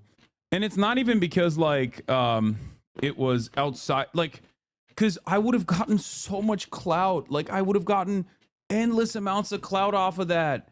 So much clout. Like, I barely even touched it. I barely even covered it. At a time when there was so much going on. Is she confusing you with Asmongold? No. Asmongold had 450,000 live viewers covering every second of the trial. And these people literally think I covered the trial extensively. I'm sorry, these people? What do you mean by these people, Hasan? Any other black folk want to engage in radical activist language in this fucking chat? For the trial extensively. I think I covered it twice. I think people have no concept of the world outside of the horse blinders that they put on. I do wish I just ripped into Amber Heard now, though. I really do.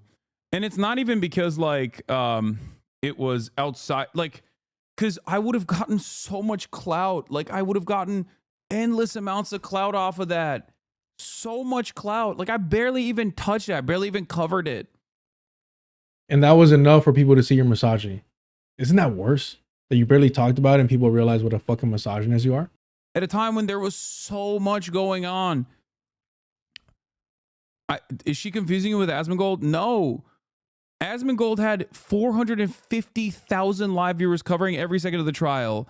And these people literally think I covered the trial extensively. I think I covered it twice. These people. But there's another one where he's actually talking about Amber Heard here. Let's see if I can find it real quick. Let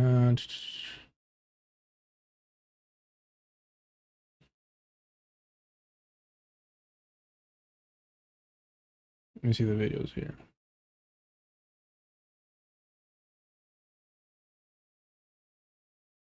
Who did this? I don't know who Medusa Deluxe is.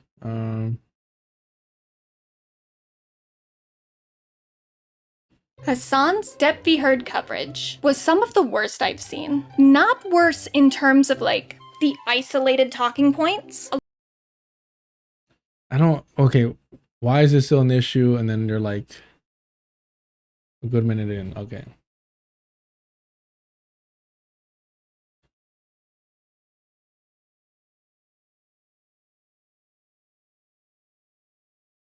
Oh, I guess they must have deleted it. All right, let's get back to this. Content. I was like, what is Asmon doing? He's like, it feels like, it felt there's a huge disconnect there. And then it became more obvious that it was just, in my opinion, a grift. Anna is an immigration lawyer who is seeing firsthand what ICE and this administration's immigration policy is doing to those seeking refuge. I'm friends with a lot of the chatters in the community that have been long-term communities. And I had one chatter message me the other day and he was just like, oh, everything sucks, you know, nobody's doing anything. And, you know, I just had to remind him that we have to have revolutionary optimism. And for myself, to keep my mental sanity, I have to be delusional. I have to think that things are going to get better because, especially, immigration. I could tell you story. We could have like 3-hour conversations about how cruel this administration is, right? And I wanted to make sure I wasn't just getting Hasan's traditional audience. When he does his census, a lot of them are workers that have full-time jobs, that they're an older demographic. A lot of them just watch for news. Hasan's audience is mainly white, male, millennial. Hold on, what? Wait, chat, what? How is that possible? No way. Hold on. Let's finish. And makes between 50 to 100K.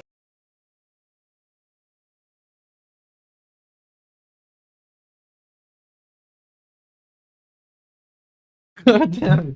God fucking damn them. Oh my god. Oh my god, bro. Oh my god.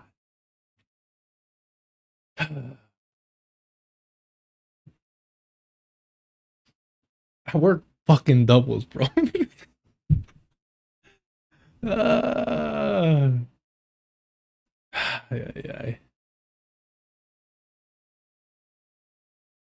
damn, man. Wow. Fucking it, bro. I hate it here so much. All right, let's look at this. Caucasian, 57.88%. You got the fucking 88 right, homie. Yeah, 88 sounds about right. Sounds about white to me, brother. Oh, god damn it. God damn it. Why is it always us? Hispanic / Latino, 17.61%. Mierda. No valen madre, cabrones. No valen madre. Sinvergüenzas. Have some fucking self-respect. I got the Asian Pacific Islander, which I never liked that split, but whatever. 7.81. And then we have, of course, Any other black folk want to engage in radical activist language in this fucking chat? apparently there's 7% of them that want to have that engagement. And mix / other. What the fuck is that? Yeah. Male, I will say this is something that I struggle with the channel as well. 60%. I'll own that. And then what is this? I don't know what this is. Forgot what he mentioned. Anywho.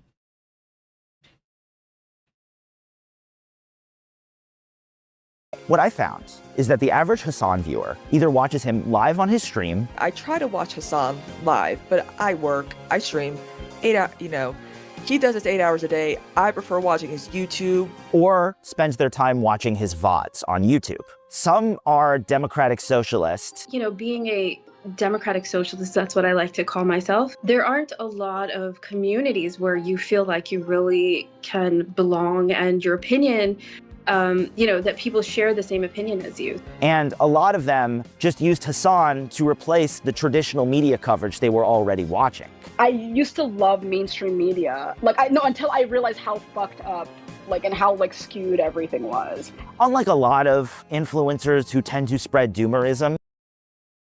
Do I have channel analytics? I'm not lying to you. I don't know why I can't access them. Maybe I need to do it on the desktop. But every time I try on my phone, it doesn't let me.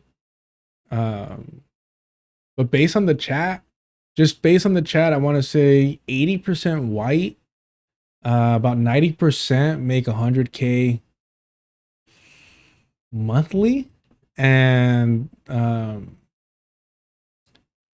75% non-binary. Just give or take those numbers though, plus or minus 5, more or less.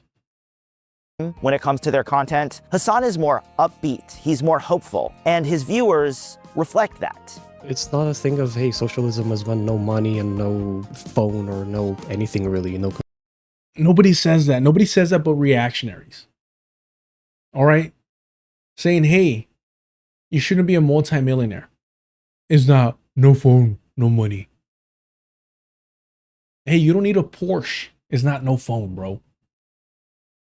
Consumerism. If this is the system that we live in, then we have to play the part and slowly hope that we can change it for the better. But we have to play the part by becoming a multi-millionaire? All right, hey chat, never mind, bro. Never mind. All right. Let me hit up FD real quick and set up the interview with Hasan Piker. Yeah, for sure, bro, for sure. We live in, then we have to play the part and slowly hope that we can change it for the better. But I also wanted weirdos. And this guy says, if you speak to Hasan fans, you will be speaking to absolute lunatics who will threaten to rape and kill you over a minor difference of opinion. That's the difference between the two audiences. Nobody has threatened me with any of those yet. I desperately wanted to get people who weren't the most normal human beings. I wanted those that were outlandish.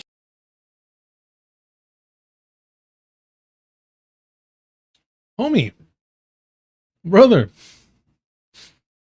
I believe you have the skill and the talent and the professionalism to conduct a self-interview. I believe in you, Steven. Steven, oh, Stevie, I believe in you, bro.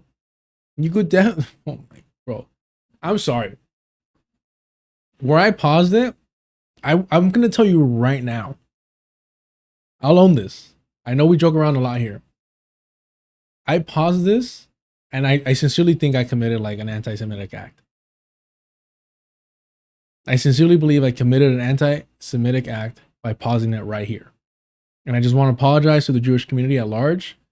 I want to apologize to all the synagogues out there, because I did not intend to pause this in the most anti-Semitic like posture imaginable. It won't happen again.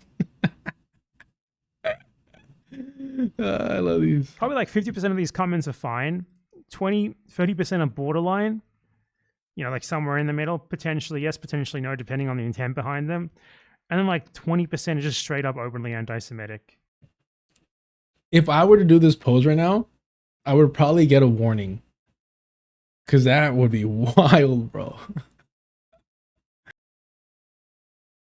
People that could kind of match the energy of my Asmongold people. But I just couldn't find any. I couldn't find any. Wow. Wow.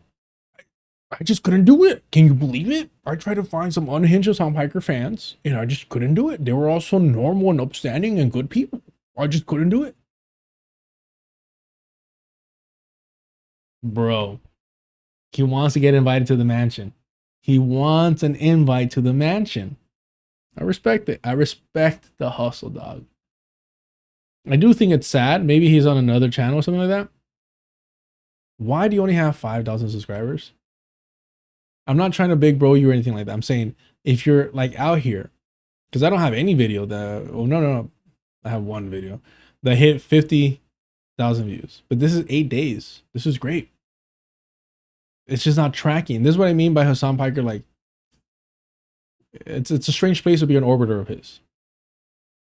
So just keep in mind, if you're going to be kissing ass to a DNC sheepdog multimillionaire,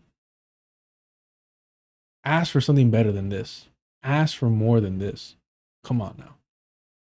Looked through hundreds of messages, and they were all fairly normal people with jobs and hobbies and lives. But mostly, they were just regular folk. I don't think that we're as toxic as many people may claim we are. Stop, bro. What are you doing? I almost missed this chat. Chat.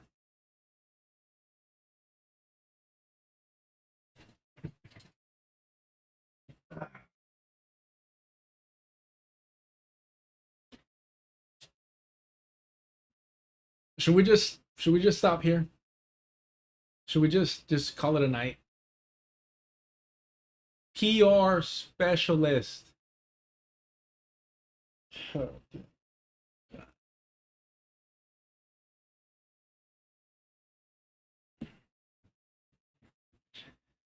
Do me a favor. Go ahead and hit the like button. Subscribe to the channel. If you want to help me become a multimillionaire like Hasan Piker and be a true revolutionary, please support the channel through Patreon. $2 gets you access to a Discord, aka the Hasan Piker fan club. You'll love it, believe me. If you want to avoid anyone skimming off the top, hit up the Cash App. And there's always YouTube memberships and super chat, super stickers, and gifted. I appreciate y'all so much. Interviewing a PR specialist, bro. How is this like? Where is Ryan Grimm in journalistic integrity when you need it?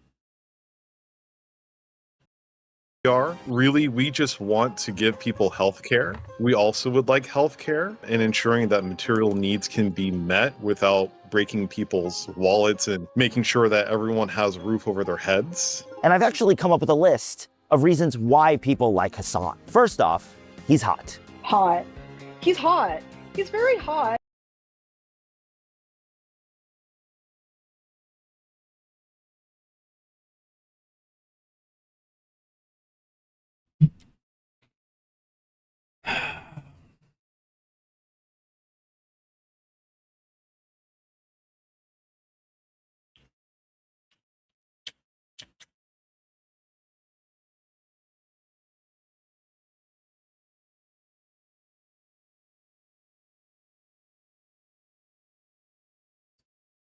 She's a mother.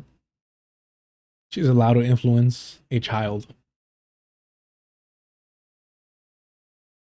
Just no self-respect whatsoever. And listen, chat, there's a lot I want to say that I cannot say.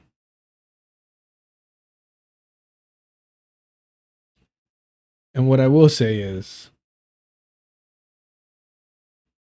can you imagine, just picture this for me, please, please, please, please, just do me this favor, chat. Please, if you're watching this after, let me know what you think in the comments.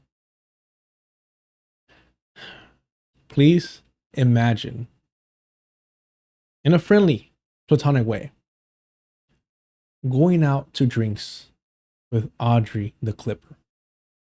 Just imagine a night out in the town as friends, enjoying each other's company and the type of conversations that you're going to be having with Audrey. Just picture that for a second and imagine the feeling of complete regret that you would feel at the end of the night. And then, you know, having that conversation like, oh, why do you keep hanging out with her? And you're just like, I don't know. I just can't place it. Hasan. First off, he's hot. Hot. He's hot. He's very hot. Everyone I interviewed mentioned Hasan was hot and attractive. Hasan is young, attractive. People always. Whoa, whoa, whoa, whoa. You didn't find any creeps? You didn't find any creeps? Why? Wait, why would you say young? One, he's 36. Two, why would you say young like that, bro? He's young and attractive.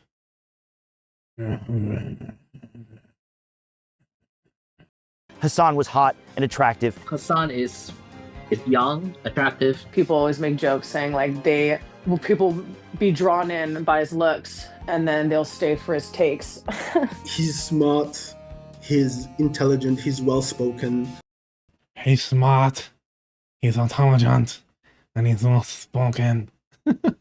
You're allowed to mock colonizer languages. I don't go, whoa.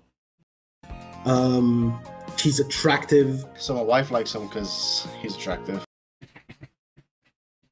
You didn't find any weirdos? You didn't find any weirdos? You didn't find any weirdos? What are you talking about, man?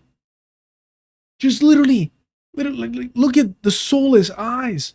Look at his soulless eyes. Hold on. We're slowing this down. Holy shit. No, well, hold on. Yeah. He's attractive. So my wife like just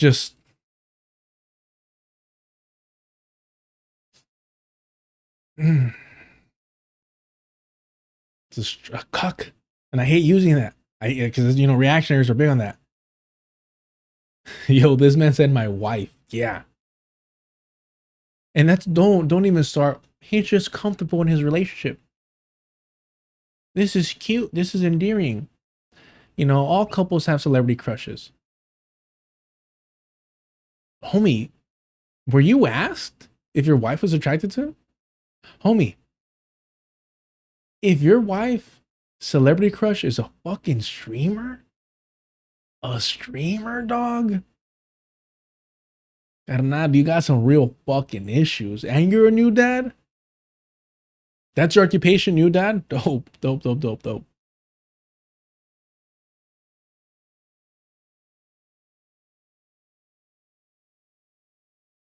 Likes him because he's attractive. They also agree. He's attractive. So my wife likes him because he's attractive. They also. Oh my gosh, bro. Hold on. I love this. How do you, I need to. Hold on. No, we need to slow this shit down, bro. Wait, how do you do this whole like thing where you skip like, somebody told me. Is it the arrows?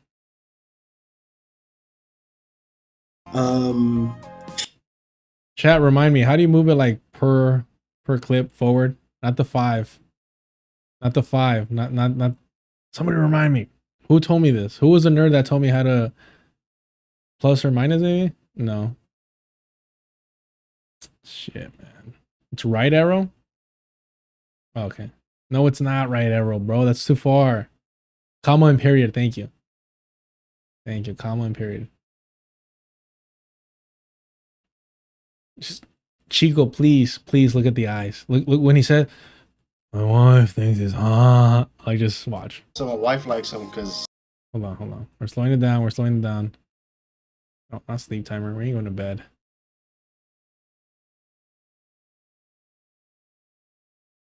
He's attractive. They also.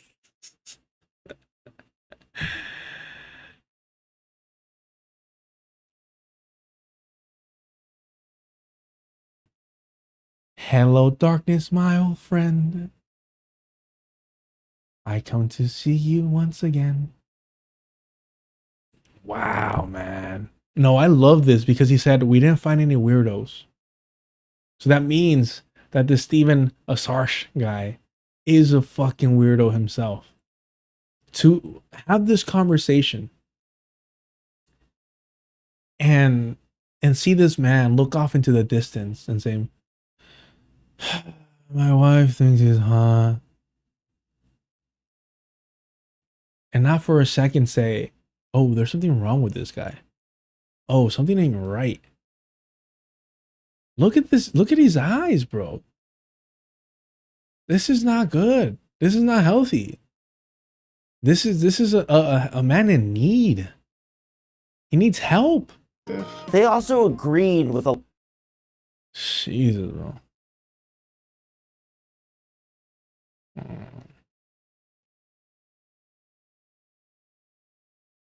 He's attractive. They all. All right. We're back. Mind you, keep in mind, please, we are 8 minutes in. About to be 9. Any criticism? Any critique? I didn't think so.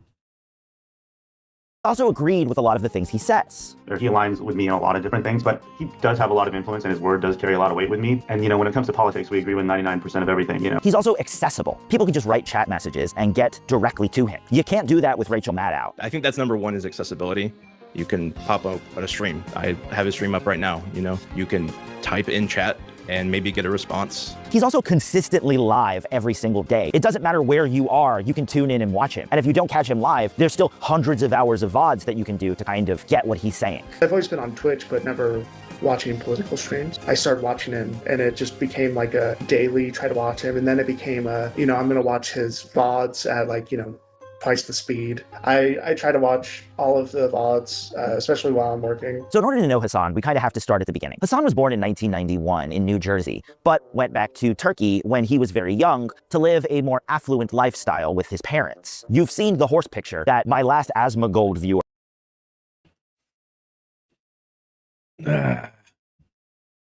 He's just a working class hero. He's worn that hat, right? The class war veteran. Come on now. who are absolutely loved. The first thing that really got me hooked with watching more of him is he was born in Jersey, but he grew up in Turkey. I think for me, I'm someone who loves to understand others. When he was in college, he said that his family... Oh, okay. Now I'm judging your editing here. What was the point of that? He was intrigued that he was born in Jersey, grew up in Turkey, and he's somebody that loves to understand others. Can somebody help me track that line of thought here? He was born in Jersey, but he grew up in Turkey. I think for me, I'm someone who loves to understand others. When he... Okay. What does that have to do with him being born in Jersey and growing up in Turkey? Mind you, the people that are able to afford to fly into the US, have a child, and then fly back to live a more affluent life and just obtain that US citizenship and then be able to give, you know, the rest of their family, the rich family, an avenue to get their own American citizenship, to be nationalized. Only rich people do that shit. Only the worst people of their country, like they're the worst of the diaspora. They're the rich fucking elites. Only the richest people are able to do that, to fly in and fly out. It's disgusting. He was in college. He said that his family started to lose their wealth. I said I was broke because my parents, my dad, went broke by the time I got to college. And went back to New Jersey to attend college. I can't do this, yo. I can't do this. He says my dad because his mother has always been rich. His mother grew up with multiple homes across the world. She was a corporate landlord, meaning she owned land that businesses rented. Where he went to Rutgers and got a degree in political science and communications. While in his last year of college, he got a bachelor's. He got a fucking... Who brags about a bachelor's degree, bro? Who brags about a bachelor's degree? I don't fucking understand it at all. They're acting like he has a master's or a doctorate. He has a PhD in something. He has a fucking bachelor's. He's a rich kid that got a bachelor's. That's the bare minimum for them. You know? Like I'm first generation, but like for real. So we're like, oh, graduating high school was an achievement.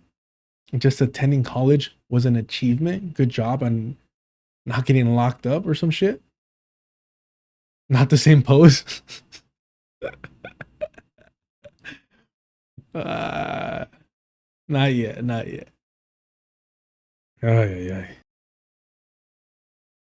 managed to get the Nepo Baby boost. Sorry, Pirate Software. And got a job working at his Uncle Chank's internet political show, The Young Turks. There, he sort of floundered around for a bit, coming up with his identity. There are a bunch of clips from that era of him being a super bro that have not aged well in the slightest, and he has mostly denounced. Those were satire, and that literally was like...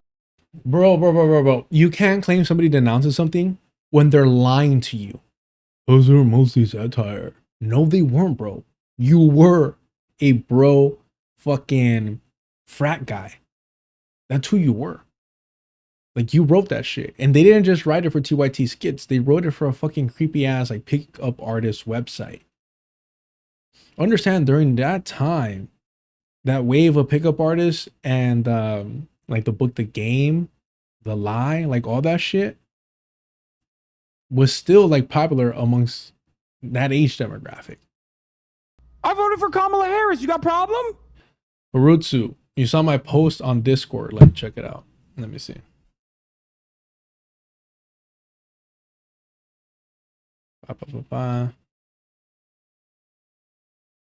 Is it recent? Boyaka. In the general, Harutsu? Oh, clips. Oh, the Grand Platinum one is hilarious.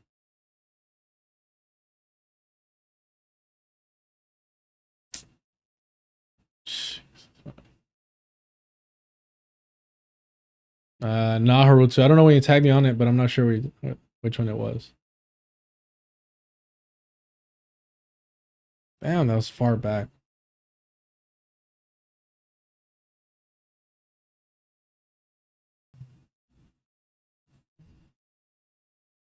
like 10 years ago, but are still used by people online to paint him as, you know, the alpha bro Chad that they want him to be. that shit is not even archived. That shit was like deleted. And some fucking Nazis found it like a while ago to try and cancel me. Some Nazi found it, so like, they're like not my words anymore because the Nazi found it. So like, why are you bringing that up to me? It was satire. He apologized. He owned up to it. He denounced it. It's an interesting way of describing that, but sure.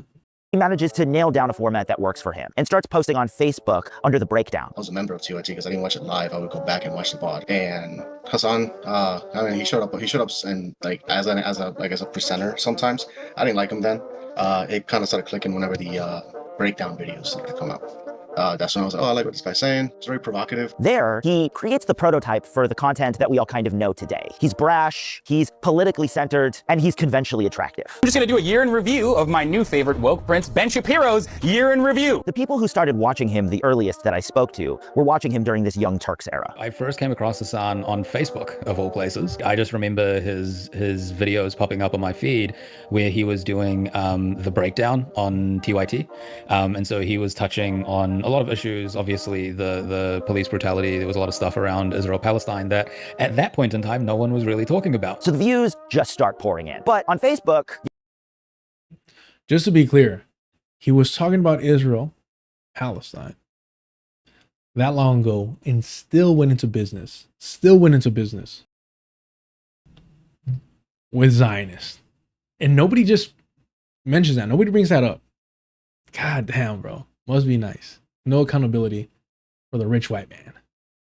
You kind of hit a wall pretty easily because the audience is just boomers and my wife for some reason. The only person I know outside Hasan community that watches Hasan is my mom. But my mom, because she follows him on Facebook.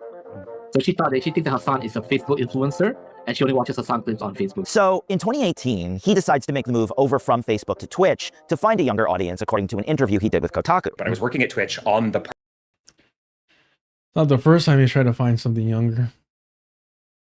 partnerships team. Hasan had joined the platform pretty sort of like, you know, recently after his departure from TYT or however that had happened, that I remember talking to somebody who was managing that like relationship between the creator and our partner manager and being like, yeah, you should really like help them figure this out, help this Hasan person figure this out because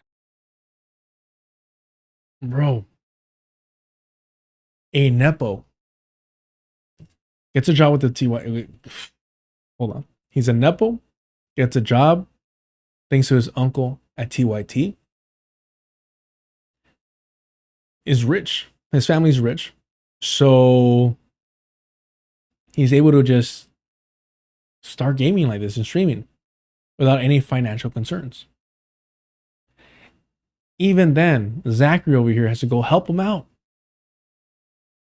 Even then, Hasan Piker has to cling on to destiny.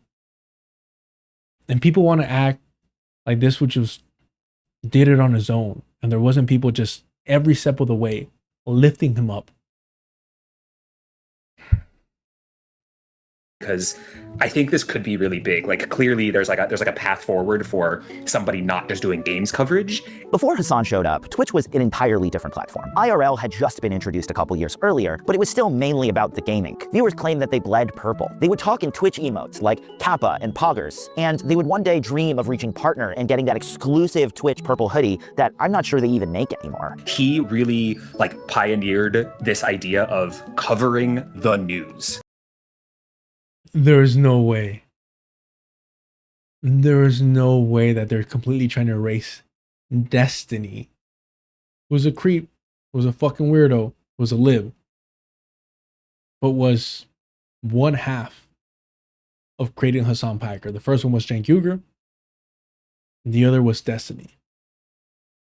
Wow, man. I love shit like this. Like, I love the disappearing, erasing things that just make it too uncomfortable, too messy. And again, Steven Asarge did this shit on purpose. If you're purposely not mentioning Destiny in the origins and, you know, how Hasan Piker came to be, you're trying to like change the story, the origin, so that Hasan Piker will like you. Because if you mention Destiny, he won't cover it on your channel. No. My thing is like, why is he being erased? you got to ask yourself, why is the erasure happening? And it's not happening by Hasan. It's happening by Steven Asarge, who's claiming to be unbiased and cover this fairly.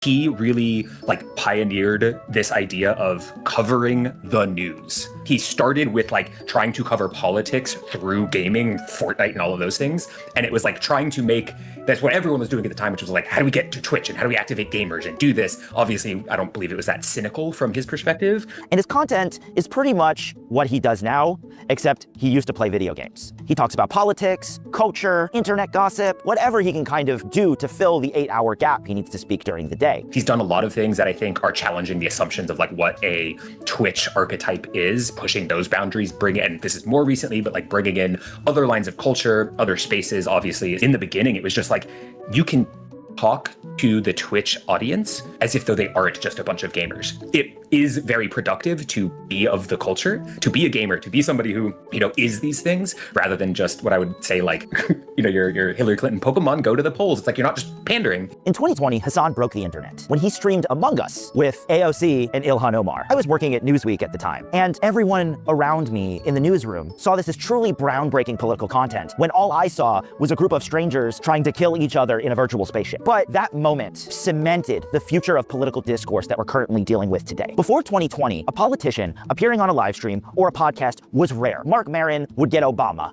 and that was pretty much it. But after that live stream, politicians realized that they had an entirely untapped audience that they could reach, and they could go on their podcasts and go on their live streams and start talking with whoever the hell we want. There's no way Stephen Miller's wife would have a podcast if it wasn't for that Among Us live stream. So what happened to Holocaust and all the pogroms were disgusting. That doesn't mean that Israel... From there, Hasan's popularity exploded, and he was no longer just a Twitch streamer. He was a voice for a generation. We do need someone who has motion, a loud voice, who doesn't give a fuck, you know, to continue pushing like the message that, you know, shit is fucked up and like we need to be more aware of what is going on and who to be mad at. Hasan outwardly denies being a terrorist, and quite frankly, it bothers him when people call him that word. I wish they stopped calling me a terrorist.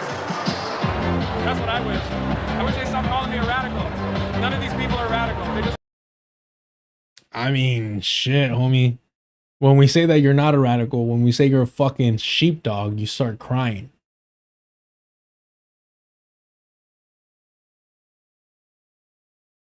But all right. They want healthcare. They want to end American militarism. And he's being targeted by traditional media and those opposite to him on the political spectrum. The attacks, like a couple years ago, like starting 2020, right? They were mostly from like YouTubers and like drama slop tubers who were just like looking for drama. He was an easy target and they would just use anything to attack him. And now it's evolved into literally Fox News, you know, congressional members attacking him. Yeah, because stop and ask yourself why for a second. Stop and ask yourself why that's the case. Could it be because he started working for the Democratic Party? Could it be possibly that he started sheepdogging the youth into the Democratic Party? Could that be possibly why these people are going after him now and presenting himself as a you know, as a real threat? Come on now. News, you know, congressional members attacking him. Richie Torres was one of the first ones, and then I forget who the other two are that did the bill saying, you know, we need to condemn Hasan and Candace Owens. It's actually wild because, you know, he's a Twitch streamer, right? Like, why are we putting so much attention on a Twitch streamer? But unfortunately, it's not just those on the other aisle that are disagreeing. Why are we putting so much attention on a streamer, bro? What the fuck? Why are we putting so much attention on a Twitch streamer? Gee, I don't know. Maybe because he has Zionists like Bernie Sanders on his stream. He has politicians over running in the Democratic Party, DSA, who gives a fuck. That's an organization, not a party. I wonder why. It's almost like he's become a PR person for the Democratic Party to hit a, you know, they're a younger age demographic. It's almost like that. And again, they all act this way. They all act like, oh, we don't know why Hasan hasn't done anything. What could possibly be the thing? And it's really annoying too, because it's like, there's no criticism there. on how he's a sheepdog for the Democratic Party. He can't even get to that level at all.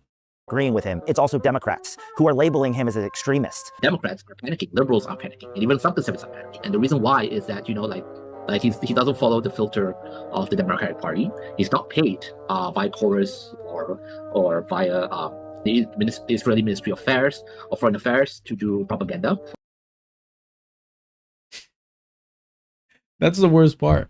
He's a multimillionaire and he's still choosing to sheepdog people into the Democratic Party for access, for the clout. I mean, this dude was sad. He was crying when Mamdani denied him entry into the after party. And the first thing he said is like, but we have like 30,000 live viewers. What are you doing? I do not have you for the upstairs list. Okay. Can I see your ticket tape? Oh, I'm staff. Oh, okay. Oh, okay. If you're so we can't escorted? go upstairs. I do not. But do you have this wristband? I can also just check. Well, so I thought movement windows was upstairs, no? Yeah. Okay. Yeah. Damn. But I can double check and just make sure upstairs on my end. More seating area. Yeah, I just wanted a drink. I'm good.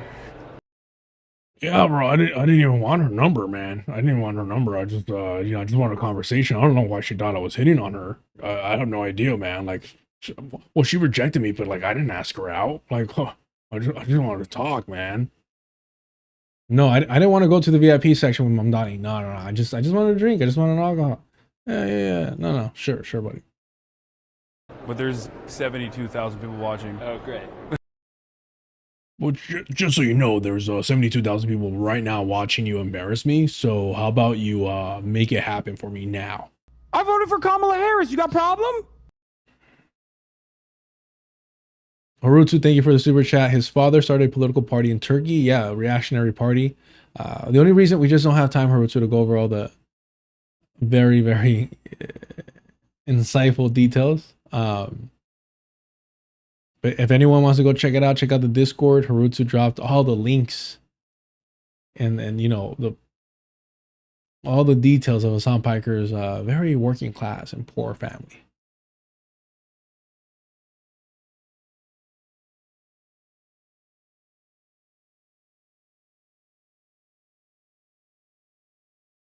Upstairs, on my end. More seating area. Yeah, I just wanted a drink. I'm good. But there's 72,000 people watching. Oh, great. Currently.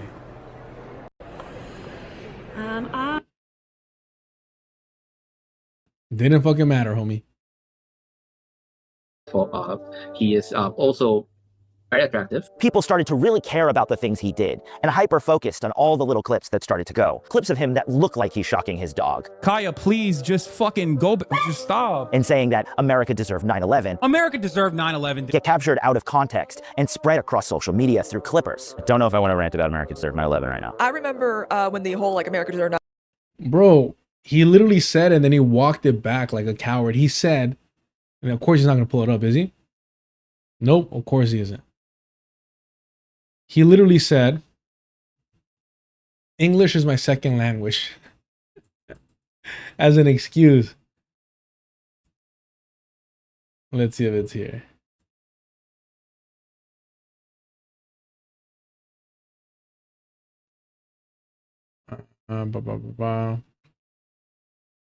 It's with Cenk Uygur and TYT.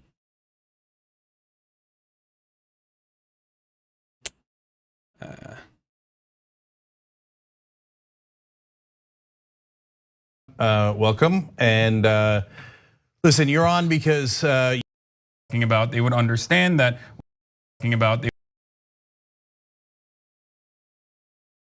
political spectrum. So when you're talking about one of the causes of language or whatever you want to chalk it up now, and not just now, but you understood fairly soon after you said it, that saying Americans deserve 9/11 is a completely different statement and one that's wrong. No, I didn't say Americans deserve 9/11. I said America deserves 9/11. Right, but that's and still in that wrong. Moment, well, maybe you can chalk it up to English being my second language or whatever you want to chalk it up to. Obviously, if I You could chalk it up to English being my second language or whatever. And you know, this is a very typical trait of a rich kid Nepo. They can't take accountability. It's impossible for them to be accountable of their actions and their words. And so they look for any excuse and then they just say, whatever. They're just, it's just so pathetic. Like, homie doesn't even stand on what he said.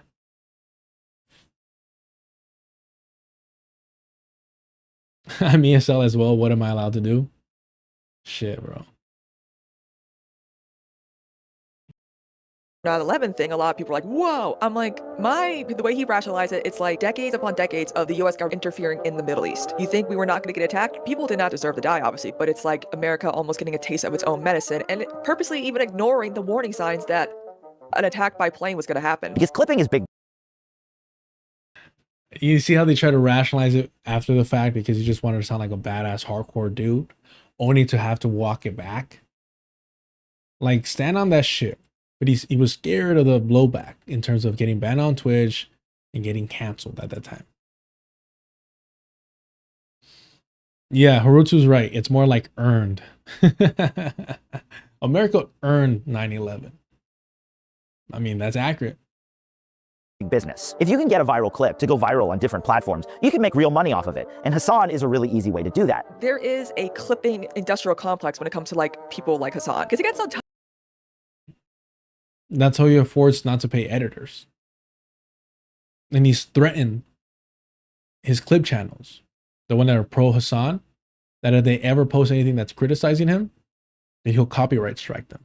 So in other words, do PR work, do marketing work for me for free, but it has to be positive. Or if it isn't, yeah. Like, I'll be honest with y'all. I mean, we're halfway through this, and I'm good. I'm good. This is just pathetic. I don't know if y'all want me to like trigger you some more and maybe skip around. I don't know if that's gonna be considered targeting or attacking. Gonna happen. And Hasan is. It gets so tiring, like seeing like, no, there's content. Trying to fight back against the clipping. It is crazy. There are so many clipping like accounts. Like it is crazy. My thing is though, is I clip in real time. That's kind of my thing. Like I just post things in real time before people can get to it and make it into something really bad. I post things in real time before people can make it into something really bad. Sorry. Hasan streams for 8 hours, 7 days a week. And you are a mother. Hasan Piker streams 7 days for 8 hours a week. And you're a mother.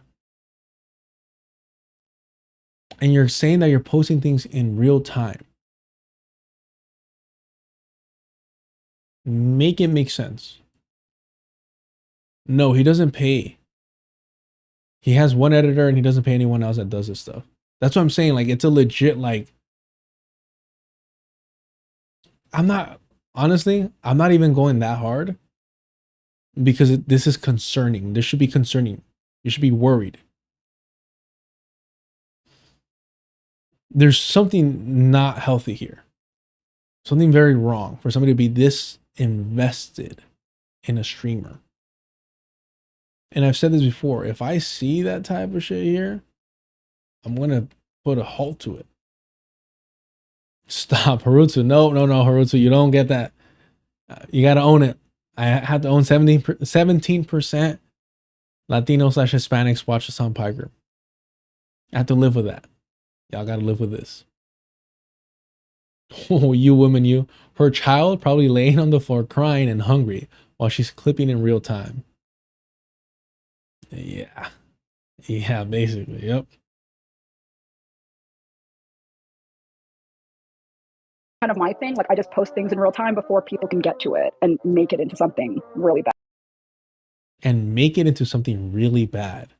Like just the language that she uses is concerning for me. And make it into something that's really bad.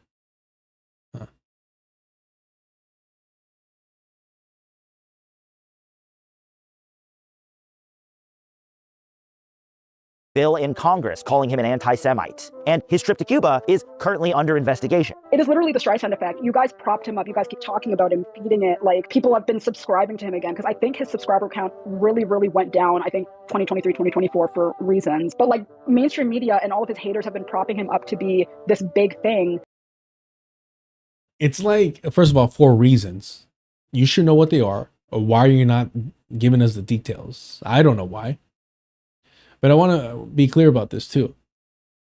Understand. Again, they almost get it. They almost get it. Literally telling us that mass media, mainstream media, is propping up Hasan Piker. And she doesn't like connect the dots on why it is that they would be propping him up if he was such a challenge, such a threat to the establishment. She doesn't stop and think, well, he's working with all Democratic candidates. He has a management team. He has a PR team. Yeah, I wonder why mainstream media is propping him up. Just, these are the people that get swept into cults. This is what happens. The critical thinking abilities to connect those dots to ask the next question aren't there, and they get stuck on the first question and just commit to it solely, wholly, and completely.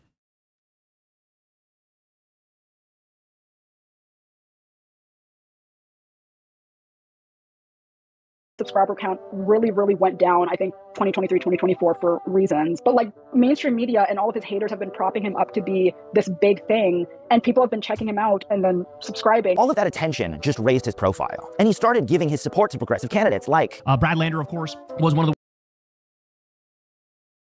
the. Of course, Steven Azarek. Of course, Steven Azarek would go out of his way to try and promote liberal Zionist Brad Lander. You say we. Who are you referring to when you're talking about Sam, huh? Well, I don't Settlers, Europeans. Hold on. You're talking about white people or are you talking about Jewish people? No. I think we get the picture now. I think we understand what's going on here. And what kind of fan Steven is. Oh, Stevie. I think we're good there, chat. I think we're good there. I'm exhausted. I need to go to sleep. I appreciate y'all hanging around, especially with the time change. Y todo. Thank you so much. I appreciate it. All right. Do me a favor. Go ahead, hit the like button, subscribe to the channel if you haven't already. Subscribe to Deculturation Live as well. If you want to help support the channel, memberships, super chats, super stickers are turned on, as well as the Patreon for $2. Get access to the Discord. You get access to all the wonderful conversations on their amazing book and article recommendations, as well as the unofficial book club on Saturdays. They're currently on Meditations on Fanon's Wretched of the Earth. Got documentaries, watch-alongs there. It's a great time. I appreciate everyone using the space in that manner. Thank you so much. If you want to help support without anyone skimming off the top, hit me up on the Cash App. Any and all help truly, truly, truly is appreciated. Thank you so much. Remember what Glenn Ford said, organize with eyes wide open. And as always, here is John Trudell, the Beast. In a wisp of smoke, down on the corner, there was this cat named Fortunately, talking at me from voices in his head, yelling about what storytellers said. You gotta be careful here, child. There's a beast in the promised land. There's madness you don't understand. The beast is crazed and running wild. Little boy, man, little girl, woman, no big deal, nothing personal. Your mind's another meal. Savoring the rush of you like heady wine, feeding is what the beast is meant to do. Stranger those walls built to hide. Stranger to look and learn not to see. He's in the mask you put on your face. Thoughts, his favorite breeding place. In the race to midnight, it's after 11. The nature of the beast is all he knows. Behind doors of hell are gates of heaven. Doors are open, but the gates are closed. Yes, tú.